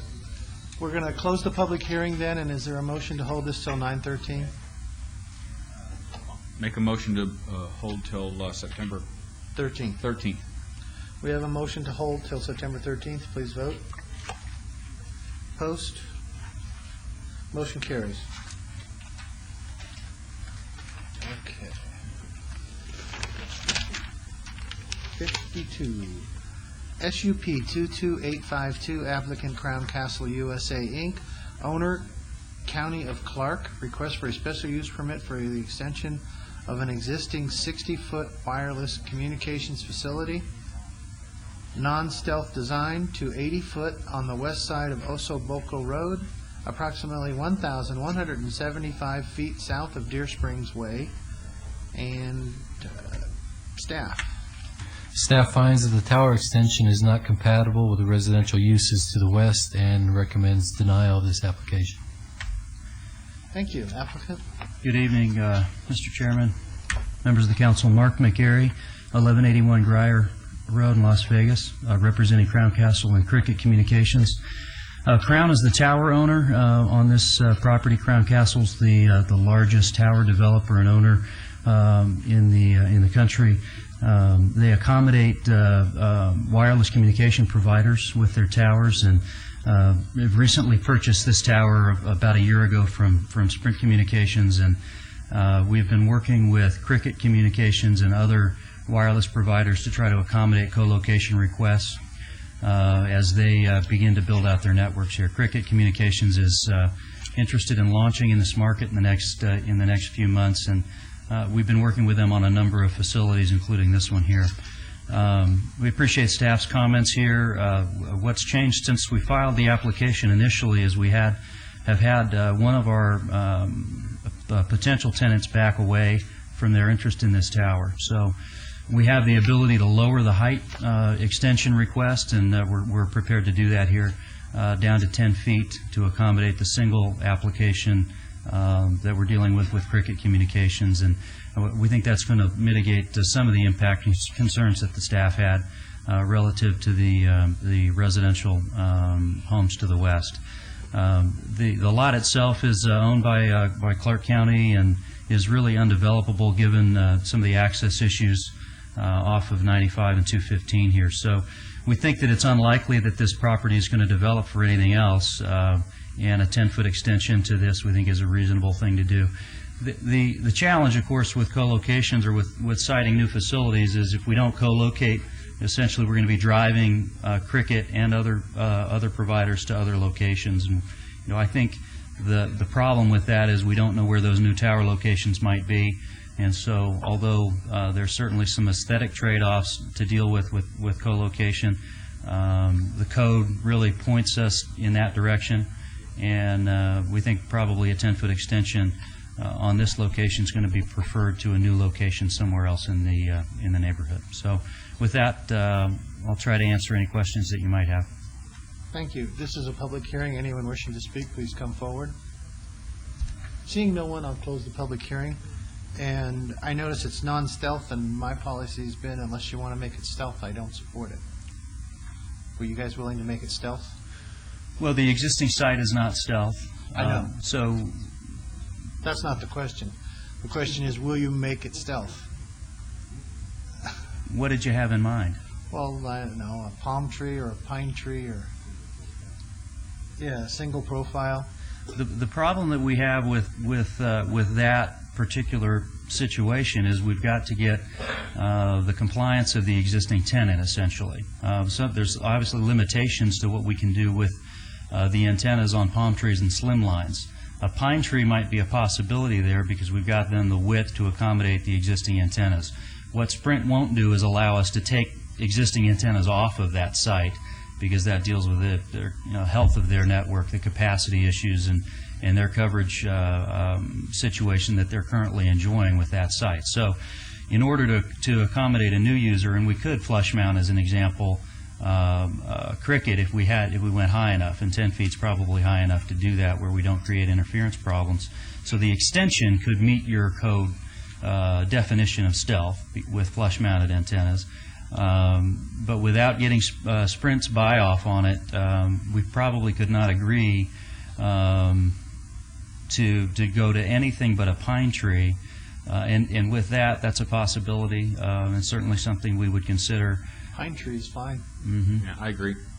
I got quite a few emails on this, and nobody was in support of this in that area unless it was stealth. So Understood. I'm standing there with the chair. Okay. Commissioner Trowbridge? I've just got to say, that's going to look silly. Out in the middle of a wide open area like that, one 70-foot tall pine tree with the plume right on top of it. If someone's going to say that's stealth, my goodness, I just It's don't a see step it. in the right direction instead of that darn antenna. If we could require to put 50 of them in with varying heights, we might be able to say it's stealth, but just one. It may be silly today, Lollipops. Commissioner, but as that area fills in, maybe it will become more stealth. Okay, Maybe when we I- add around it, but we're making decisions now that we have to live with for 10 and 20 years. I hear you, but I got a few laughs anyway. I agree, and you say that, but me and my wife were driving back in from Pahrump, and I think we're coming down Fort Apache, and we saw one of those antennas standing by itself, no stealth, and then later on we saw one pine tree standing by itself, and my wife's comment was, I'd rather see that one pine tree than that stupid antenna. It just looked better. So, Okay. I'm just saying. I'll support you. Is there a Real motion? quick question, what is the deficiency? I mean, I want to understand the communications of this. Why couldn't you flush mount Cricket's antennas just below the arrays that are both there right now? Well, You'd be at 45 feet, give or take. I Right. mean, I don't think you're going to compromise your network, or at least their network, and then we wouldn't even have this application in front of us. Right. And that's one of the things that we talked with Cricket about and encouraged them to do that. What happens with the networks as they mature is as the density of sites increases, carriers have the ability to lower heights. But in a launch situation, which is what they're in, where they're trying to gain as much footprint as they possibly can because they're trying to really get coverage where they don't have it. And get coverage as cost effectively with as few sites as possible, that additional height is really critical in that situation. Existing carriers such as Verizon and T-Mobile and some of the others that have a more dense network, you'll see these applications are much, much lower now because they've already got that footprint established. So in this case, the Cricket engineers came back and said, not going to happen. We're going to really need that height. Now, I can tell you that short of not having any coverage, a 45-foot flush-mounted antennas on this pole would be something they would probably take, but I think they'd look at other alternatives in the area. I just don't think they're going to find anything better, and the code really drives us towards co-location. And, But if they don't find an alternative, then we're sitting here with an antenna that we know we have today, no change to it visually or environmentally, and Cricket gets something that they're still in the marketplace. We're not preventing them from being in the marketplace. Right. I think this commission and the city has been about as cooperative as trying to make cellular work here, but some of the extensions or just adding to some of these antennas just doesn't make a lot of sense. And That may be the case, but your code does direct and really encourage co-location. I mean, it's very clear how the code has been drafted, and perhaps that needs to be revisited. But you know, when Cricket came into the market and looked at what do we need to do to get our system launched, co-location was their primary objective, which is why they came to companies like Crown and designed their network around existing towers in part. So, and quite honestly, I agree. The co-location is a much better scenario, but it works even better if we don't raise that antenna up and we just add to below that array. No one will know there's a change there at the end of the day. Okay, was there a motion, Commissioner Dunham? Well, I'm not sure before you entertain a motion. The applicant had said he's willing to accept a lower height, but I don't know what that is. 70. And we're still looking at some kind of faux pine tree, palm tree, something? Okay. Commissioner Dunham? Sorry, I was getting some advice from the attorney. Uh-oh. And actually, I did not hear the previous commissioner's comment. He just didn't he didn't understand the shorter height, Okay. which was 80 to 70. I'm willing to make a motion for approval subject to staff's as-if approved conditions and adding the fact that this would be a stealth design pine tree to be approved by City of Las Vegas staff. Maximum 70 feet in height. Maximum 70 feet in height. Do you agree to that? that should be fine, yes. All right. Thank you, sir. Thank you.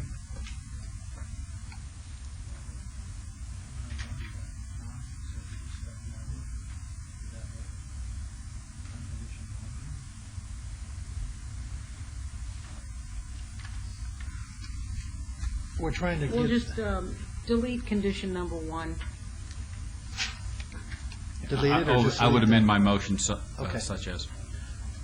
And with the additional maximum 70 feet in height, stealth pine design. Thank you. We have a motion for approval of item 52. Please vote. That stealth design was to be approved at a staff level. Thank you. Subject to approval of planning development, and that goes forward to council on 9/19. Thank you.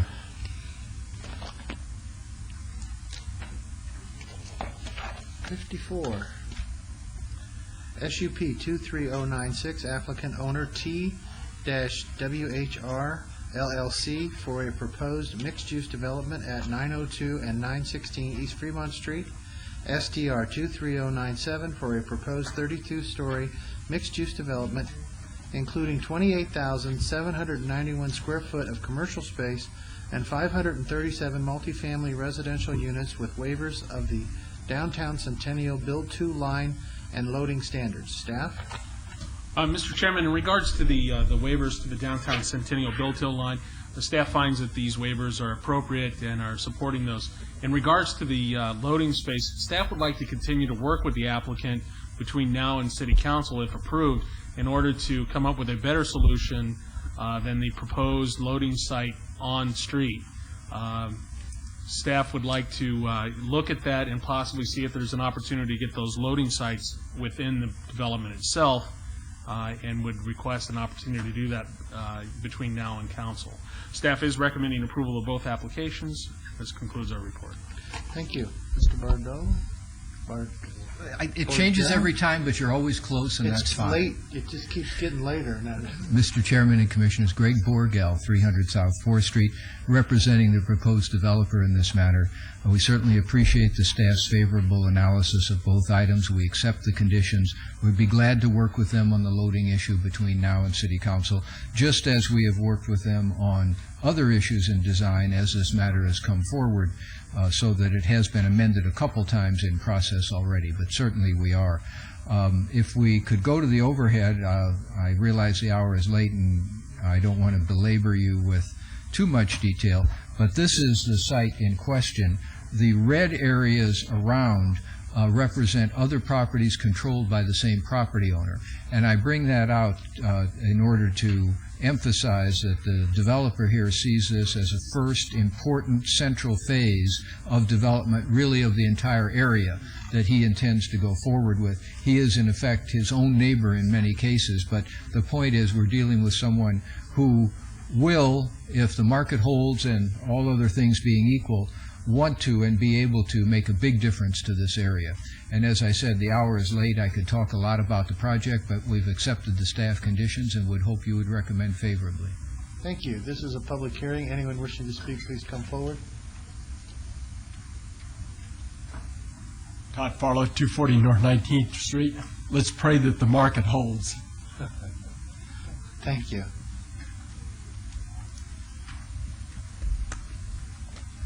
My name's Stephen Smith. I live at 901 East Ogden Avenue, which is right behind this project. And both myself personally and our church supports this. We have a little church there on the property. But we do have some issues with the property, and we'd like to make sure that we meet with the developer before City Council, because quite frankly, the property's in deplorable condition, and it's been that way for quite a long time.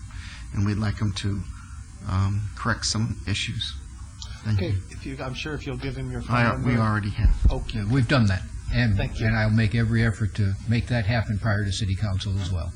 Seeing no one else, I'll close the public hearing and ask the commissioners, Commissioner Goins? Ready for a motion? You Yep. come? Move to follow staff's recommendation for approval of SUP 23096, subject to all staff recommendations and conditions. The motion's for approval, please vote. Opposed, motion carries.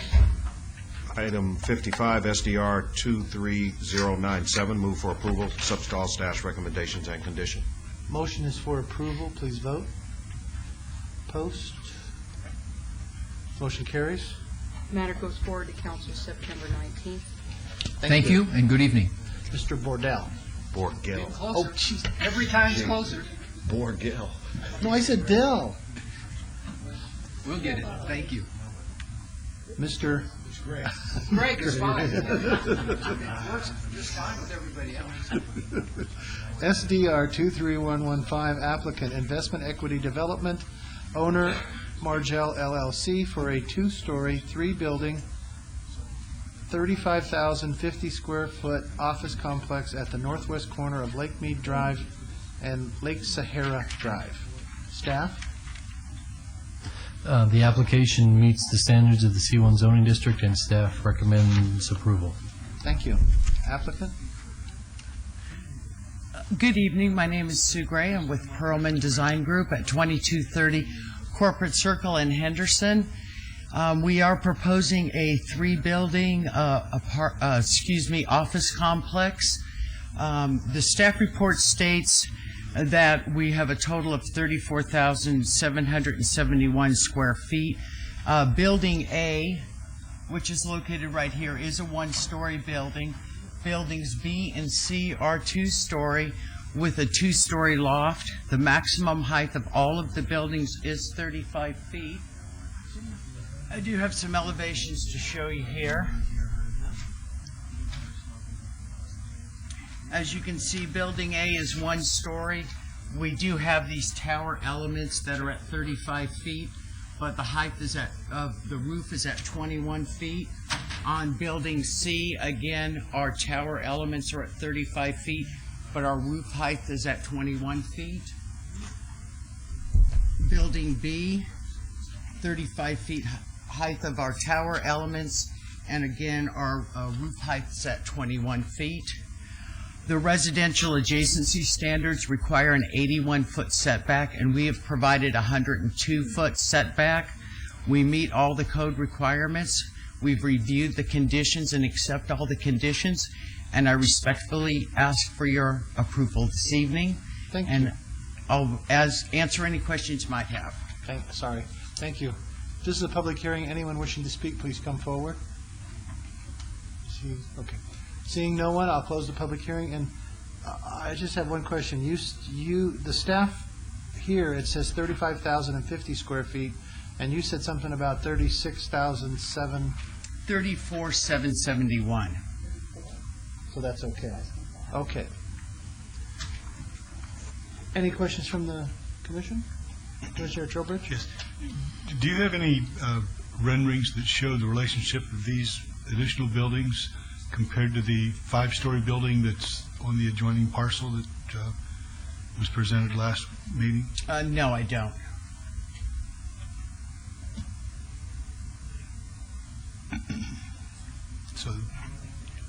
the five-story building would still be visible beyond these, I'm assuming. Of the five-story buildings over on this Right. parcel,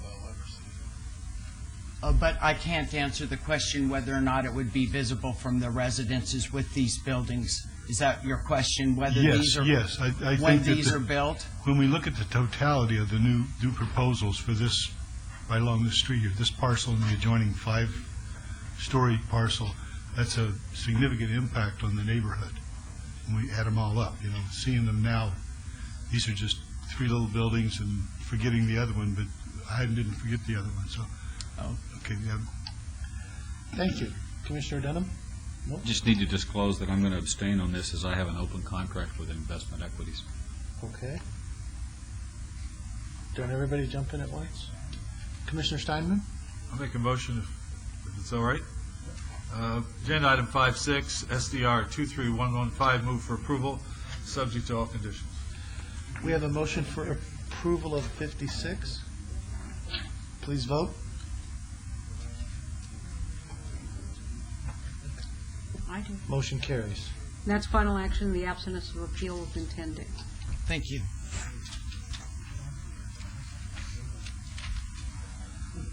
TXT 23088, applicant owner, City of Las Vegas, discussion and possible action to amend Title 19.04.010, Table 2, to allow manufactured homes qualifying for treatment as single-family detached dwellings as a conditional use in the R-MH zone. In addition, amend the conditional use regulations for manufactured homes qualifying for treatment as single-family detached dwellings to remove Condition 1A requiring a manufactured home to have been constructed or manufactured within the last 5 years immediately preceding the date which it is affixed to the residential lot. Also, discussion and possible action to amend Title 19.08.040 C, Table 1, to allow a minimum front yard setback of 15 feet and a minimum rear yard setback of 10 feet in the R-MH zone. Staff? Mr. Chairman, staff would like to amend the original item to permit in the R-MH zone the making of the mobile home into a permanent structure versus as it was advertised for conditional use. Currently in the code, in all other zoning classifications, you may make a manufactured home a permanent structure as a conditional use. Except for in mobile home parks, you cannot make that real property. In reviewing the code itself, we felt that this was not an appropriate thing, that you could own the lot of a mobile home park, but then you could not make your home permanent real property. And the request here is to make it permanent real property. Also, in reviewing the mobile home park standards, designs have changed of manufactured homes so that they no longer meet what was believed to be the proper setbacks, and staff is recommending that we change those setback standards to allow for the new manufactured home styles to better fit on the lots. And this concludes staff's report. Okay, and I guess staff is applicant. Yes. Okay. This is a public hearing. Anyone wishing to speak, please come forward and give your name and address for the record. Hi, my name is Steve Bolton, and I'm at 7542 Splashing Rock. Excuse me, I'm just a little nervous around public speaking. I just wanted to commend the staff's approval, recommended approval for this, as it does affect my life and the life of my mother, because of her illness, she now has to move in with me, and I had purchased a mobile home for her in Jade Park, and now we're not allowed to convert it to real property, and so I have to sell it. And so I brought with me this gentleman here from North American Foundations who does a conversion, and also a real estate agent, Pat Martino, who works in Jade Park. And so that affects the life of myself, my mother financially, because she's going to be moving in with me, and so to sell the property and to not be able to convert it, it creates a hardship. So you're in favor of it? I am in favor of it, and so I just wanted to express that. Thank you. Did you gentlemen like to... There's two mics. You can both come down. Oh, I'm Nicholas Kimmick. And your I'm name and the address? contractor with the North American Foundations. Your name and address? His name is Nicholas Kimmick. Address 705 Anatolia Lane, Las Vegas, Nevada. Thank you. And I just want to comment that it's a proper thing to do to have that park where these homes can be converted to a real property.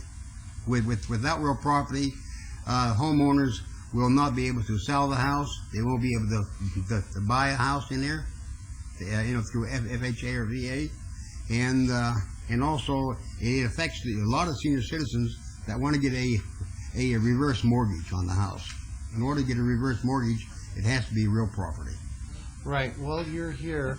Can I ask staff, because he mentions financing and I'm aware of this, is this also applying to mobile homes? It's called manufactured homes, and in financing there's a difference between the manufactured homes and mobile home.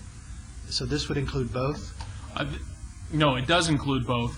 The requirement is to remove the axle and the yoke from a mobile home versus a manufactured home, which does not have an axle or a yoke. Right. No, I just, because of financing, I'm in that business, I know that there's a distinction.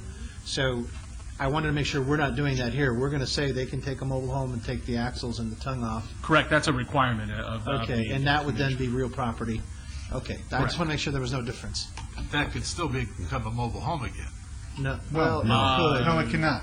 It cannot? Cannot. Most of the time, no. Once you take the axles off and remove the tongue, and you permanently affix it to the property, convert it to real property, you cannot remove that unit to another location. Would you give your name and address? Yeah, my name is Bruce Bickford. I'm at 3011 Gearheim.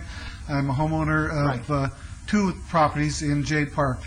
Because they physically cut those off, and once they're cut off, structurally they can't weld them back on. And he's right. Do you talk about that? I don't think you talk about it in the ordinance that way, do you? You use manufactured housing, period. Correct. That is the state term, manufactured housing, but there are provisions within the building code as part of the provisions to make it real property, to where the yoke and the axles are permanently removed, and then the structure is affixed permanently to a foundation. Thank you. Okay. Anyone else wishing to speak? I would just like to add to it, I'm a mortgage lender as well, and in speaking about financing manufactured homes converted to real property, we're limited to conventional financing if it is not converted to real property. Thereby, you're limiting the customer or the owner of the home to sell strictly conventionally. By converting it to real property, that homeowner is able to sell it either VA, FHA, or conventional, which obviously improves their ability to sell their home. And in saying that, I think it's very positively that I'm thankful that someone has saw fit to change this amendment. Thank you. Thank you. Seeing no one else, I'll close the public hearing. Commissioner Trowbridge? I have one question. It sounds like our primary motivation is to accommodate the newer style manufactured homes.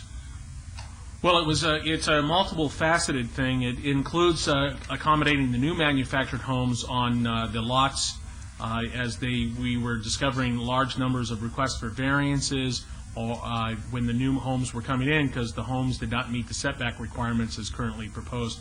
It would also allow older homes to become permanent property. Right now, you can take a 5-year-old home, move it to an R1 lot, put it on a foundation and make it a permanent property. But on a mobile home zone lot, you cannot do that. It is not permitted currently. While we have these people that are here, I'd like to ask this one question. I haven't been involved in manufactured homes in ages, but at one time there was a real strong feeling about some of the older mobile homes.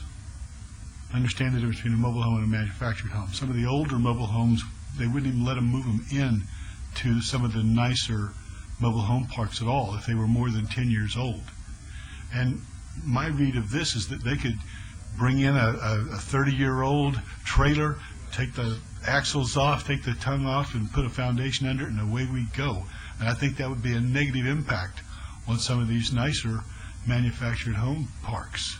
And I wonder if I'm being skeptical or reading this wrong, or give me some advice, please. If I may add, manufactured homes built after June 15th, 1976 are built to HUD standards, meaning that they meet all the ordinance and code to build a home. Anything prior to that does not necessarily meet the guidelines. In other words, HUD did not inspect units prior to them being shipped from the manufacturer. Aluminum wire or something like that Correct. is the issue, yeah. Many of the homes in Jade Park and other parts of the city have been renovated. I have one particularly that's in 1978 that I have totally gutted the inside of it. It was tape and textured. I've had copper tubing, plumbing put into it, had dual pane windows put in it. Yes, it's an older unit, but it has been renovated and well suited for living and to be converted to real property. Would this be the opportunity to require that others that are going to be converted to real property also go through the same extensive renovation that you went through with your older unit? I think it's an individual decision that, a homeowner needs to make, and we chose to do that.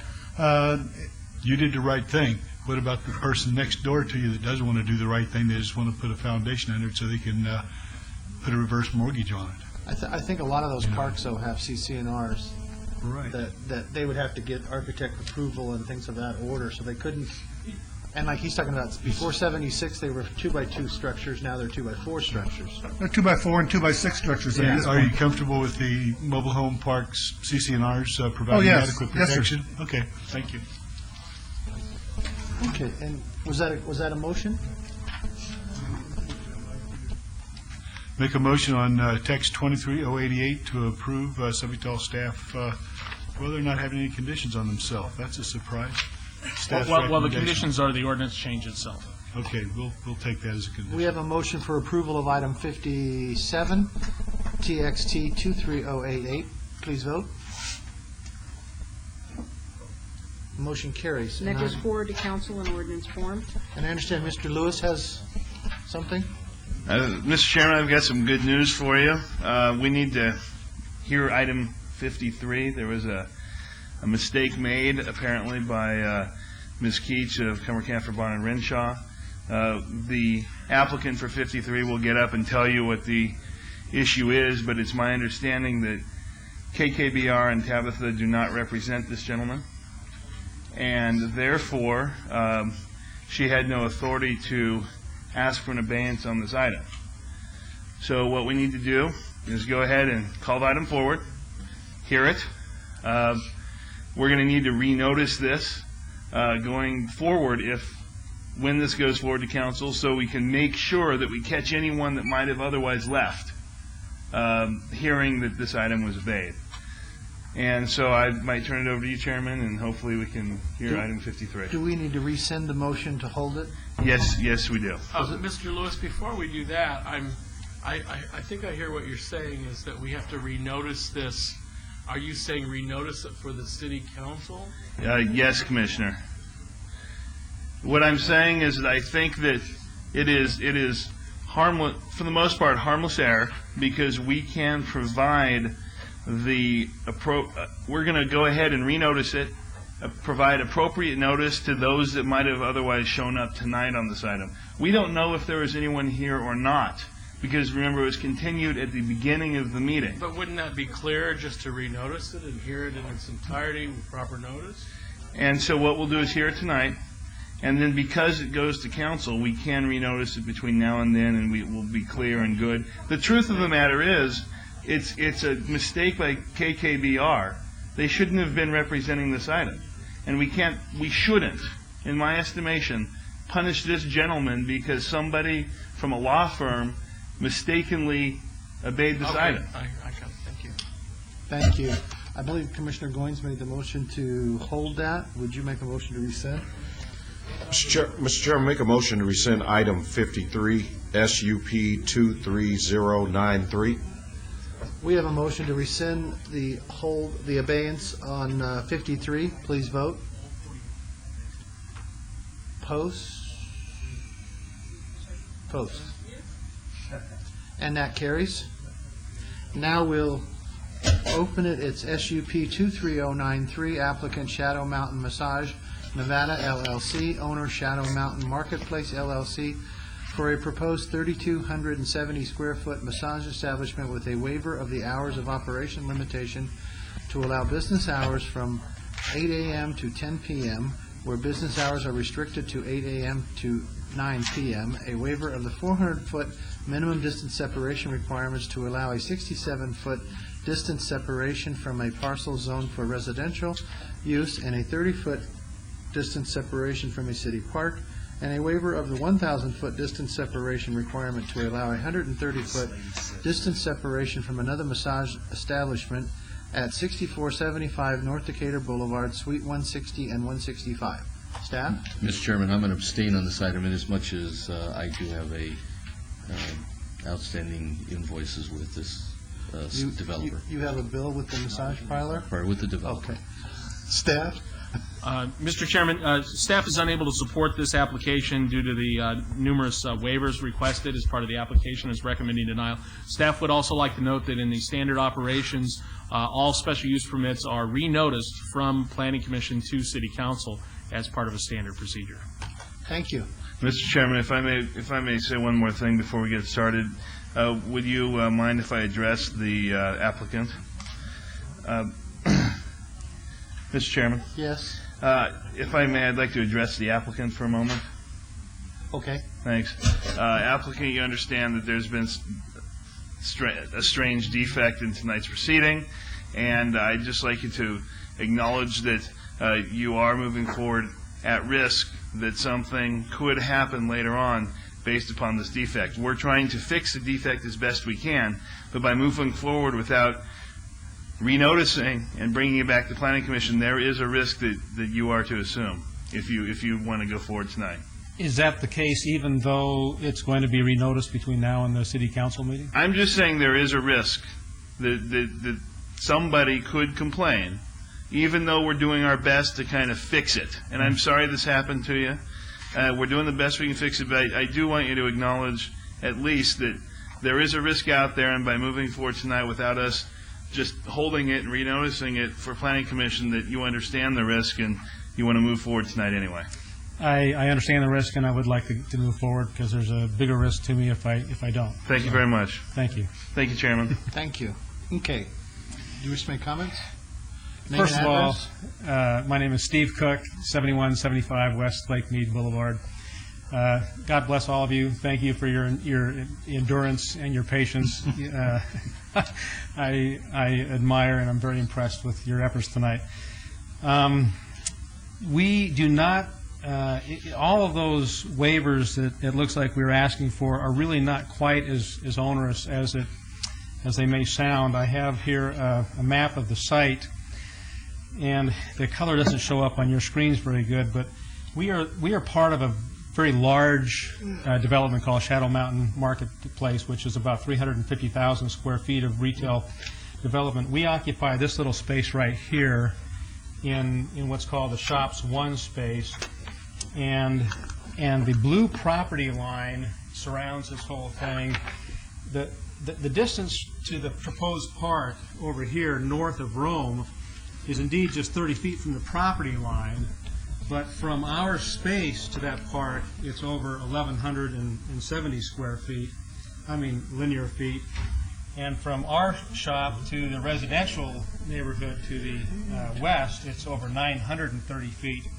But from the property line, it's just a short distance.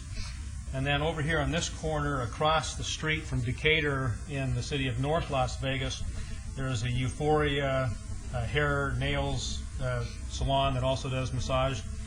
And from the property line to that location, we're 130 feet or something like that. But from our site within the greater project, we're over 660 feet.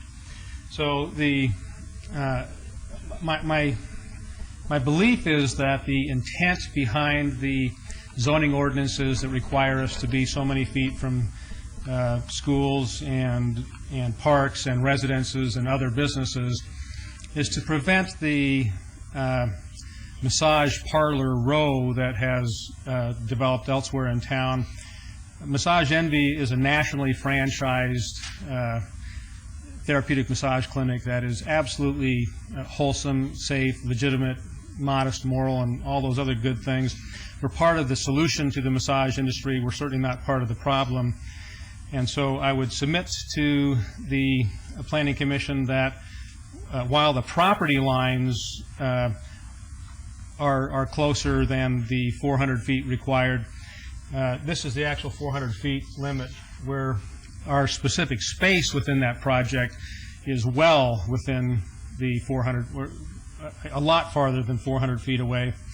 And I also don't believe that being 660 feet away from the next closest massage establishment, or at least salon that also performs a massage, I don't believe that the intent behind the ordinance is to prevent two legitimate businesses from competing headlong with each other so much as it was to prevent Massage Parlor Row.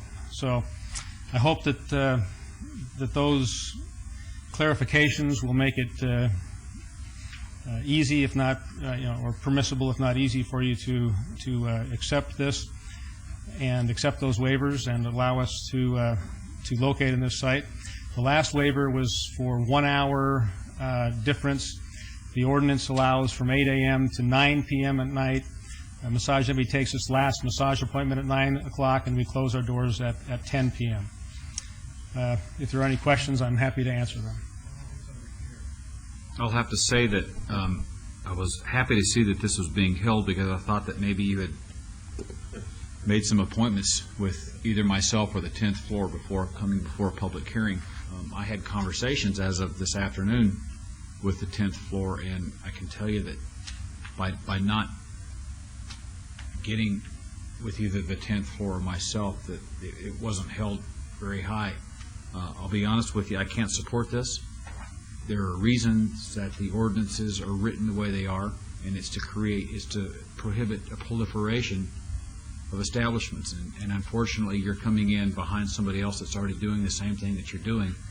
But there's not any way that I can support this. Another massage establishment in this area, I have half a dozen or a dozen letters of protest, and I'm not even going to read to you what some of these folks wrote on these cards that got mailed in. Some of them are funny, and some of them are just, I couldn't put it on the air. We don't have a beat, but is it possible for me to get personally from you those comments later? This is very. But I can tell you, I'm not in support of this. So. Are there other? Let me open this for public hearing. Anyone who wishes to speak, please come forward. Thank you. Todd Farlow, 240 North Street. As we look on this map that he has here, to the left-hand side, that's the Beltway, and to the south, or the bottom of this, that's the new Walmart. I understand that. But it says that they want a waiver for separation from a 30-foot distance separation from a city park. Where in the world is there a city park out there? There's the orchard out there. This is planned to be a city park over here north of Rome, I'm told. Right now, it's just... There's nothing. Right. It's a nature park now. That's right. Seeing no one else, I'll close the public hearing. Are there any other comments from the commission? Mr. Lewis? Yeah, sorry. I need to make it for the record. I talked with Mr. Rankin about this, and one thing that Mr. Rankin and I thought of is that possibly Ms. Keach came up on behalf of a client who was in opposition to this.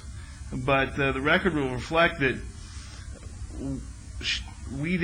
this commission did not hear that she was up here requesting a continuance on behalf of someone other than the applicant. And so I think we just need to make the record clear that this item is moving forward because we rescinded the continuance because we're not sure why Ms. Keach requested the continuance in the first place. But didn't she say that she was doing it for another attorney in the office? We think so, Yeah. but we don't know why. I think the implication or the assumption was that she was helping out another attorney who was here on behalf of the applicant. Yeah. And so anyway, I just wanted to make that further record. I'm sorry to keep you up at this late hour with that, but I'm all done for tonight. Thanks very much. Thank you. In regard, is it? Go ahead. Are there other questions? I don't see any. Okay. Yeah, I guess in reference to Commissioner Dunham's comment on the 10th floor, you're talking about the city council people. I've met with Stephen Ross. I met with him at some length when he came to the grand opening of the Centennial Hills facility. He knows me. I told him about this project. He told me that I had his 100% support. Had I known that it would have been advisable to contact him again prior to this meeting, I certainly would have.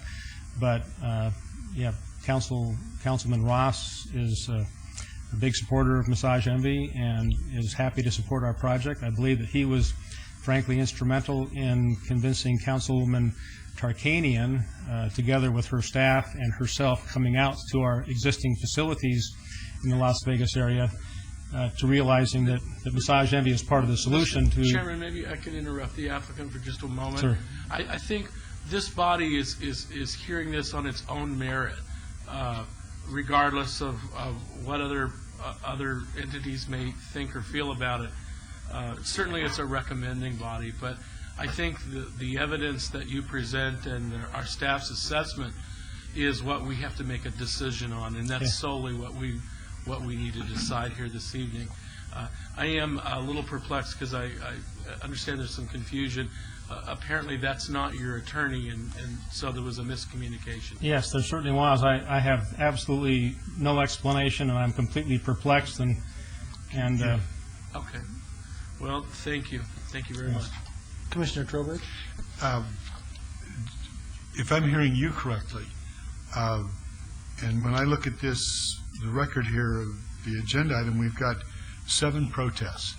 And without regard to whether a previous attorney got up and said they wanted a continuance or not, with 7 protests, I think that it's an opportunity. You might be the one at this stage that would request that we table the item for a couple of weeks to give you the opportunity to talk to whomever you might feel would help resolve these 7 citizens that have a concern with it. If that will help, might help you a little bit because if that will help, right now. I can count noses and see it's going the wrong direction for you. Mr. Chairman, the table might have been I the best agree move with for you.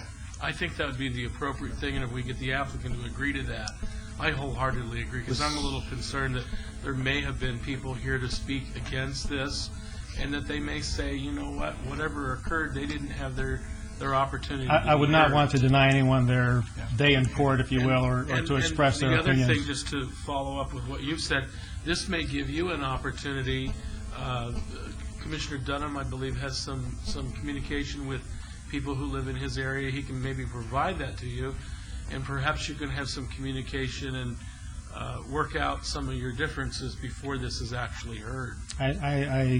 I accept that, counsel, and I'd be happy to do it. So, I have one question. Do the planning commissioners represent different parts of the city like the councilmen do, or are you just a all-over type of body? Kind of, but no. Okay.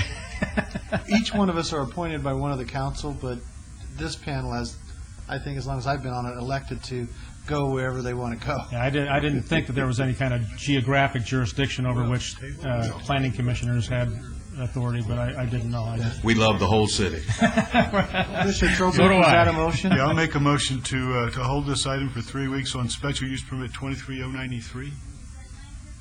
9:13. 913. Is that 3 weeks? We have a motion to hold it till 9:13. Please vote. Post.